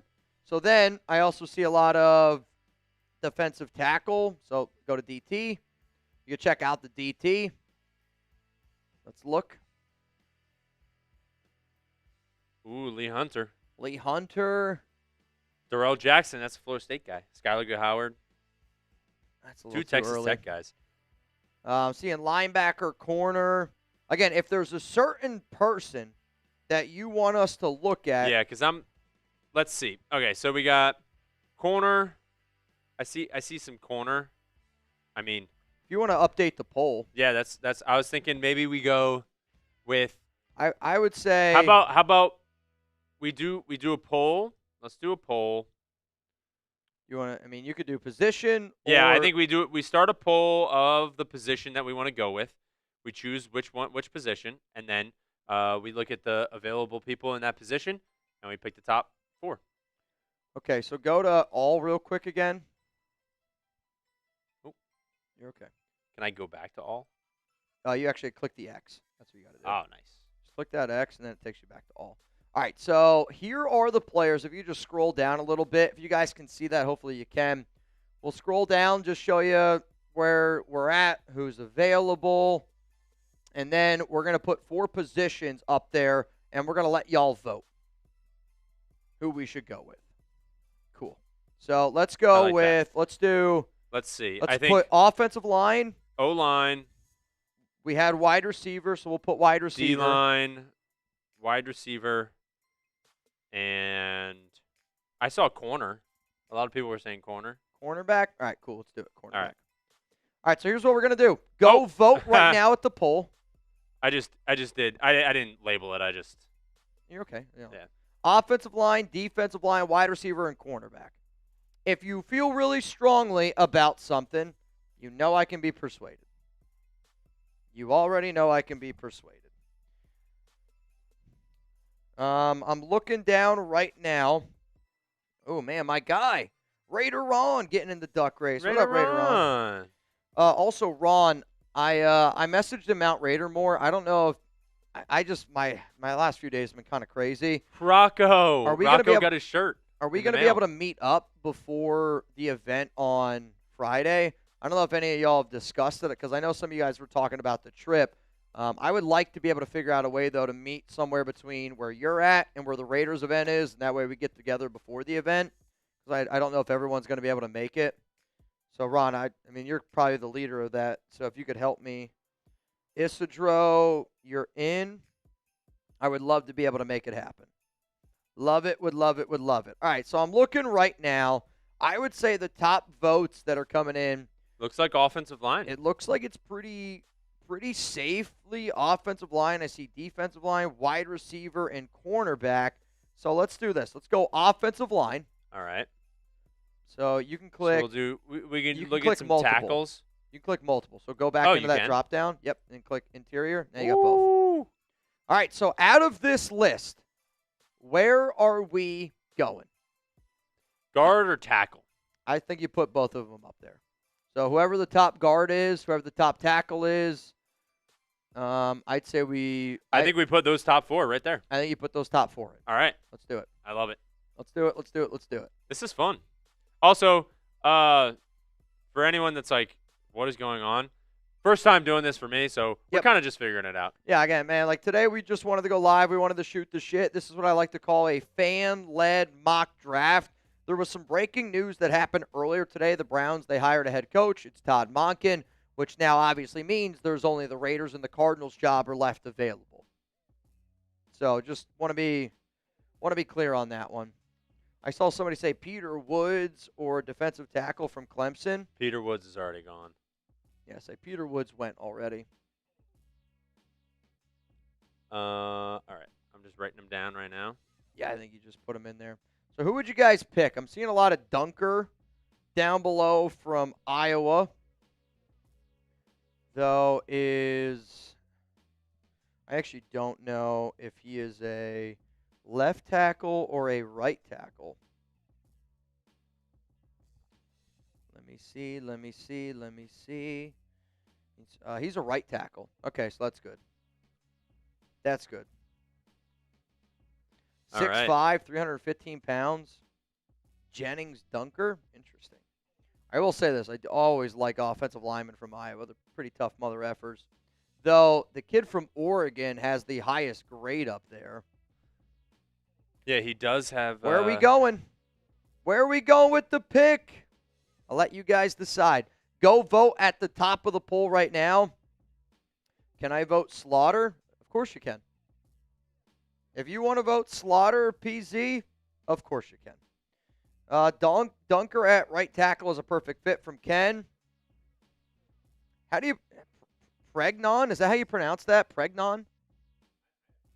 Said he was JPJ's teammate? Pregnon?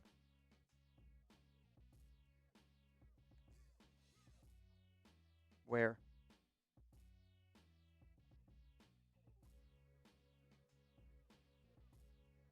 I don't see it.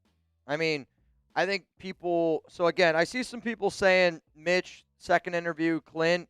I'll just say this: I will never trust anything Hondo has to say. I'm just being honest with you, right? So, if that's per Vinny, if Vinny confirmed it, then that's very different. Okay. Let me go make a video because that's true. If Vinny's putting it out there, then I absolutely. I personally think we should make a video. Yeah. So here's what's going to happen, y'all. We're going to do a quick little cut here. I'm just going to send you this right now. I'm going to go make a quick short because it is official. And JMC, I appreciate this because I didn't see this because we were doing the fan-led mock. But according to Vincent Bonsignor, Klint Kubiak's second interview with the Raiders is scheduled for Saturday. That's huge. So I'm going to go hop off here. I'm going to make a quick short. And then we'll go back to the fan-led mock here in a second. I think all I want to do is put that in there. We can go to like some of the Klint Kubiak stuff that we have, and we'll just get to 8 minutes. I mean, hang out with them and then just build the social. Yeah. Yep. Woo! Wow. All right. Hey.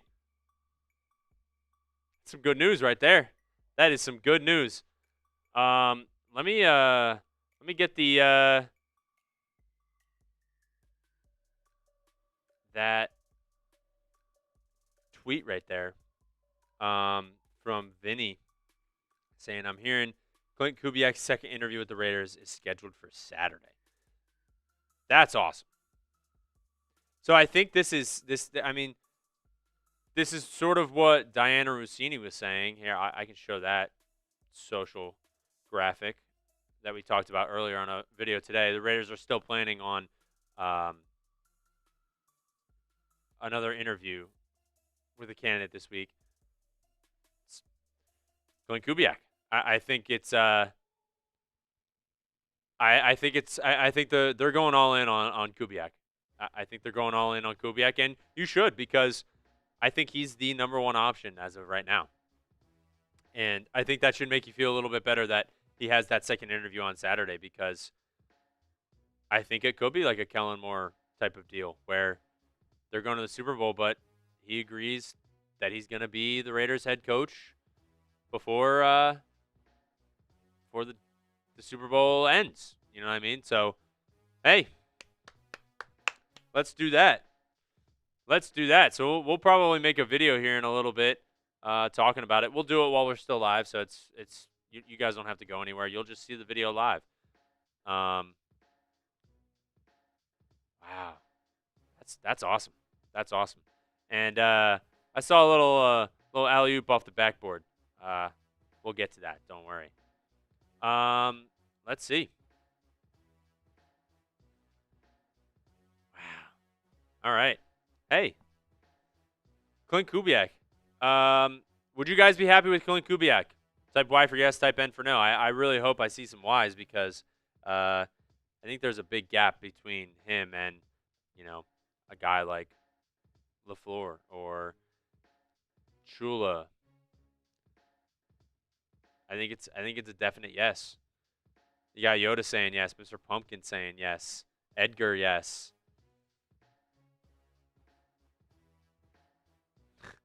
Using the John.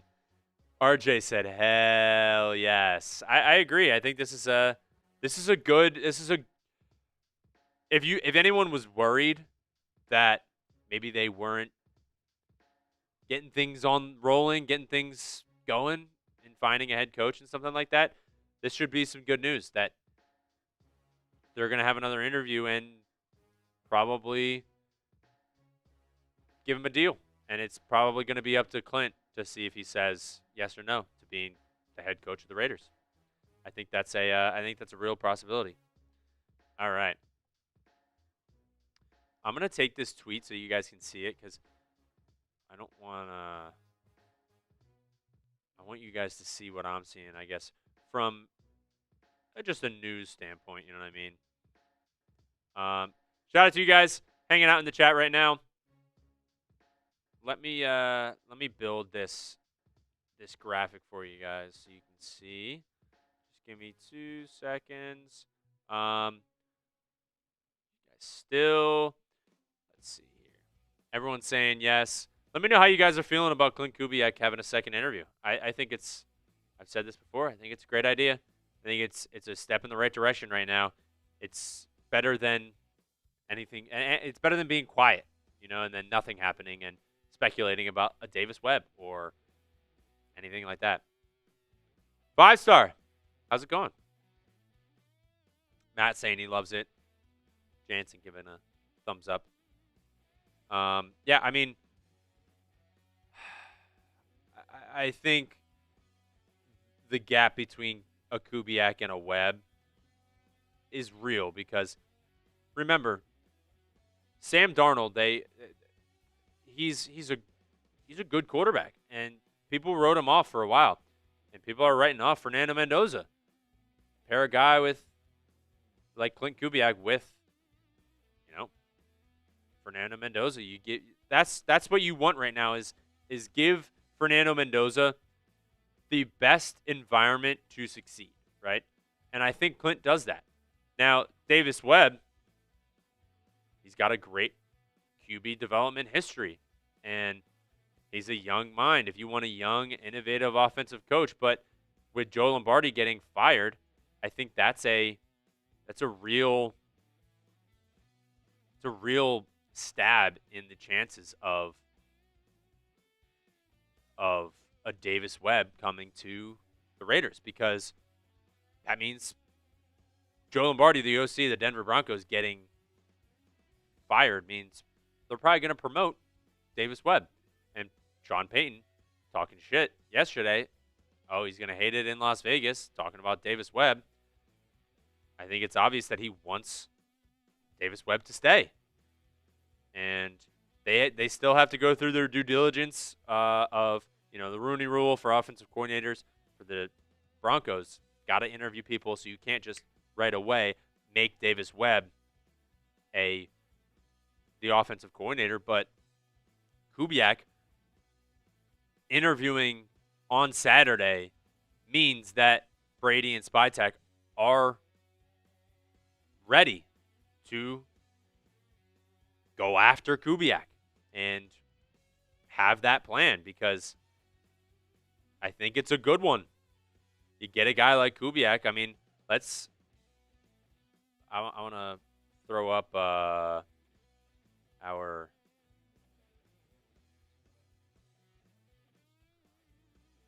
let's throw up our Klint Kubiak.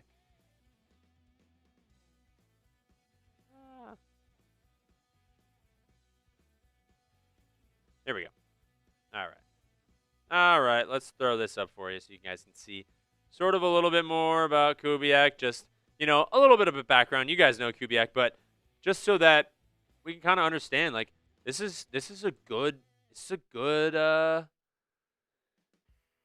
good way to go into the weekend, honestly, of getting that second interview. And like I forget who it was mentioning that this happened with Kellen Moore last year with the Eagles. I think it being a secret interview, I guess, and not really wanting it to get out and stuff is more of, maybe it's Kubiak saying, hey, I don't want there to be a distraction.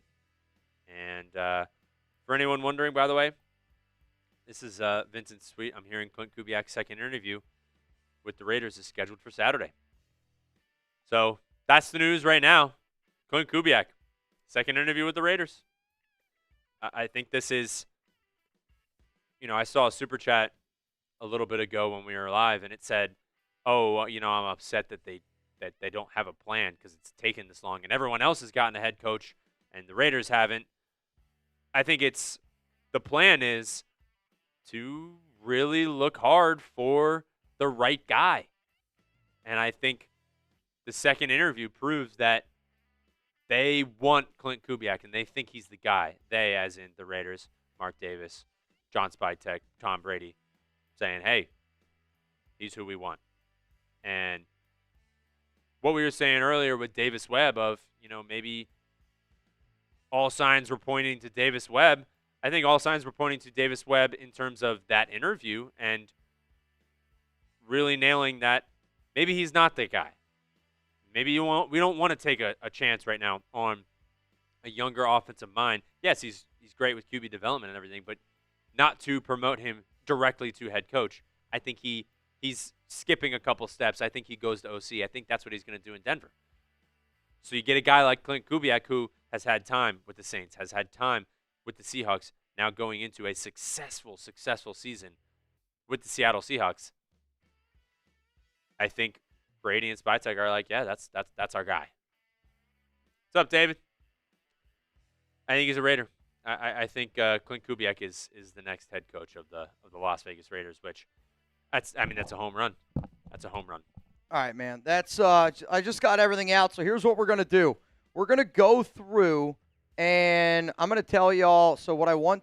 So if you go in the Kubiak doc, you know what we have in there, the list 5, the reveal of why I want him to be the guy. Yes. So that's what I want to do. I want to hit this news. So we'll do the whole coming up. I'll explain it. Hit that news. We'll let's ask a question. Let's do. Do you want Kubiak to be a head coach? Sorry, y'all. We're kind of doing this on the fly. Sometimes it's going to happen. Obviously, when I go live, You're talking about this, but you just want to change it. Yeah. So just go reveal. But change that title. Yeah. Okay.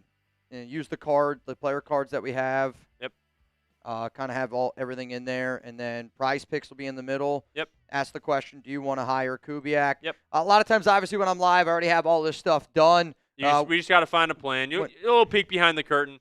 Yep. Something that we can go to real quick, though, while I get that all set up and organized, because I just need to change. You're good. Just that real quick. Yep. We did get Klint this, which I do Kubiak. not want to forget.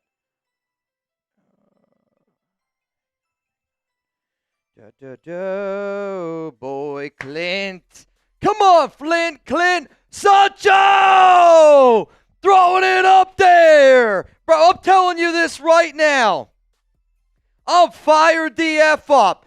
Give me some Klint Kubiak in this piece, man.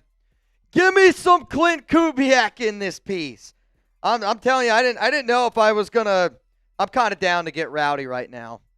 I'm kind of down to get a little bit rowdy. So coming up here on the Raiders Report, we're gonna go through what the latest news is around Klint Kubiak and his scheduled interview with the Raiders on Saturday. What's that date? Is that? So they had until February 1st. February 1st is Sunday, so that's literally the final day on Saturday, the 31st. Holy shit, dude. I might ask Brett for me to work on Saturday.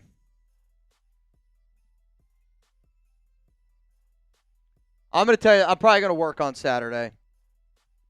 I'm just going to tell you all that right now. I'm probably going to work on Saturday. I don't know what that's going to do in my off days. I'll figure it out. We'll adjust after that. Because if I'm the Raiders, you don't let him leave. You know what I mean? Like, well, he has to. He's going to the Super Bowl. I know he's got to go do the Super Bowl. But if you get in that building, the deal should be made. You figure out every way in your freaking mind that deal's going to be a done deal. You don't let him leave. You don't let him leave. And I know he's got to leave. He's got to go do the Super Bowl. But there needs to be you're going to be the next head coach of the Raiders. There's just got to be that. Mr. Pumpkin, do not let him leave. If you want Klint Kubiak to be the next Raiders head coach, type KK down below. Come on, Klint. Come on, Klint. Just want to give some love to the nation. Raiders. Can't wait to see the Cuban Missile Crisis in action. My family is actually from Cuba, too, so stoked. Michaela sends her love to the nation as well. Hopefully, Michaela's doing well. It's crazy how many years ago that was, dude. Because what? Michaela, I think she was like 13, 14 in that photo. Chuck is just a pup in that one. That was, I can't even, 4 years ago is that? I don't know, 3 years ago? That picture? Rick says the entire Raiders brass should be there on Saturday. I could not agree with you more. I'd roll out a red carpet for Klint if I had one. I see Ben. What up, Edgar, Steven, Malachi Muhammad? Give him the farm, says June. Joe Gunn, KC, Charles, let's go, man. I want Klint Kubiak in the building. I want Klint in the building. I'm going to message my one boss here. Can I work on Saturday? Klint interview with the Raiders. Let's do.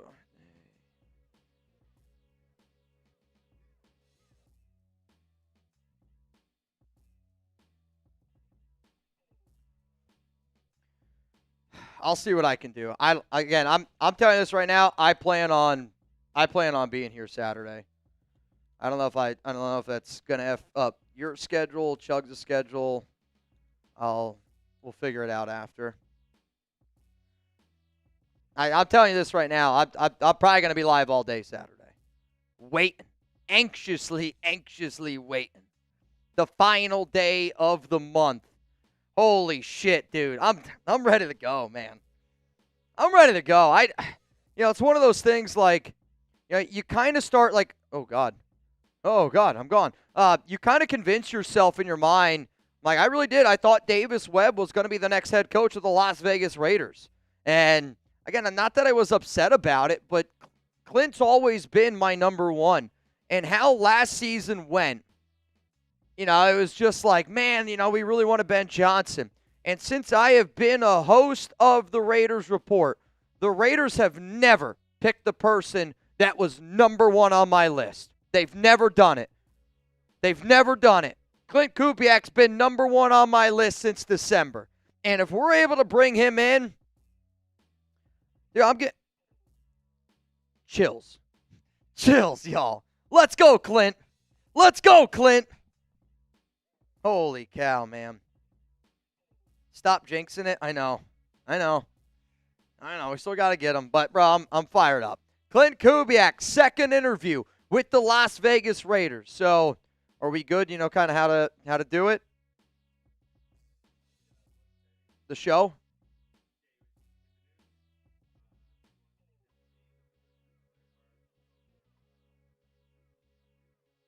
I'll follow your lead. So I think the way that we okay, got to have a weigh-in as well. Yeah. So there needs to be sub and a pin comment. Okay. I would follow the script that we have in there in the Kubiak doc. As close as that as we can. Does that make sense? Not exactly. We'll mix it up. Oh, man. Oh, man. Well, how about this then? Just do the List 5 logo. We'll save the player cards for if he gets hired. All right, let's do that. Yep, I got you. Yep.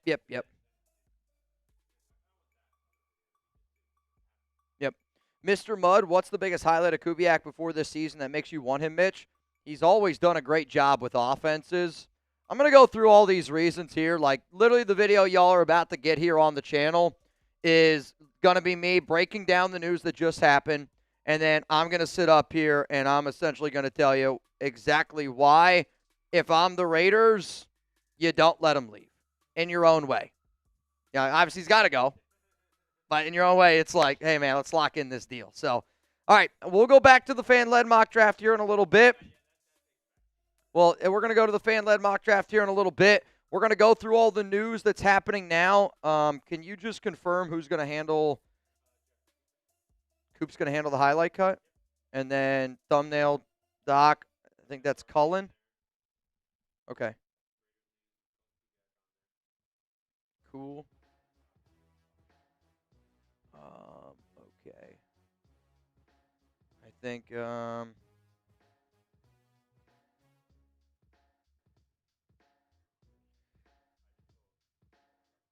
right, hang on.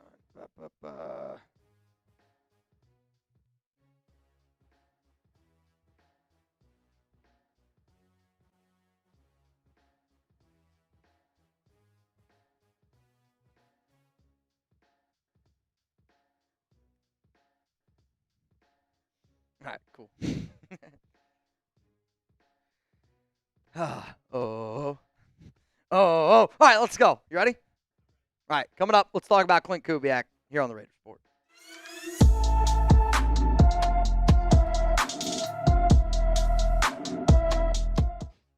Major Klint Kubiak Raiders news. Hell, I'm almost tempted to say this is breaking news. The Las Vegas Raiders have a second interview scheduled with Seahawks offensive coordinator Klint Kubiak. If you don't hit that like button, I'll definitely know this. You don't bleed silver and black. And I promise you this right now. If, fingers crossed, when the Las Vegas Raiders decide to bring in Kubiak to be their next head coach, I'm going to be going live and I'm going to be going wild. This is why I want you to hit that sub button. I'm live right now on Wednesday. I was live yesterday for 4 hours. I'm probably going to be live here today, probably close to 5 or 6. I'm telling you this right now. I'm giving up my off day on Saturday. I'm coming in here to the studio. I'm going to be live all freaking day because I mean this, John, Tom Brady, anybody. If you are serious about getting Klint Kubiak to be the next head coach of this team, you do everything you can to make sure that you know and Klint knows that he's going to be the next head coach, because obviously you can't make it officially official.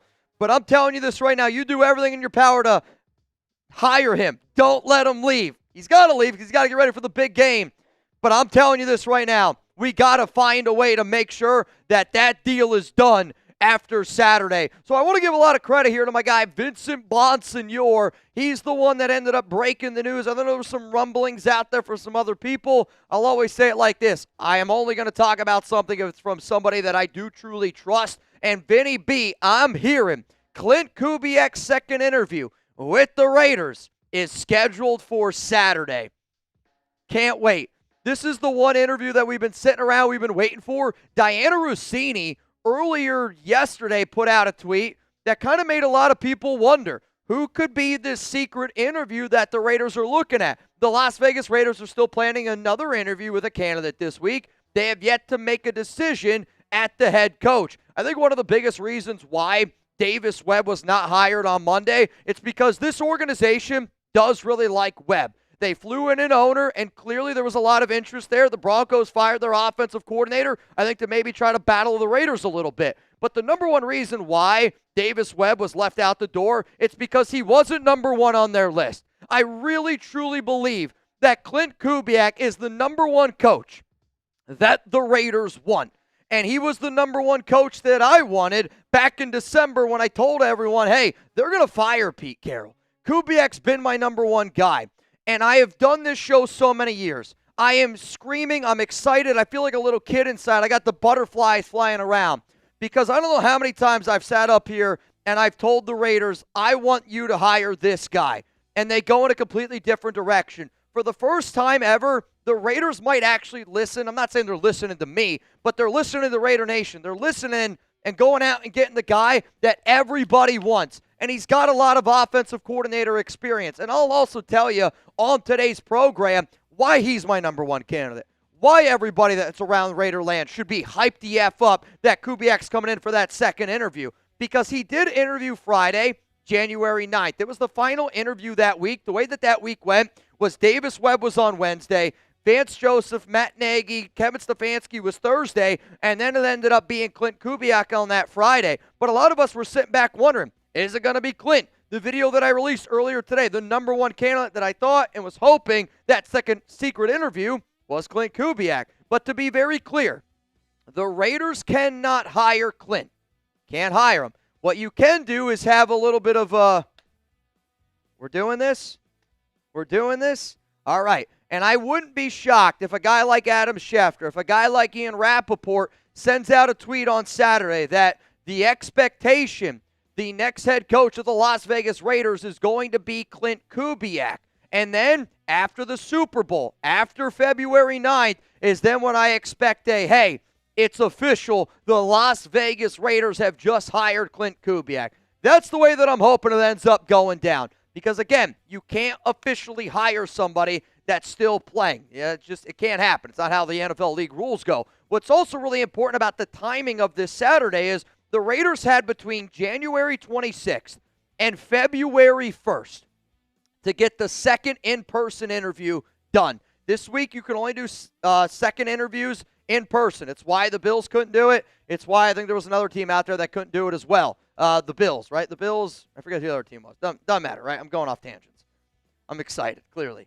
But for the Raiders, this is the guy that you want.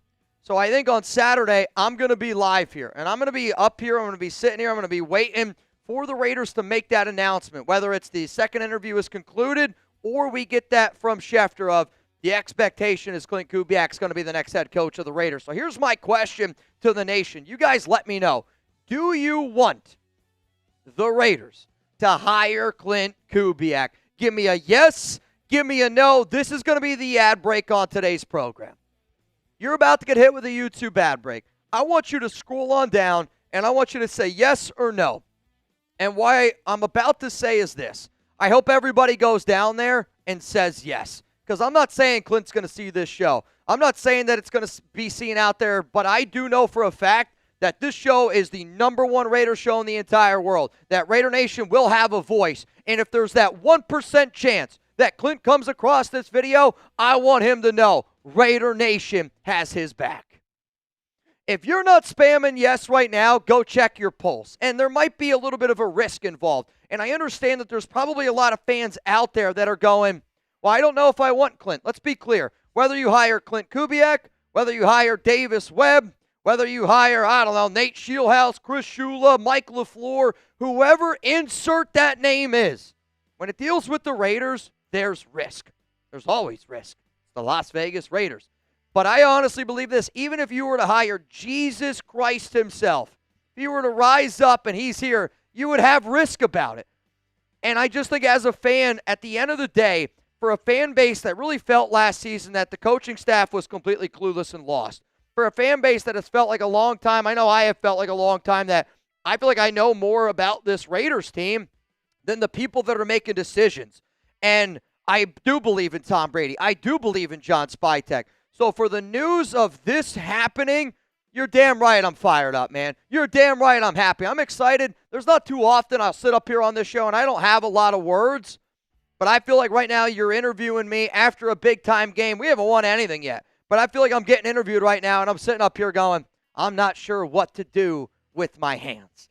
That's how excited I am about Klint Kubiak potentially joining the Silver and Black. So coming up here in just a moment, I'm going to tell you why the Raiders should hire him. I'm going to tell you why the fit makes sense, why he's the number one coach on my list, why he's been the number one coach on my list for the last 2 months. Before I get into that, though, Kubiak was number one on my list. Number one fantasy sports app in the world, it's Prize Picks. And the big game, it's almost here. Do you plan on watching Klint Kubiak in the big game? I know I do. There's no better way to cash in during America's biggest sporting event than Prize Picks, where it always feels good to be right. And since the big game is right around the corner, it also means it's your last chance to get into the football action before next season. So close the season outright with Prize Picks by getting $50 instantly in lineups when you play your first $5. My wife, she never wanted to watch football. Then we started playing on Prize Picks, and now she's talking to me about who she's picking for her lineup. It's exciting. It gets all of us more amped up watching the game. Do you miss fantasy football? Prize Picks lets you play fantasy football every week. Pick your favorite players and win when they hit their projections. Do you plan on watching the big game? I anticipate that answer to be yes. I'll tell you this right now. I'm going to be rooting for Klint Kubiak. Why? I'm rooting for Klint because if he loses that game, again, I'm recording this before we know anything about that interview on Saturday. If he loses that game, I wonder if he goes, oh, man, maybe I'm not ready to be a head coach in the NFL.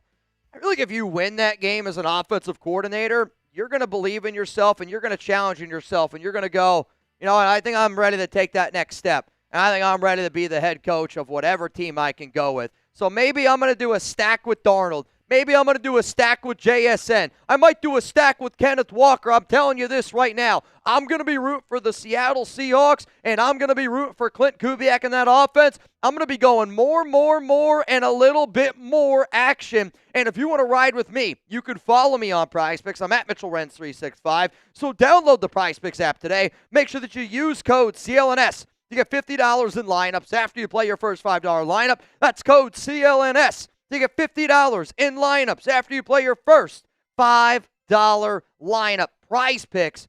It's good. And I mean it. It's good to be right. So here's why I believe the Raiders should find a way to hire Kubiak. And again, it's tough to say you got to hire him on Saturday because you can't officially do it. But I want Kubiak to know that we want him, and I want the Raiders to know that you got to figure out every way that you can't let him leave the building without that handshake going, we're going to be working together next season. He comes from a phenomenal coaching tree.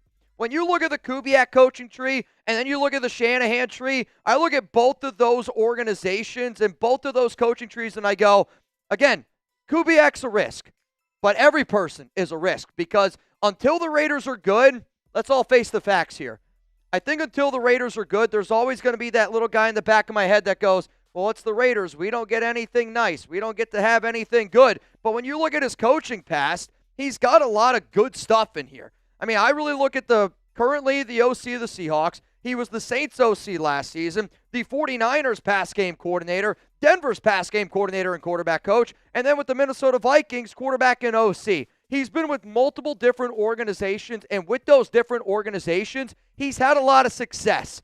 And if you're the Silver and Black, you're looking at the number one overall pick. You're looking at Fernando Mendoza, and you know damn well that your next head coach better be able to work with some quarterbacks. Luckily for you, Klint Kubiak has had a lot of quarterback success. I thought Derek Carr looked really damn good, that Saints offense last season. Unfortunately, so many people got hurt. Look at Sam Darnold this season. Back-to-back 14-win seasons. The only quarterback on the planet that's ever done that is Tom Brady and Sam Darnold. I wonder if Tom Brady's noticing Mr. Darnold now. Kirk Cousins a few years ago. Brock Purdy in 2023. Case Keenum in 2018. He's got a lot of quarterback success.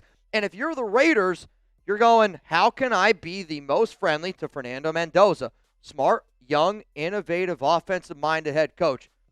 How many people have ever wanted the Raiders to go that route? I know I've been begging for that route for a long time. Next thing, he's a football guy. The reason why I bring that up is because a lot of times I think good organizations, when the players that they bring in, Fernando Mendoza, football guy. Ashton Genty, football guy. Brock Bowers, football guy. Max Crosby, football guy. When you're pillars of your team, you need their identities to match the coach that you got. Kubiak, when you hear a lot of things about him, he eats, sleeps, breathes football. And sure, some people will kind of ride on him a little bit. Maybe he's quiet.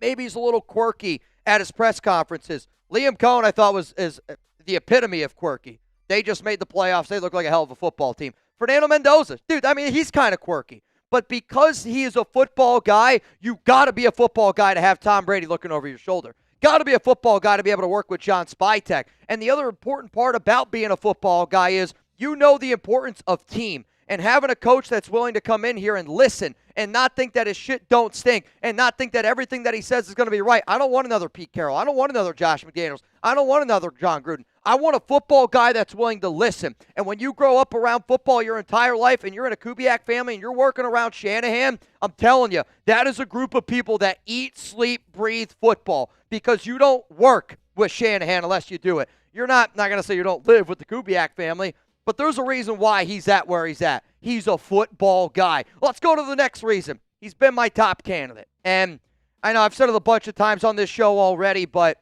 I'm so proud of the Raiders, and they still got to get the deal done. They still got to get it done. But I feel like if they go out and get my top candidate, if they go out and get the top candidate, we got to stop sitting up here and going, well, the Raiders can't do this. I think it shows that Tom Brady can close the deal. I think it shows that people want to come play here for this organization. And I don't blame fans for sitting back going, nobody wants to coach this team. You can't say that anymore if Klint Kubiak takes this job. And it's still not a guarantee. It's not a guarantee at all. And if you were to miss out on Klint, then yeah, you might want to look at some of those other names that I was just showing. But for the Raiders, if he's your top guy, you're in Las Vegas, pile up your chips, Tom, and get ready to push them in the middle of the table. The final reason why I'm going to say it, I do think he's the perfect head coach for what the Raiders have right now. Not even looking at the over $100 million that we're going to have in salary cap space, top 2 in the NFL. Not even looking at the 10 total draft picks that this organization is going to have. I mean the perfect fit for Las Vegas because, again, I'm talking offense and offense only, right? Look at the Seattle Seahawks last season. They had one of the worst offensive lines in the NFL. This year, major offensive line improvements. You look at the quarterback in Fernando Mendoza. What's the best part about helping a young quarterback? I think it's getting the play action involved and really having a coach that knows the strengths of your team. You look at when he was the OC in Minnesota. Kirk Cousins was out there doing his thing. You look at Brock Purdy in 2023. Brock Purdy's best season was in 2023 with Klint. There's the pass game coordinator. 2024, Derek Carr. Derek Carr might have been the front runner for the MVP the first 3 weeks of the season. Then, unfortunately, a lot of injuries ended up zapping that offense. Now you got Sam Darnold. Sam Darnold is a 14-3 winning quarterback, number 1 team in the NFC, but it's that ability to play smart football, take care of it, that's also really going to help Mendoza be the best version of himself. And I haven't even mentioned Ashton Genty. Look at how they use Kenneth Walker in that ground game. Look at how the tight ends have always been used in Seattle. And yes, they got JSN. They got a lot more talented receivers. But the way that they scheme open JSN, I look at a guy like Brock Bowers and I'm going, dude, this Brock Bowers guy, if they can find a way to always find ways to get him open, then you're going to be able to find a lot of ways to get this 2 tight end system going with Bowers, with Michael Mayer.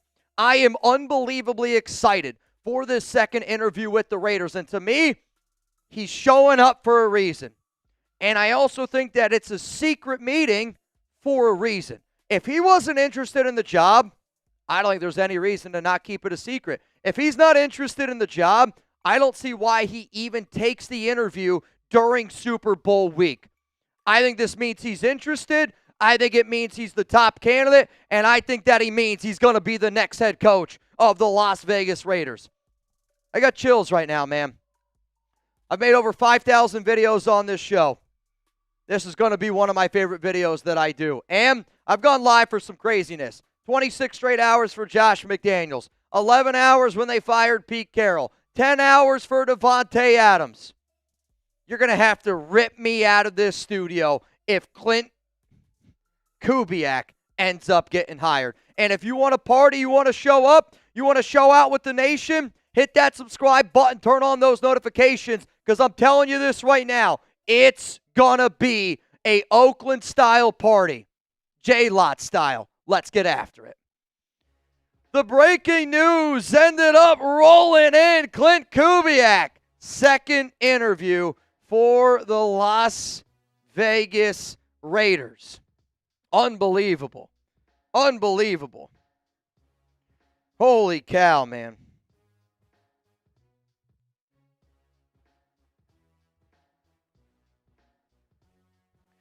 Vincent Bonsignor. Shout out to Vinny, man. I'm going to text Vinny right now. Say, let's freaking go, Vinny. Let's freaking go, Vinny. Hang on. Hang on. Does anybody want me to say anything to Vinny while I got him? Great stuff, Vinny. Kubiak is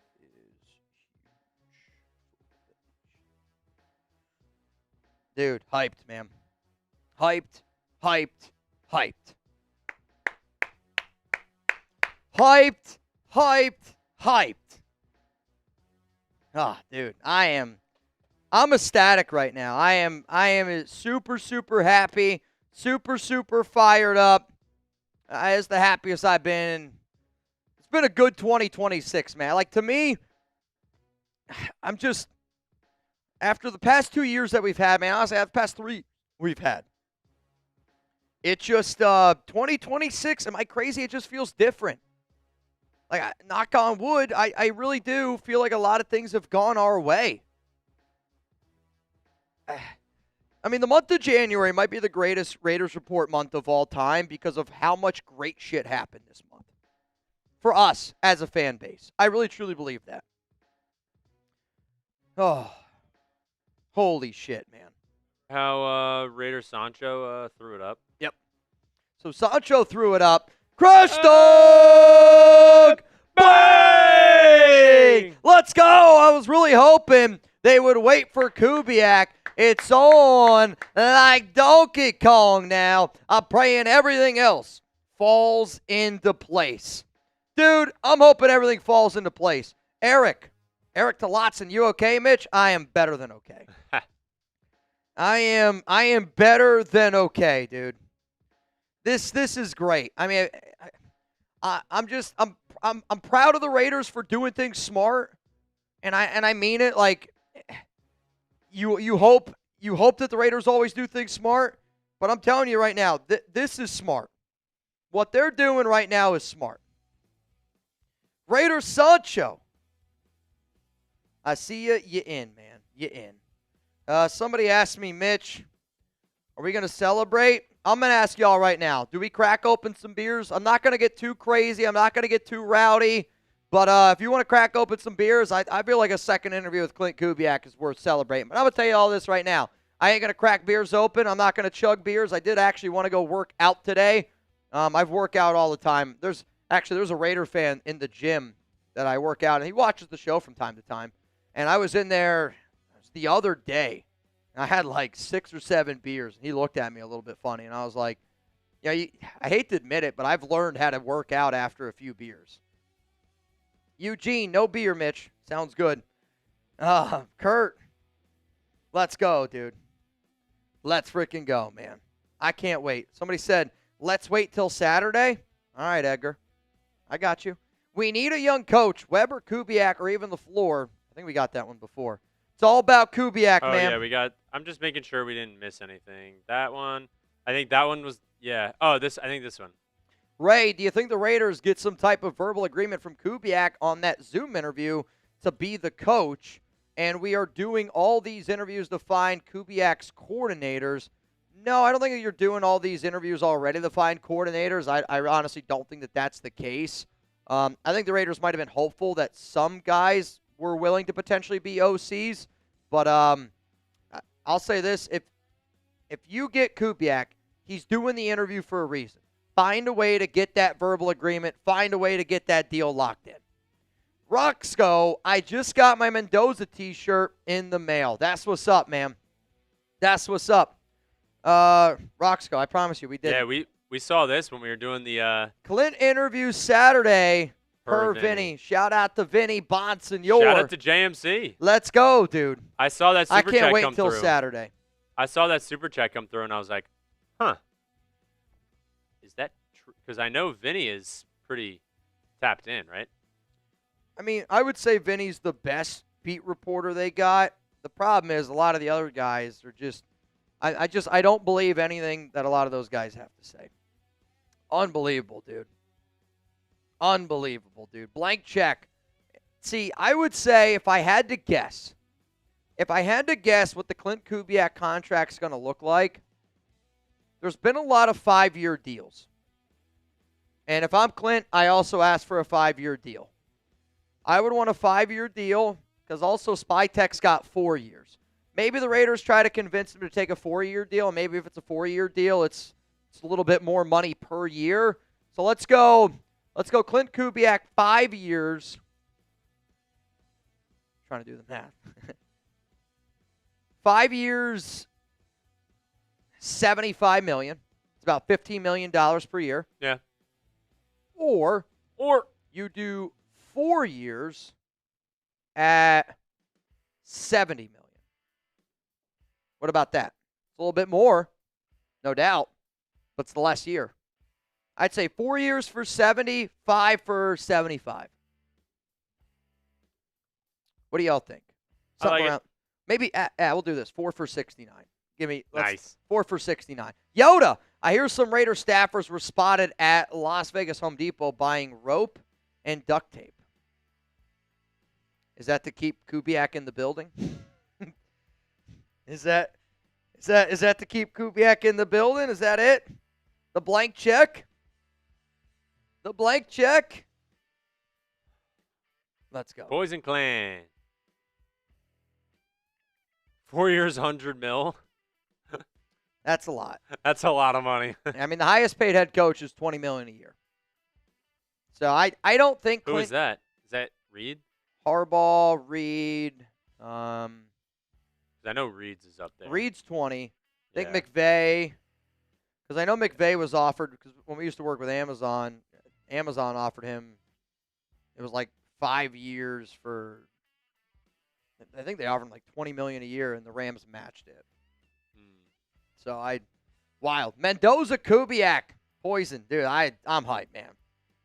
Let's go. Shipwreck, this just in. Mitchell has an interview with the Raiders as the official voice of Raider Nation. I mean, I'll just say this right now. I already consider myself. You don't need an interview for that. I already consider myself the voice of Raider Nation, and I hope that people don't get upset when I say that. It's just, it's something that I just consider myself because I don't think that there's a louder, more. I don't think there's a person on the planet that has more eyeballs on them in terms of Raiders than me, and I know that the numbers prove it. Like, I bet you right now, more people have watched the Raiders Report this month than people have watched the official Raiders YouTube channel for the entire last 365 days. I guarantee it, actually. Raider John, I don't trust verbal agreement. This has to be assigned on paper. Can't do it. That's the problem. Can't do it.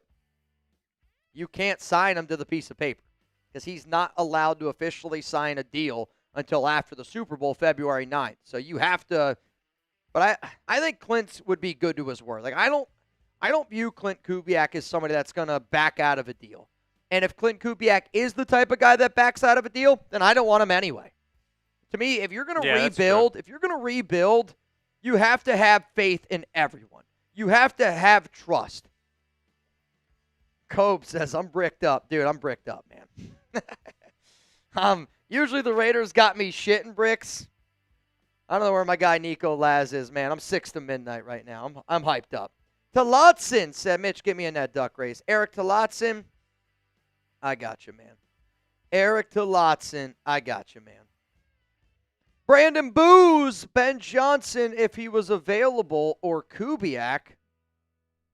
I mean, I'd go Ben Johnson. I don't think that's a crazy take because Ben Johnson was one of the best X's and O's coaches, and then he just helped the Bears get to the playoffs. So I love Kubiak, but I would pick Ben Johnson over him. And that's not a knock on Kubiak.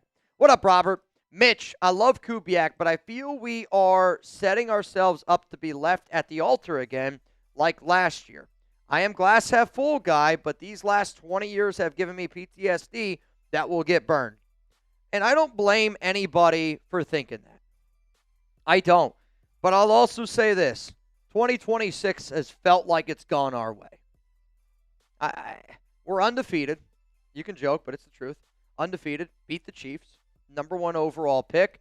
Fernando Mendoza just won a national championship. Pete Carroll was fired. And now Klint Kubiak's getting ready to come in the building. We have all this money in salary cap. I don't know. Call me crazy. Call me a Raider fan, but I'm always going to be hopeful in the offseason. Great start to 2026, Kenny. I'm with you. And Rob, you're not the only one that feels this way. I think we all feel that way. Arbora, Mitch, would the Raiders be able to get Clay Kubiak as an OC?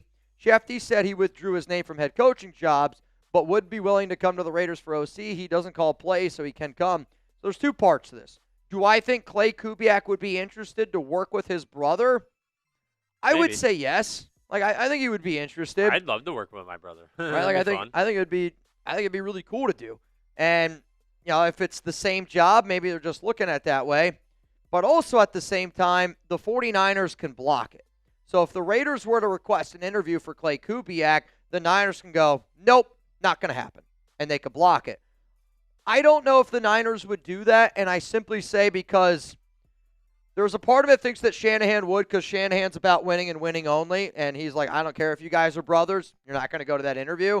But also at the same time, if I was Clay Kubiak and the request came in for me to interview for a job that my brother is running, I would understand the decision that Shanahan made, but also at the same time, I'd be like, let me make that decision.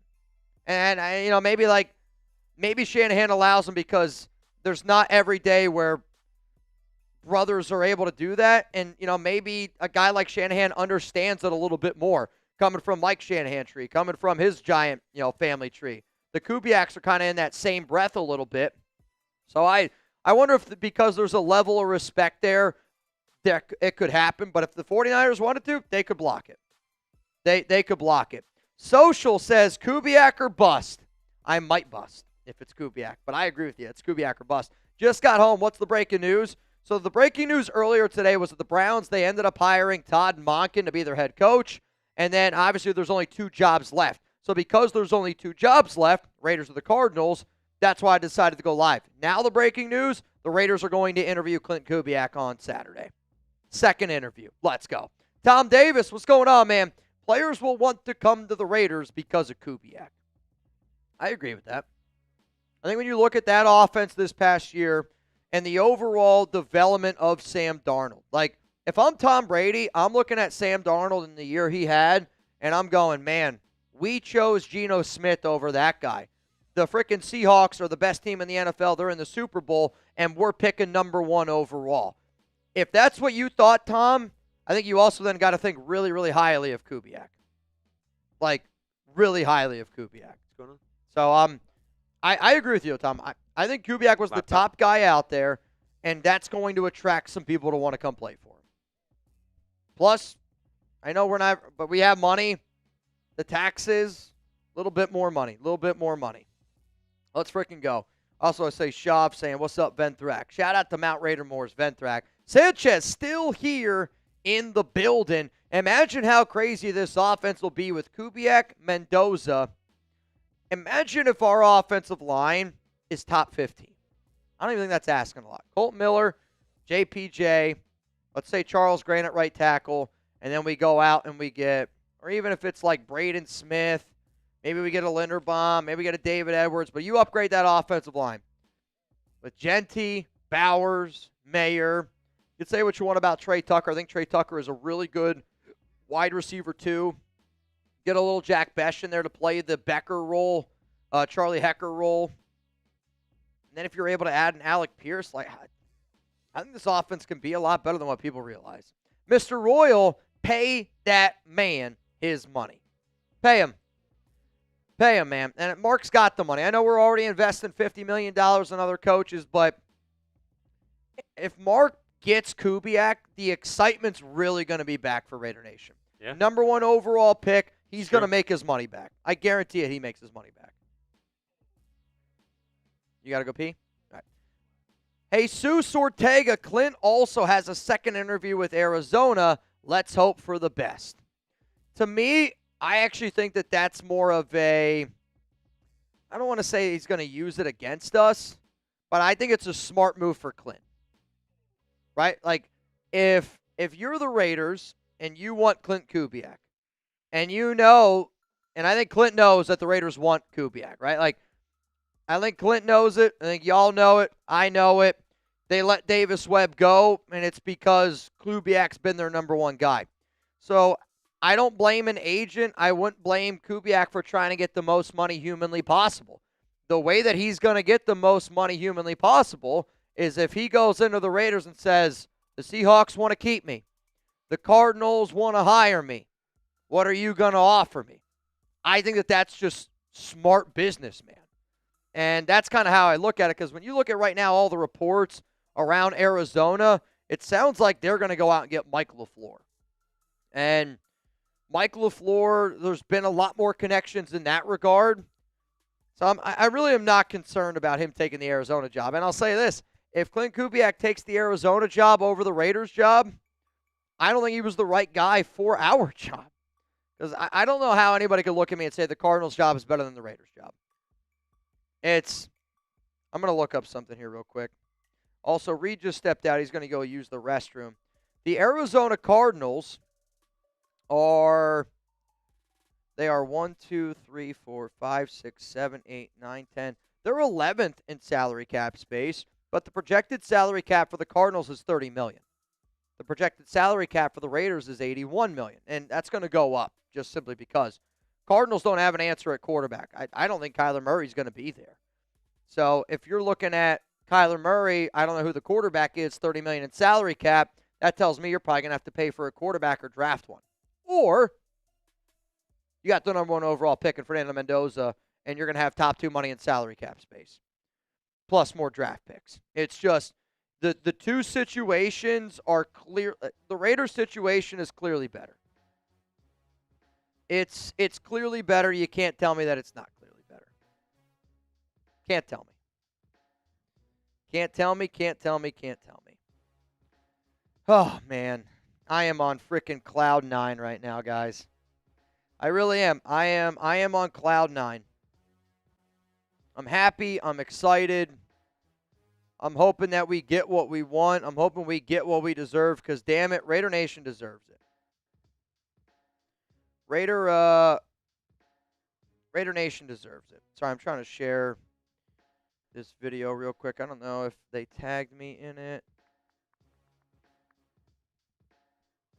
I'm going to tweet it out. Klint Kubiak, major Raiders news. Get the deal done. Get the deal done, Raiders. Get the deal done. I feel like I'm rambling a lot. I do think the Cardinals are probably going to hire a coach first because they can hire Mike LaFleur outright. But I do think Klint Kubiak's our guy. And I will be devastated. I will be heartbroken if we do not get him. There's no doubt about it. No doubt about it. Also, I just noticed this. Talotson, that's on me, dude. I'm sorry. I got all this news coming in, and I totally missed your Venmo.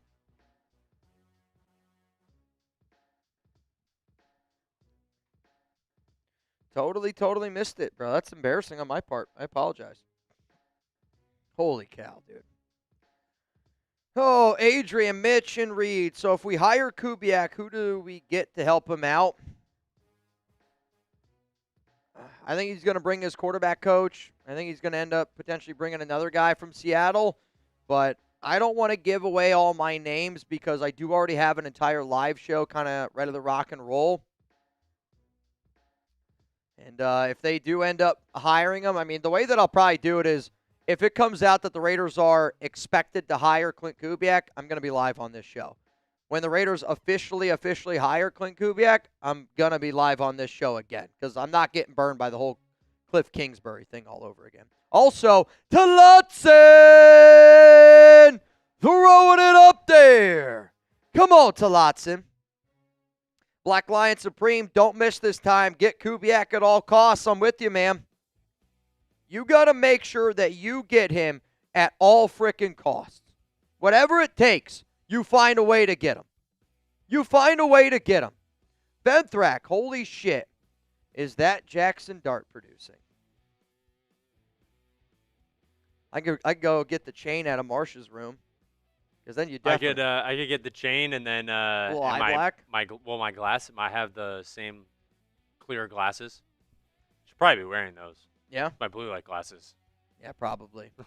Helps with my eyes. I'm not gonna. My eye, like sometimes I do this show for so long, like Alex, she'll be like, "Why are your eyes so red?" Did you see what Coop said? Yeah, I already got it out. Cool. Yep. So mine's out too. Yours is out. You fixed it. We just deleted it earlier and just re-uploaded it. Thank you, dude, so much. Thanks, Thank you. Love it. Kubiak's been the number one guy for the Raiders. He was my number one guy. I'd say Raider Nation's Kubiak has been the number one guy that they've wanted, so it's great, man. I like that. Honestly, I think I have a lot of respect for PG. He had to deal with a lot of tough situations, different regimes. Kel, we should trade cheap for BTJ. Brian Thomas Jr. Is that Brian Thomas Jr.? I'll say this. It's actually an interesting trade target because I do think that there's a reason why they went out and got Jacoby, and I do think that Brian Thomas Jr. has fallen out of favor a little bit there in Jacksonville. Yeah, he had a down year. I think his rookie year was great, but last year was a little bit of a letdown. I think, which is confusing too because they got Liam Cohen. Yeah. But I mean, they got that other kid, Washington. Parker Washington is unbelievable. He's really the Fighting Cullens. Oh, dude. Yeah, Cullen's been killing it over there. Mitch, what do you think of Klint coach, Cliff OC, Jim Schwartz DC? I think that's a really good staff. I personally don't think it's going to be the one that happens. I do think that he could bring in some other people, but this would be a really good staff. Schwartz is a smart defensive-minded coach. Look at that Browns defense. That Browns defense has been outstanding. And then I don't know if they would be able to bring in Cliff. Cliff is an interesting name. My only scary thing, I don't see Cliff Kingsbury coming to the Raiders unless he's calling plays. And I don't want Klint to give play calling duties to Cliff Kingsbury. I also think it's, you got to be able to trust him. And I just don't know if they trust Cliff based on what happened before. June, what do the Cardinals even have going for them that makes their coaching job appealing? I actually don't know. People always talk about Marvin Harrison Jr. That's it. People talk about, the AFC West, NFC West. If I'm thinking about taking a job, I don't even think it's close. It's Raiders over Cardinals, and it's really, truly not close. Better division, AFC West or NFC West, I'm going to say NFC West. I am. You got the Rams, you got the Seahawks, and you got the Niners. And then you got the Cardinals. They have less draft picks. They don't have the number one overall pick. They have about a third of the amount of money that we do in salary cap space. And their quarterback question is up in the air. Dude, Kyler Murray just... Because I don't know what they're going to do with Murray. I say he's gone. I think he's gone too. So then you got to spend that. You only have $30 million. You're probably going to have to go spend out more of that money. And I think what you're going to see in Arizona is a true rip-it-down rebuild. Ooh, yeah. I agree. True full-on... We're getting rid of everything, and we're going to rebuild this thing because Arizona's not even close to San Francisco, the Rams, or the Seahawks right now. Yeah. And if you know that you're not close, then that's when you rip it down truly and you try to rebuild. I agree. Like the Raiders. I agree. Going to have to rip it down. Another one. Got one more in here, and then I'm going to have to go pee, and then I say we get back into our fan-led mock. So I'll say this. We're going to be live here for probably another 30, 45 minutes. We've been here since 11:30. That means in total it's a 6-hour live. And I got the news that I came here for. Yeah. I got the news that I came here for, and I hope that you guys got the news that you came here for today. Klint Kubiak's second interview with the Las Vegas Raiders. So I still want to be able to finish that mock draft like I said I would. And then after that, we got to give away a shirt. Reminder, we're giving away a Fernando Mendoza shirt today. Shout out to Arbora. All you got to do is super chat one time, and you get an opportunity to get in. If you Venmo me at MitchellRents365, $20 Venmo, not only do you have a shot to win some money, but we're going to put your name in that Mendoza shirt raffle as well. Today's been a great day, man. Today has really, really, truly been a great day. And I'm still trying to figure out my schedule for Saturday. Again, I don't know the exact time that the Raiders are going to interview him. I will try to figure out a time, but I saw something where I was like, some people were thinking it was tomorrow. It's Saturday. So I was like, oh. Saturday. I'll try to reach out to some people, see if I can get when the time would be, but I do not know. And then I'll be live on Saturday. I don't know who's producing the show yet. I'll figure that out after the fact, but I will be here on Saturday, live here on the Raiders Report. You bet your ass I'm going to be here. You bet your freaking ass. Did you read this one? Kubiak head coach. I would love the DC to be Raheem Morris or Jim Schwartz. Both outstanding names to be able to bring in. Yeah. I actually think if you're bringing in a first-time head coach like Klint Kubiak, and obviously a lot of that attention is going to be on the offensive side of the football and he's going to call plays, bringing in somebody who's got head coach experience and can help your defense, very important. Very, very important. This is a good question. His interview will be over Zoom. I actually do think that I actually don't think it's an in-person interview. I originally thought it was an in-person interview. I believe it's going to be over Zoom. But that could also just be, again, if I'm Kubiak, I want my main focus to be on the Super Bowl. And a lot of times, people, like, the way that the media works, the way that fans work, like Seahawks fans will be like, why is he going to Las Vegas? He should be prepared for the Super Bowl. I think because of past things that happen, I'm actually not going to overthink this. I'm not going to overthink this. So the fact that he's interviewing tells me he's interested. Because you don't interview during Super Bowl week unless you're interested. That's a good point. That's a good point. Yeah, and that's where I'm like, I know he's interested in the job. So, love it. Did you need to go pee? I do need to go pee real quick. Then we're going to get into our fan-led mock draft, though. I do think our fan-led might be a little bit quicker. What? Our fan-led mock, I said, I don't know how long it's going to take. I mean, sometimes they take a long time. But I think I'm going to get out of here today, and we got 40 more minutes. Okay. 40 more minutes. I think we yeah. I have an idea. Okay. So good. It'll be a little bit better. All right, Reed's going to hold it down. I'm going to go take a quick pee, and then when I get back, we are going to do a fan-led mock draft. I will say this. We've already started it. Yeah, we're only on the second pick. Number 1 overall pick, shocker, Fernando Mendoza. Real quick, though, Daniel Scriver in. That's a good name, too. Brian Nichols. Ian. All right, I'll be right back. All right.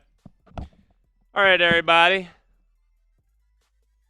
Hey, that's some good news. That is some good news. I think sort of like what Mitch was saying is that was the news we're kind of looking for, is just like an advancement in the search, right?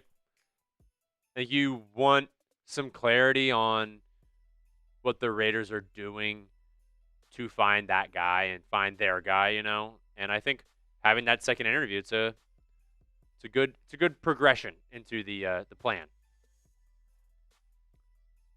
Did you call me Kirk Cousins? I don't look like Kirk. Do I look like Kirk Cousins? It's just another pasty white guy? I don't know. Wheat Supreme said the real show begins. It's me. By the way, today's deals. I feel like every time Mitch leaves, I feel like this is always just a good reminder. Super Bowl. I got Klint Kubiak and the Seahawks on my head.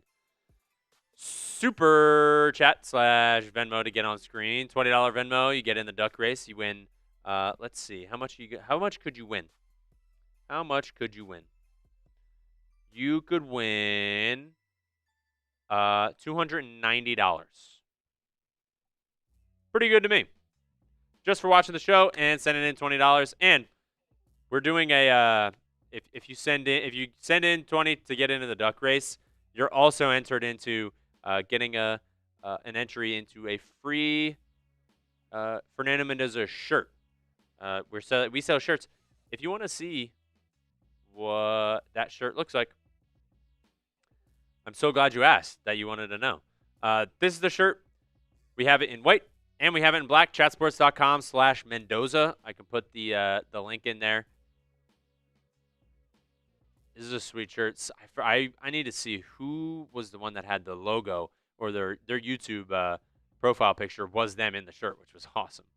I'll put this in there if you guys want it. I know a lot of people are like, well, we haven't drafted him yet. I mean, if the Raiders don't draft Fernando Mendoza after Klint Kubiak getting a second interview, I think that's sort of the plan. Pair them together. I think it'd be pretty good. What he's done with Darnold,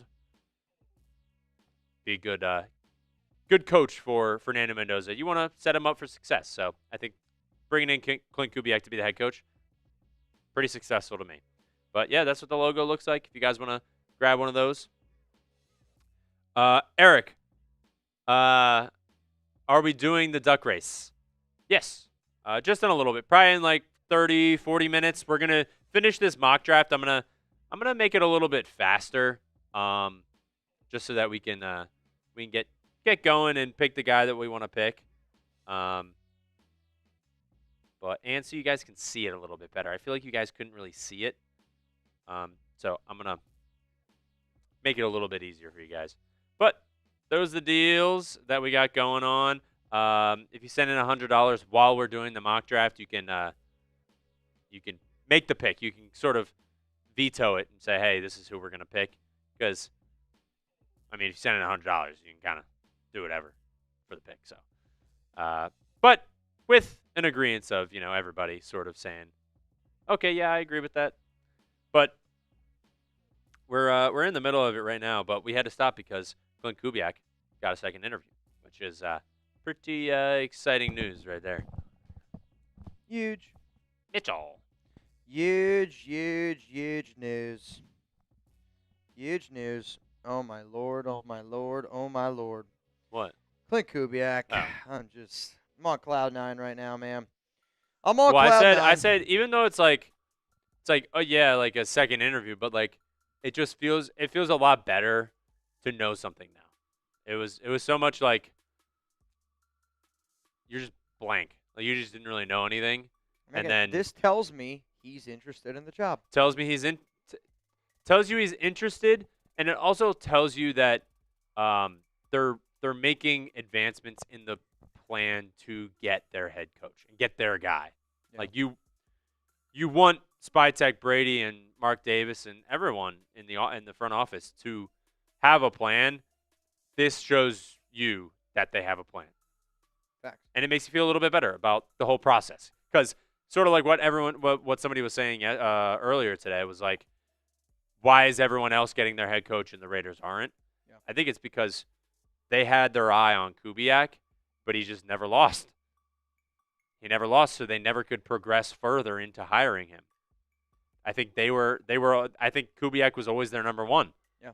And they're obviously going to interview other people, but I think he was at the top of the list. I'm imagining a whiteboard and Kubiak's on the top, but there's a red dot next to him because you can't officially hire him because he's still playing and he's in the Super Bowl. So I think it makes them feel even better. But now you've gotten to a point today where you can say, And they've probably been talking to the Raiders and saying, like, hey, I don't really want to say anything until, Sure.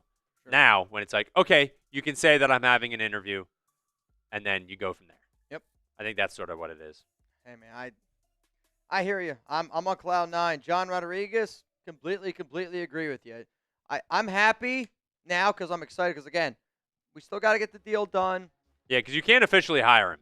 Still got to get the deal done. I understand that. But, again, to You me, can say it's expected. you don't take the interview unless you're interested. Yeah, you Not can say saying it's expected on Saturday. Like, he can't, after the interview, he can't sign anything.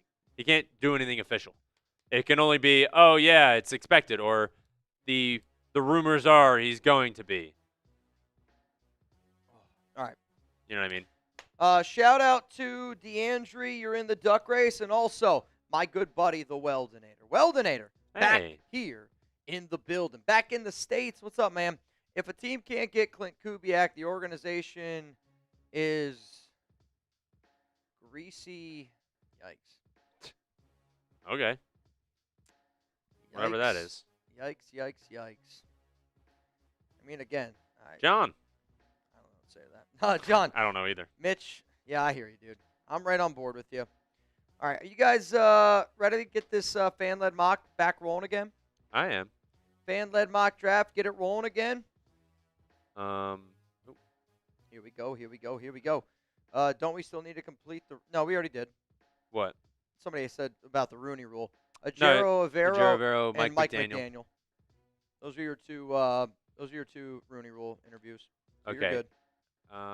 You're good. You good. Also, if anyone wants to What do you got for me? get in the duck race, Yes. Again, duck race. I'll say I'm this. gonna fix something real quick, and Reed's you gonna fix might like it. something. You might like So it. again, if anybody out, you want a Raider Sport hat, scan that QR code, $69 Venmo, Mitchell Rents Nice. 365. If you want me to sign it, I'll sign it. Just maybe put like a note in there in the Venmo. Sometimes people want me to sign the hat. Sometimes people don't want me. So I typically won't sign it unless you tell me to sign it in the comment, like on Venmo. Because again, I don't know if you want me to sign it. I don't know if you want me to sign it here. You want me to sign it here? If you don't want me to sign it at all, I won't. But if you want me to, I'm more than happy. More than happy. I just need to know. If you bang on the show, you get to make the pick. So that's going to be really important. Yeah. If I told you them send in a that. super chat, you're in for a chance to win a Mendoza shirt. Let's go.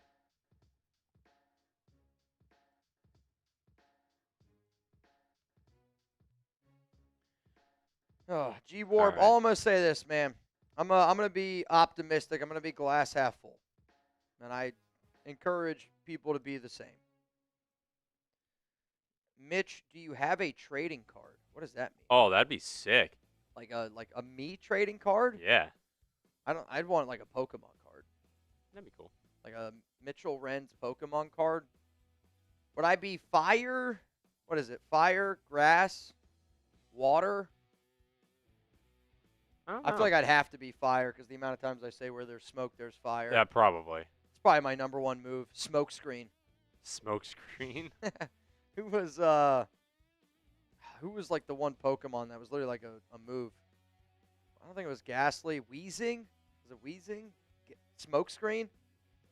You're worrying me, John? I'm still rooting for Kubiak and Webb.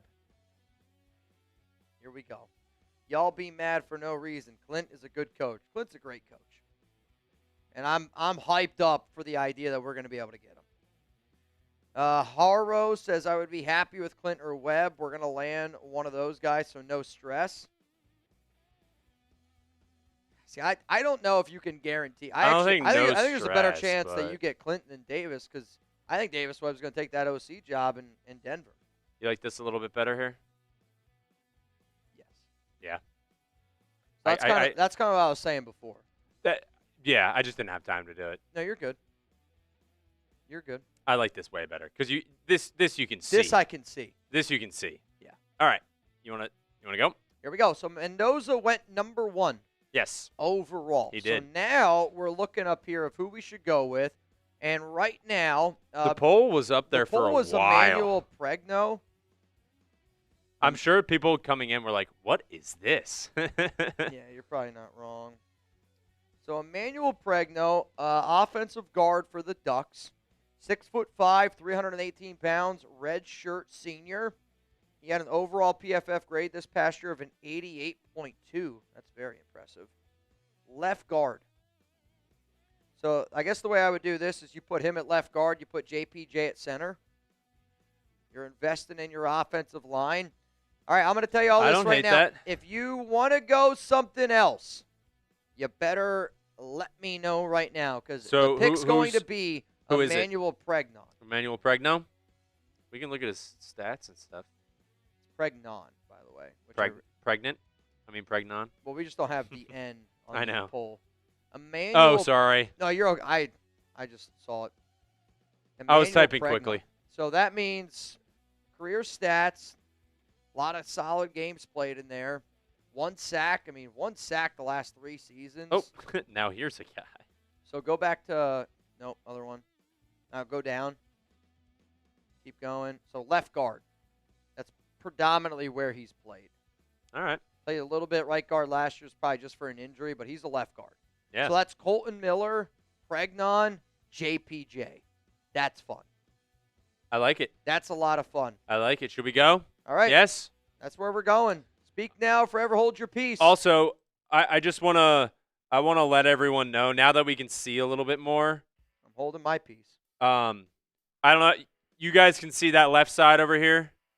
I Yep. don't know. I don't know if you guys can see my cursor.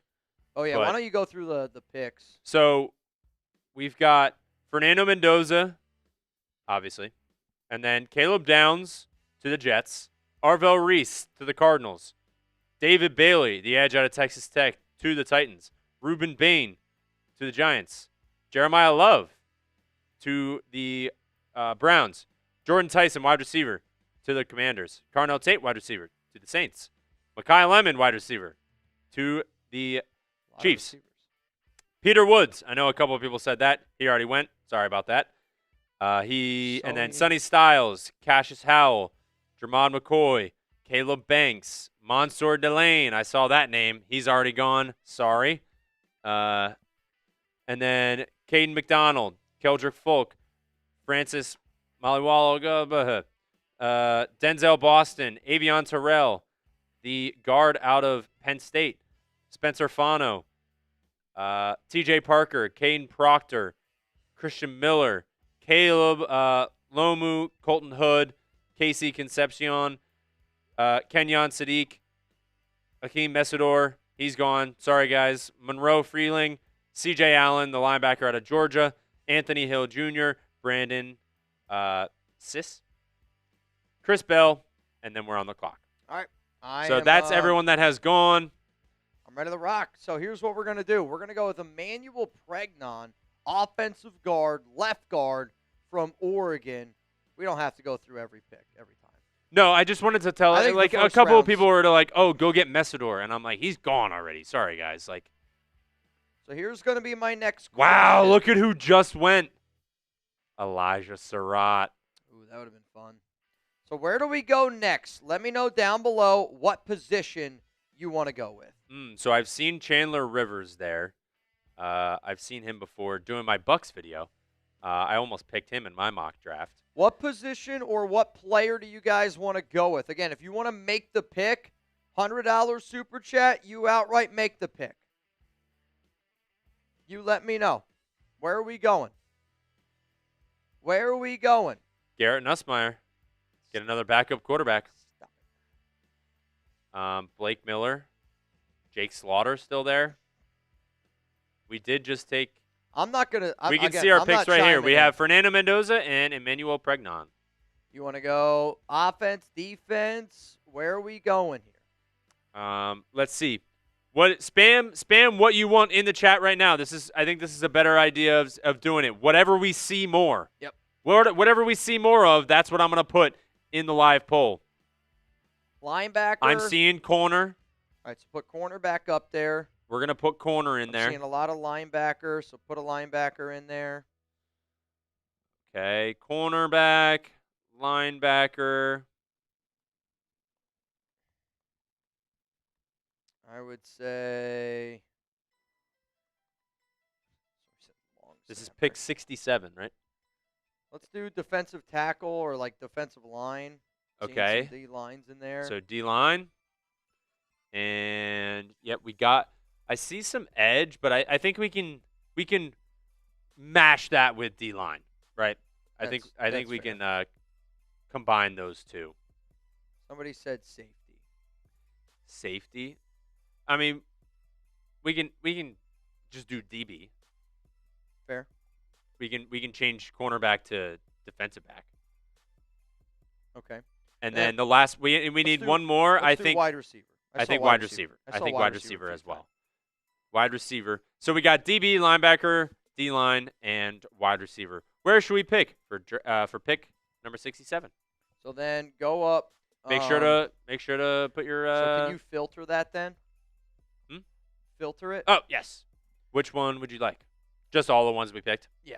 So wide receiver, corner, linebacker, safety.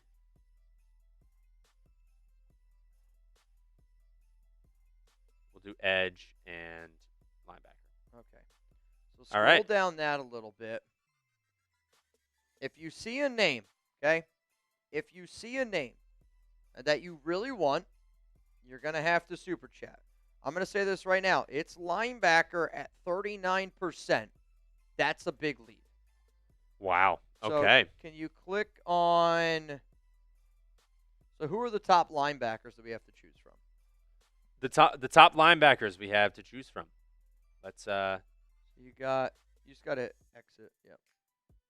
I think If you just just click gonna X on top there. Oh yeah, and then just click linebacker. Yep. Boom. All Bingo right. bango. Josiah Trotter. Trotter. Jacob Rodriguez.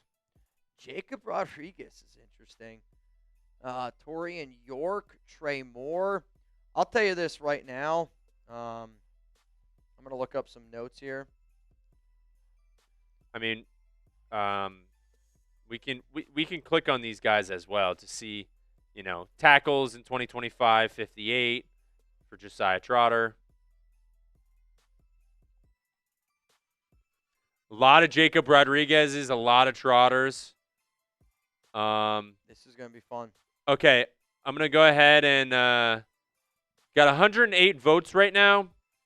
38% is linebacker. I'm going to go ahead and end that poll. 39% actually. So we're going to go with linebacker. Now we got to figure out who we want. I think. I think.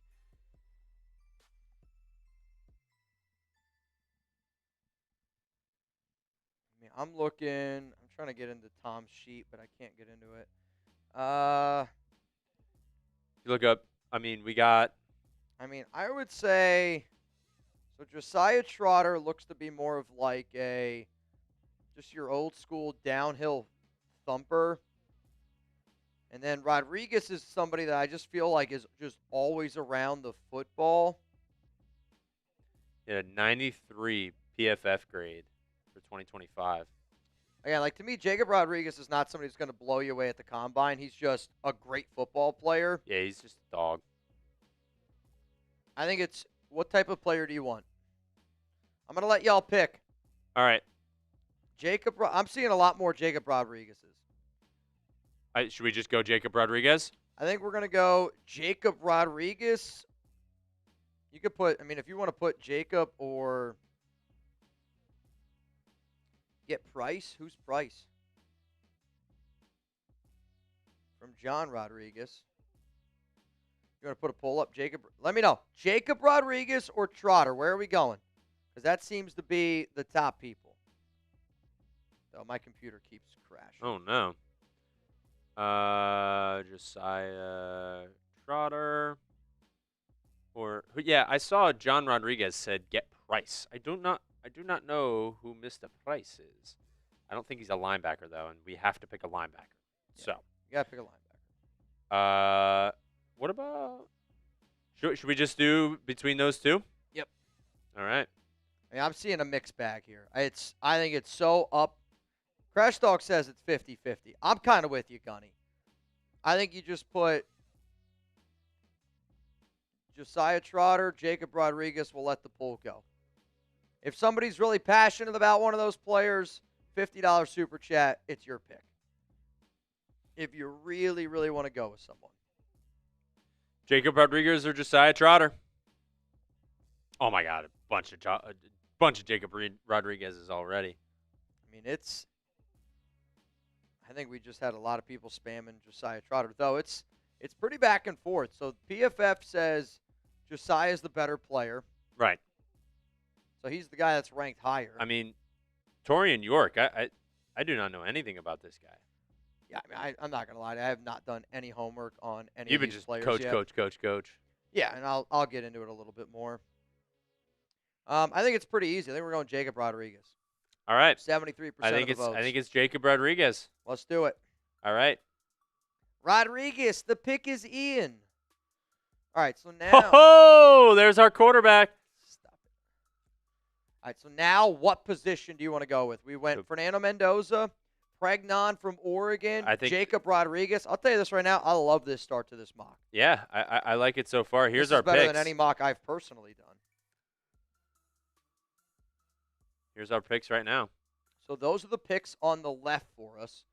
So what position do we go with next? I say because we picked linebacker, take linebacker off. Yep. So what if we do the positions that we were looking at before? Okay, let's see. So we've got defensive line, obviously. That includes edge rusher and interior. I think we should get even more specific. Yeah. All right. Because I mean, we're just so many positions.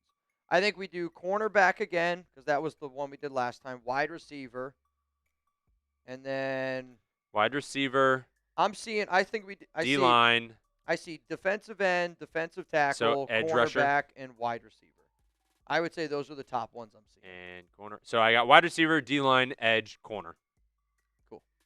Boom. All right. What should we do with 102? So if you see DL, that's defensive tackle. Yep. Okay. Yeah, that's interior defensive line. That's sort of because edge I was specific on. So wide receiver, defensive tackle, edge, or cornerback, whatever that poll This lands one's a little on, bit closer. This is going to be interesting.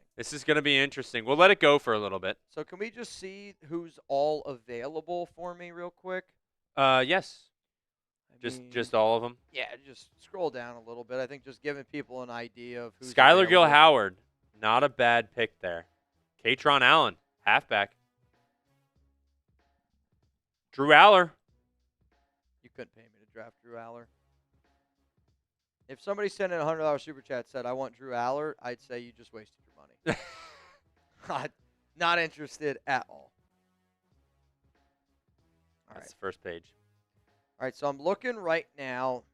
I'm going to go with it's between cornerback and defensive tackle, but I think cornerback's where we're going to go. Cornerback looks like it won. Let's do it. All right. Cornerback it is. Cornerback. All right, so let's click on the corner. Looks like there's some good corners available. It is. So we got Will Lee, Xavier Scott. Malik Muhammad. He was pretty good for Texas. I mean, for me personally, again, I haven't not done much homework on these guys. I would just pick the top 4 players. Unless there's agree. Somebody else that you guys are really looking at. Unless there's somebody, but these 4 guys are pretty standard. So out of these 4 names here, we're in round 4. We got 3 fourth-round picks, by the way. I think it's 102, 117, 134. I think is our 4th-round picks. Rosetown says Xavier Scott. Muhammad from Raider Villain. Malik is getting a vote in there. Xavier Scott is a shutdown corner. He took Surratt out of the game against IU. You're catching my attention there on that one. I've heard Kilgore's is good, too. Okay. All right. There's the top 4. Put your votes in now. This is fun. I like this. This is a lot better because I can see. We can see the screen a little bit better. Wow, listen to this. What do you got? The NFL Hall of Fame made a statement about Bill Belichick. Interesting. Statement on media reports related to Hall of Fame class of 2026. The Pro Football Hall of Fame understands and respects the passion, reaction of many fans, media members, and enshrinees of the Hall itself in light of published reports regarding the voting results for the class of 2026. It's that very passion that propels the game. The Hall also respects the members of the selection committee when they follow the selection process bylaws. It's Suave. an honor. Hey, man, I see it. It's an honor to serve as a selector. Each year, the Hall reviews the selection process and the composition of the 50-person selection committee. If it is determined that any of the members violated the selection process bylaws, they understand action will be taken. That could include the possibility that such selectors would not remain a member of the committee moving forward. The selection of a new class is the most important duty the Hall of Fame oversees each year, and the integrity of that process cannot be questioned. Interesting. That kind of makes it sound like, honestly, I don't like that response. That's kind of like, hey, we know what we're doing. Let us do our thing. Really? Yeah. And that's kind of how I took it. I don't know. A little bit. All right, so I'm looking right now. It looks like it's Xavier's Suave. I don't think we're going to do trades. So if anybody wants to see a trade, you're going to have to spend some money in order for show trades. I'm just going to be honest with you. Suave. Just because it makes it a little too difficult. Yeah. There's a lot of moving parts here. So if you really want us to trade, pay for the trade, and then we'll show you the trades. Or we could also do another fan-led mock where we get trades involved. Yeah. So I think this one's going to be more just we're going to pick what we got because we haven't done it yet. All right, let's go. I think it's pretty obvious. Let's go Xavier Scott, cornerback. Xavier Scott. I saw somebody Illinois. say, is Scott going back to college? Going back to college. Do you know that? Let's see.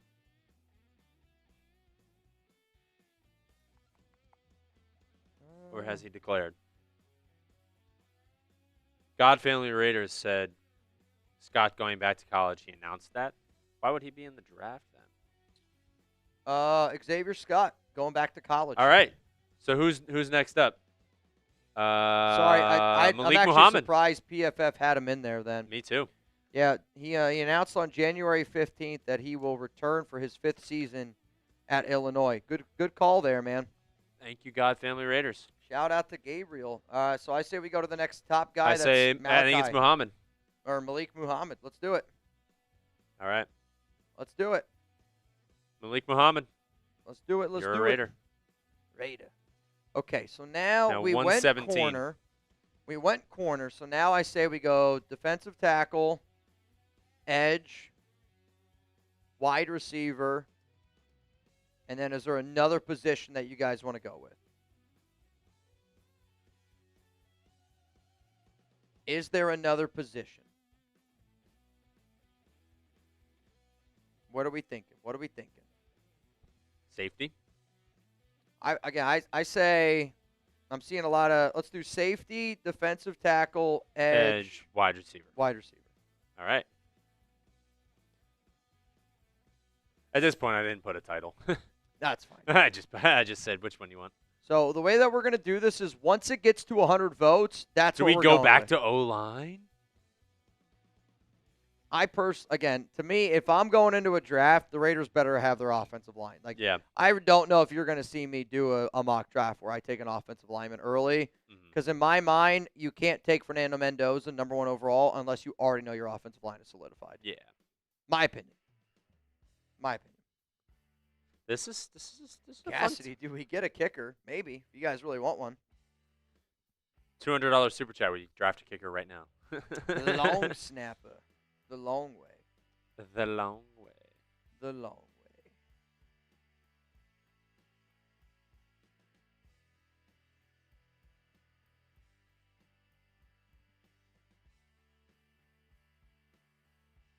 Oh, my God, my back.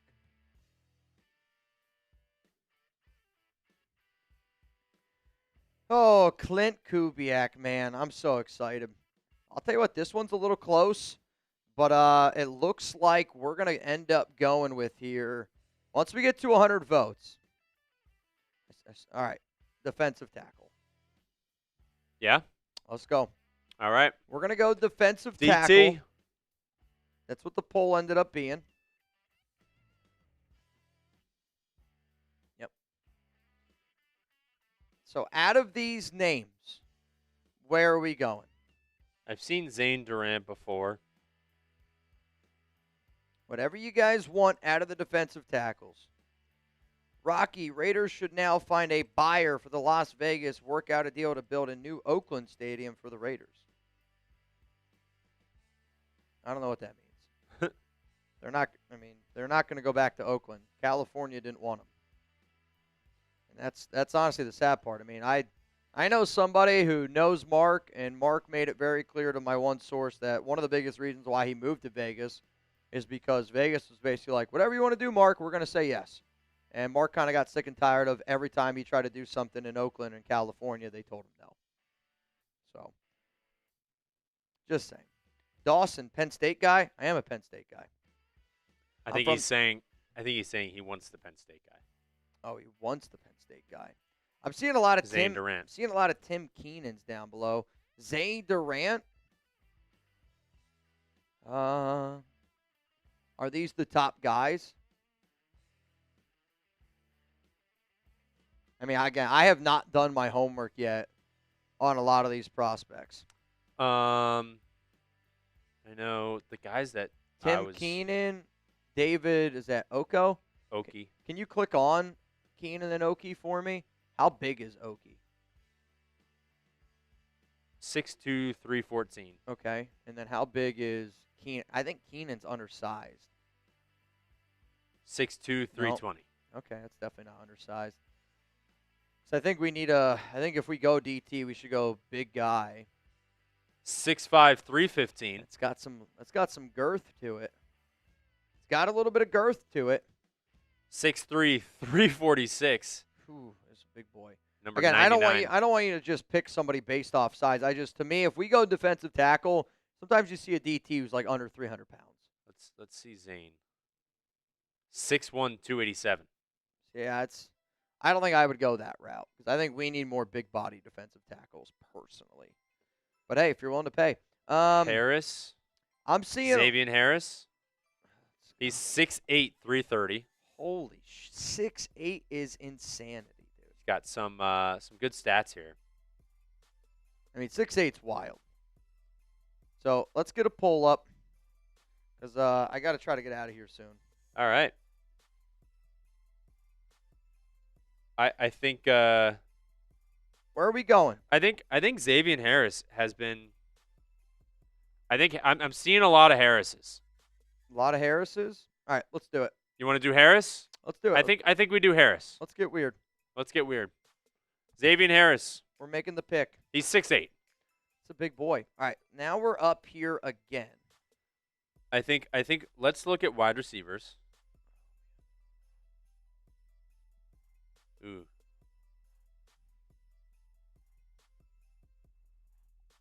So go back to all. That way people just have an idea of the top positions Do we out go back to O-line?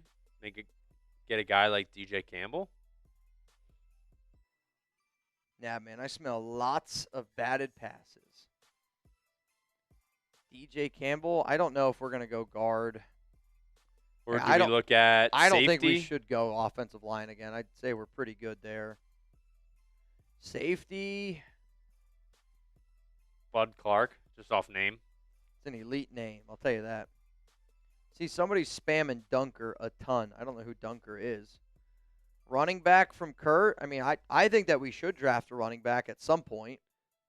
But I don't know if you want to draft him now. Mando says, yes, I am doing a duck race today. Nabman, I just saw you got in. $20 Venmo for the duck race right now puts you in for a shot to win $320 if you want to get in that duck race. Candace White, I see you, by the way. I'll send this to Reed. Gotcha. My favorite. Live Oak, yes, I can arrange that. I got you, Live Oak. So what are you doing right now? Sorry. I didn't know if you were updating the poll. I had to just put my bucks on Twitter. Oh no, you're good. Okay. Let's see. So I think safety, right? Okay, Who's Dunker? Let's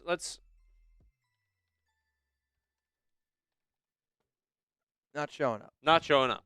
Sorry, I don't have anything. Probably picked already. All right, so Crash Dog We're in says pick safety. 130 or 134. I'm looking right now. The MVP of today's show is LA Crash Dog. So he wants safety. I think we go safety.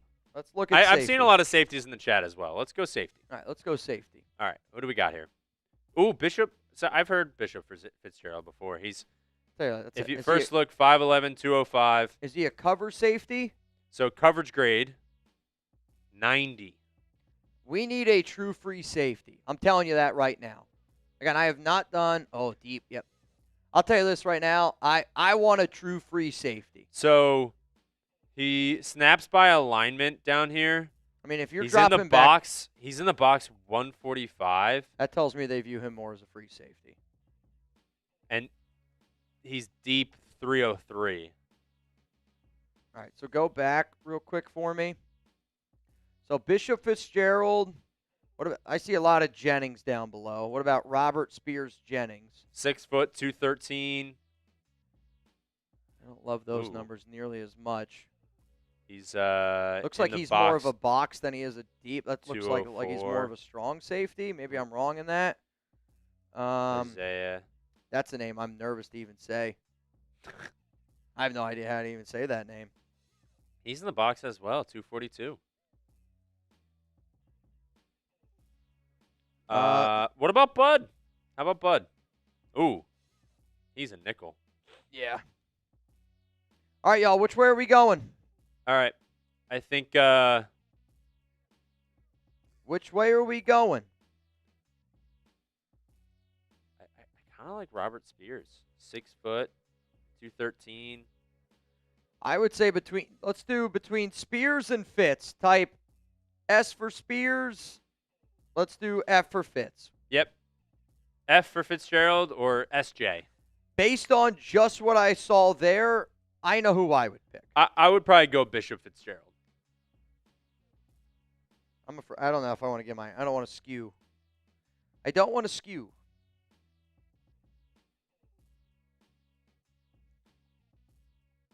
I'm seeing, all right, Yoda's going that route. I saw Suave go that route. A lot of Fs. It's a little bit of a mixture. Let's go Fitzgerald. Yeah? Let's do it. All right. Bishop Fitzgerald, you are a Raider. Raider. All right, now we're going into the 5th round here, dropping down a little bit. Now where are we going to go? Tight end. And we do need an Ian Thomas replacement. Ooh, Diego Pavia. Not interested in Pavia anymore after that whole. Omar Cooper's been gone for 100 picks. He's gone. We're in the 5th round. Running back, where are we going? So can you show them our picks so far? Yeah. We have Fernando Mendoza. Yep. You know who that is. Yep. Guard, linebacker, corner, defensive end, safety. If I had to say, I'd say let's add wide receiver. Wide receiver. Let's put a running back into there. And then edge.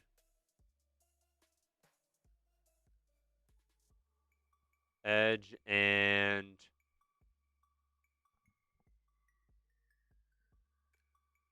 how about if we want to get maybe another, I can just put D-line, so maybe like that's fine. Just another something like that. Yep. All right.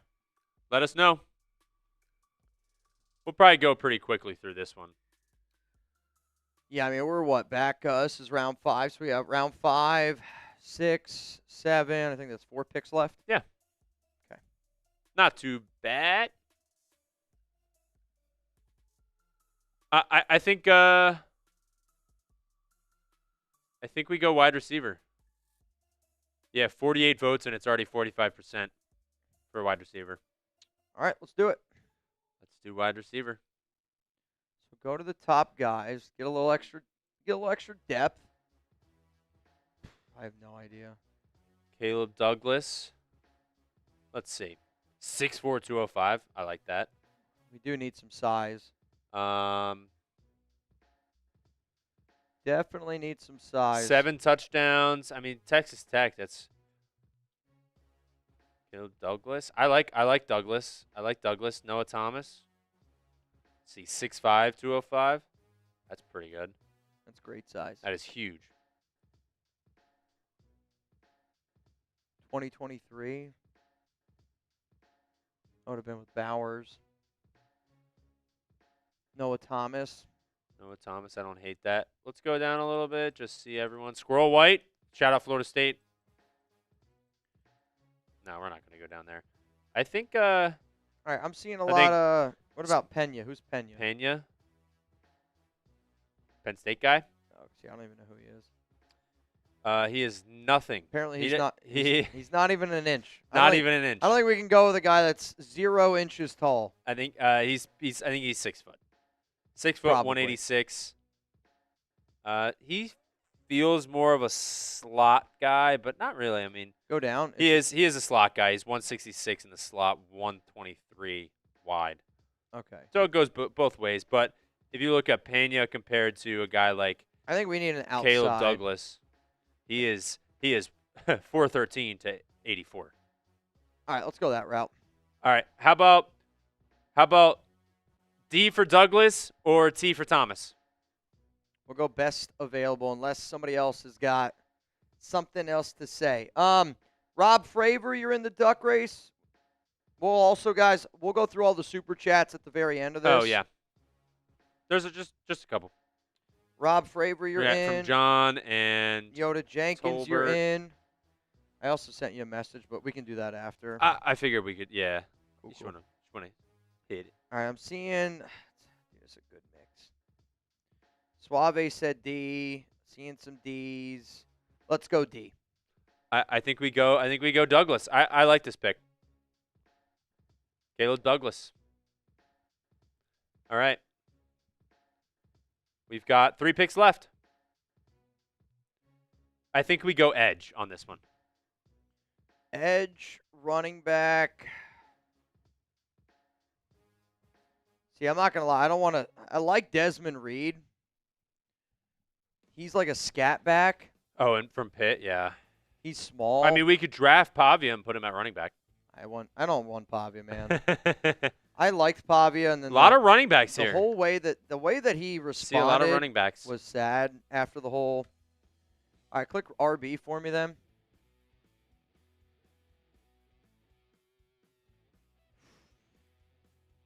All right, I'll say this. I think we go Roman Hemby. Not Desmond Reed. Well, Reed's a scat back, but I also think, again, you got Mostert. Roman he's a free Hemby. agent. Ooh. Free agent is Mostert. Free agent. I think we go Hemby. You drafted Mendoza. I think we go Hemby. I think that's a good RB2 to Genty. What do y'all think? Are we in on Hemby? I think again, you drafted Mendoza, you give him an RB2 that he's used to working with, and he's a good backup, I would say, to Genty. You can still bring a little bit of thump. I like it. Yeah, I think everyone's saying Hemby. Let's do it. All right, Roman Hemby. You are a Raider. All right. So now we more got picks left. 2 more picks left. What are we thinking? Last 2 picks. Last 2 picks. Let's go edge. That's the first position I saw. We haven't gotten an edge yet. I agree. Let's just look. Let's see what's available. ED. You got ED? No.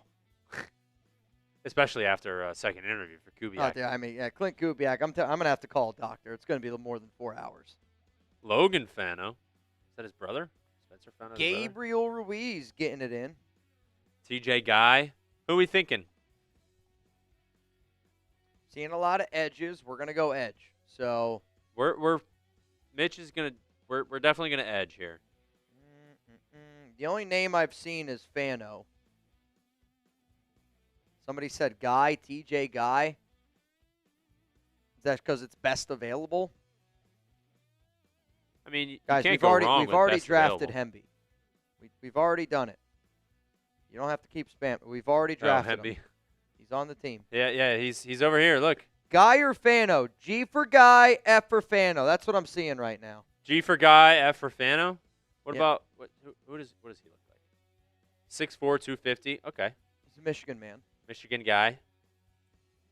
Spy Tech. 2 sacks. I 2 think also, sacks. like, if you're... I mean, this is 6th round, Yeah. 7th round. You're not getting much I'm production looking for from these upside guys. here. I'm looking for upside as well. He got worse over the season. But Also lost Harbaugh, a little bit of a change. Sharon Moore, that's a good point. a little different. What about the other He's got guy? 14 hurries. That's TJ Guy. If we're going to look at Logan Fano, he is 6'5", 260. Okay, a little bit bigger. 5 sacks, 8 hits, 21 hurries. That's production. I also like I like the way Utah plays. I do too. Utah's a tough freaking football I think. team. Let's go Fano. I think we go Fano. Let's go Logan Fano of the Utah Utes. You, sir, are a Raider. So what's going to be the final Final position? pick. Diago Pavia. The only reason why I say you can't go Diego Pavia, well, no, I mean, I think the way he responded after the Heisman Trophy was very childish, especially. I'm a Taylor Green guy. He's got some upside. What about it? Somebody said a lot of kickers right now. Tommy Castellanos. You want to look at a kicker? Should we look at a kicker? Just for fun. We can look at a kicker. Everyone's like, I don't know any of these guys. I was gonna say I don't know. What do you want? What position? I mean, we could go Taylor Green. If I got to vote, that's where I would go. And I only say that because you only have Aiden O'Connell on your roster. Yeah. I do think you need another one. I do think you're going to need another. But we could go Tommy Castellanos because he's a Florida State guy. Coogan and PFF mocks goes like in the 3rd, 4th round. Actually, I don't know. For what? Coogan, he's the center. He's the center for Indiana. Yeah. Isn't he going back? I don't know. I thought Coogan was going back to Indiana. Is he? I believe so.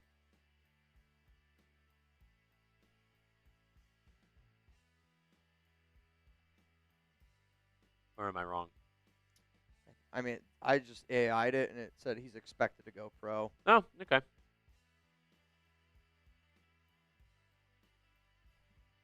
I'm seeing a lot of Scots, but it's from the one person. Cam Miller. Cam Miller's not on the team, so just pick Green. I think it's Taylor Green. Let's go Taylor Green. We need a QB. Need another quarterback. Let's go. I like it. All right, so we're drafting Taylor Green. So how would you guys grade our mock draft here? A, B, C, D, or F? Let's see. That's our draft. We got a B. Got a few Fs in there. Yeah, we did get a few Fs. But, I mean, Roman Hemby, though. I'll say you can't have an F in the later rounds. No. That's on PFF. We got a B+, though, for Taylor Green. The Fs, it's like, if you don't take best available, they're like, yeah, no, you suck. Correct. That's all this is. It's, A+ for Fernando Mendoza is If great. you go against what they think you should do, they give you a bad grade. Yeah. And that's... Caleb Douglas, it's B-. I like Caleb Douglas. He's a big guy. I'm not going to lie. I actually really like this draft. All right, everyone, A, B, C, D, or F. Let us know down below. We got an overall of B, so. I see some A's, a C+ in there, a little bit of B action. I like it. So here's what we're going to do, y'all. Final chance for you to get in our duck race. We're going to go through the remaining Super Chats. We have something else to get to. We do have something else to be able to get to. We're going to get through the remaining Super Chats. We're going to give away a Fernando Mendoza shirt. Friendly reminder there. And then I'm going to hop on out of here. I don't think I will be live tomorrow. Just friendly reminder there. Also, Candace White! Bang! I kind of wanted it anyways. Nice. I'm feeling nicey. I almost wanted to slam this Thor hammer, but I'm worried it's going to break. Yeah. Shout out to Candace White. First name, last name. I need your shipping address. And again, if you want me to sign the hat, just let me know in the Venmo comments. Candace White, greatly appreciate you. All right. We saw that one. John Rodriguez. Yep, I agree. Get Price, John Rodriguez. Michael Tolbert. Mitch, how do you feel about Omar Cooper from Indiana? I was watching Mendoza highlights. Cooper made a lot of good plays. What round do you think he goes? I think he goes in round 3. I like Omar Cooper. I like Elijah Surratt. I just think for me personally, again, it's just what do they do in free agency? And in my mind, if I'm going to select Fernando Mendoza number 1 overall, I want to make sure that my offensive questions have been answered. Omar Cooper, he went to the Steelers with pick 53 in our mock draft. Wow, so that's round 2. Colts offensive coordinator Jim Bob Cooter interviewed in person today for the Eagles OC job. If the Raiders hired Jim Bob Cooter, I'm telling you right now, I'm selling Cooter Bang shirts. Oh, my God. Bang Cooter shirts. Oh, Bang dude. Cooter, yeah. But I do like him. But in my mind, again, if you have the money, invest in your offensive line, maybe go out and invest in an Alec Pierce, and then you know for a fact that you're putting your young quarterback in the best situation humanly possible.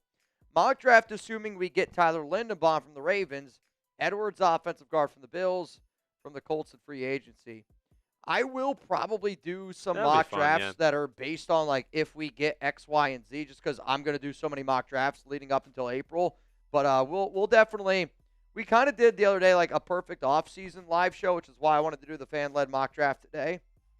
But this is what I'm hoping, man. I'm hoping that a lot of – like, to me, this is a perfect start to your free agency.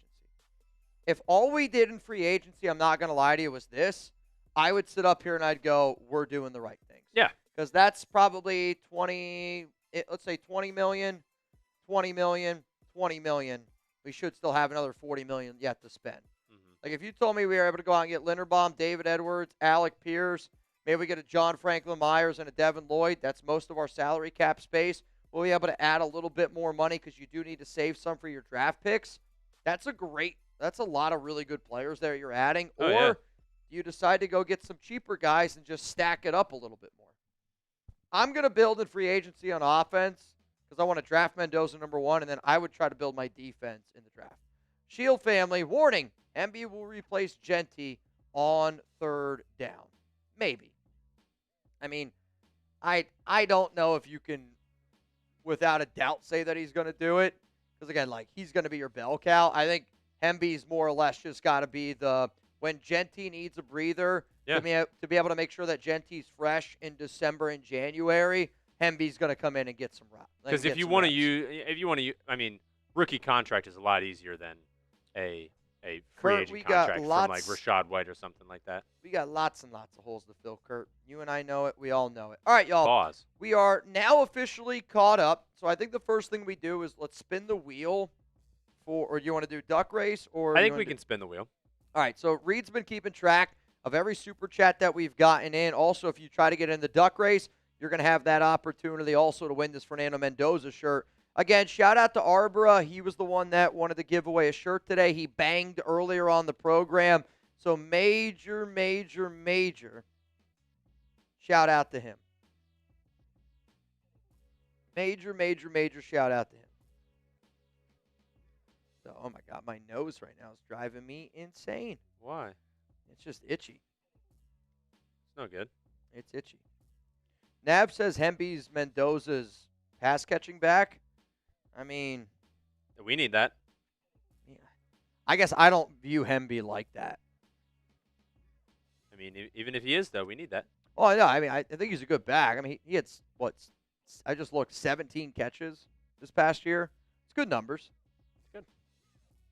But I don't know how often they threw to their backs. I think their backs were more meant to get north and south. Yeah. Okay, so here's how this one's going to go. What's the poll for? Sorry. Sorry. That was me. It was for our fan-led mock. That's on us. It was our fan-led mock.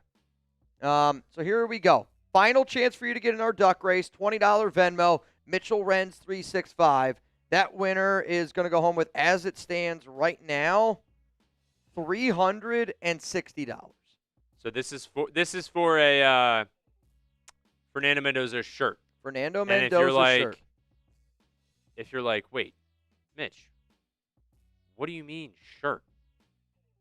I'll put the link for you guys down here in the This comments. is what I mean, sure.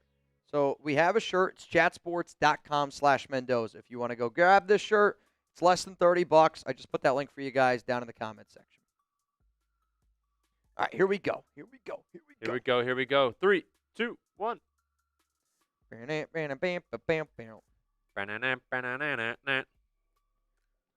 it gonna be? Who's it gonna be? B-Booze. B-Booze 3. B-Booze 3, are you still here? B-Booze 3, are you still here? Let's see. I have. I want to look and see what their actual username is, if we can.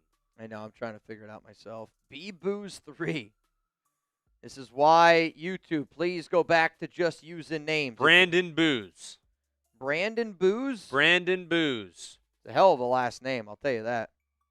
So here's what I'm going to do to Brandon Booze. I'm going to give you, again, we've been live here already over 6 hours, so I don't know when that came in.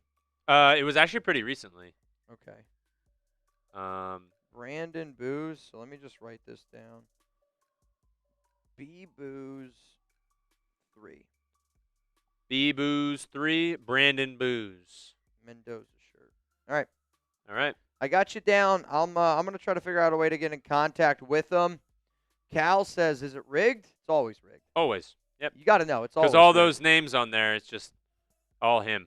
It's always rigged. Okay, last chance for you to get in the duck race. $20 Venmo at Mitchell Renz 365 right now. Winner would go home with Jacob Harvey. Well, you don't actually get to go home with Jacob Harvey. But, sorry. I was like, whoa. Jacob Harvey's in. Jacob Harvey. I can't do two You're things. getting pimped out, Jacob. I can't do two things at once. I'm like, all right, Jacob's in. So I was trying to type out his name. Harvey's sitting there, and he's like, wait a minute. I don't know if I signed up for this. Harvey, you're in. You in. So I'm trying to find the best race. I have an idea, but You in. All right. I have a good one. We got one? Yeah. You'll see. We got one? It's going to be the closest to it's going to be the closest to what you think, but make sure I have everybody. Okay. All right, Jacob Harvey, nobody's going home with you, but you're getting in the duck race. All right, that's everyone. All right. Here we Here go. we go. We are going to watch. Don't believe me, just watch. We are going to watch these guys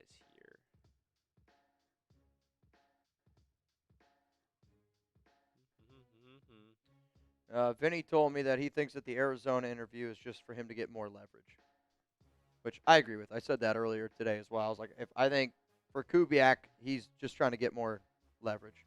We've got pigeons. Dank, yes, I got you as well. We've got pigeons. The only reason we have pigeons is because our Seahawks host, Will Ortner, likes to say the sea chickens, which is Seahawks. So I picked a bird because Klint Kubiak. Let's do it. You see where my lines are matching?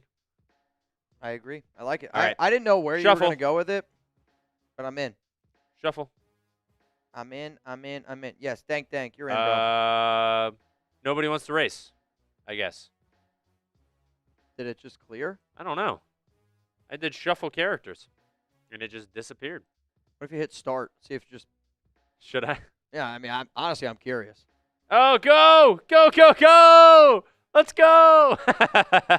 What? I mean, will it show a winner? That would... You know what? I kind of just want to see how this plays out. I've ran over Keith, I've ran over 1,000 duck races. Keith goes, am I in? Are you kidding me? You can't see that you're in, dude? You're in there. Look at you. I think it clearly glitched out, but because I've done this before, it won't run a race if nobody's in. So I actually think this is glitching right now. It's glitching right now. I think the race is happening. I think the race is happening. Again, 20 seconds left. We'll see what it ends up. If there's a winner. Dank said we're all in. Every single person is in. I just want to see how this plays out. Yoda said, "Is this what a mushroom trip is like?" No. I have no idea. 3, I know. 2, 1. Woohoo! Good job. Do the rankings come up? Yeah, but I got a joke. Ready? Oh, congratulations to. Absolutely nobody. Have you seen, like, I'm drinking a nice cold beverage of, and it's just a blank can. To absolutely nobody. All right. Sancho! Nice. I say we keep it. What? That was not exciting at all. All right, do it again. But what? Sancho didn't win then? Well, that's why I was maybe you don't want to show, but now I feel bad for Sancho. But everyone was just kind of sitting here. All right, let's run the race. Congrats, Cloud. Nabman says no. Let's do it where we can actually see it. I'm sorry. I wanted to see how – I've never seen that happen before.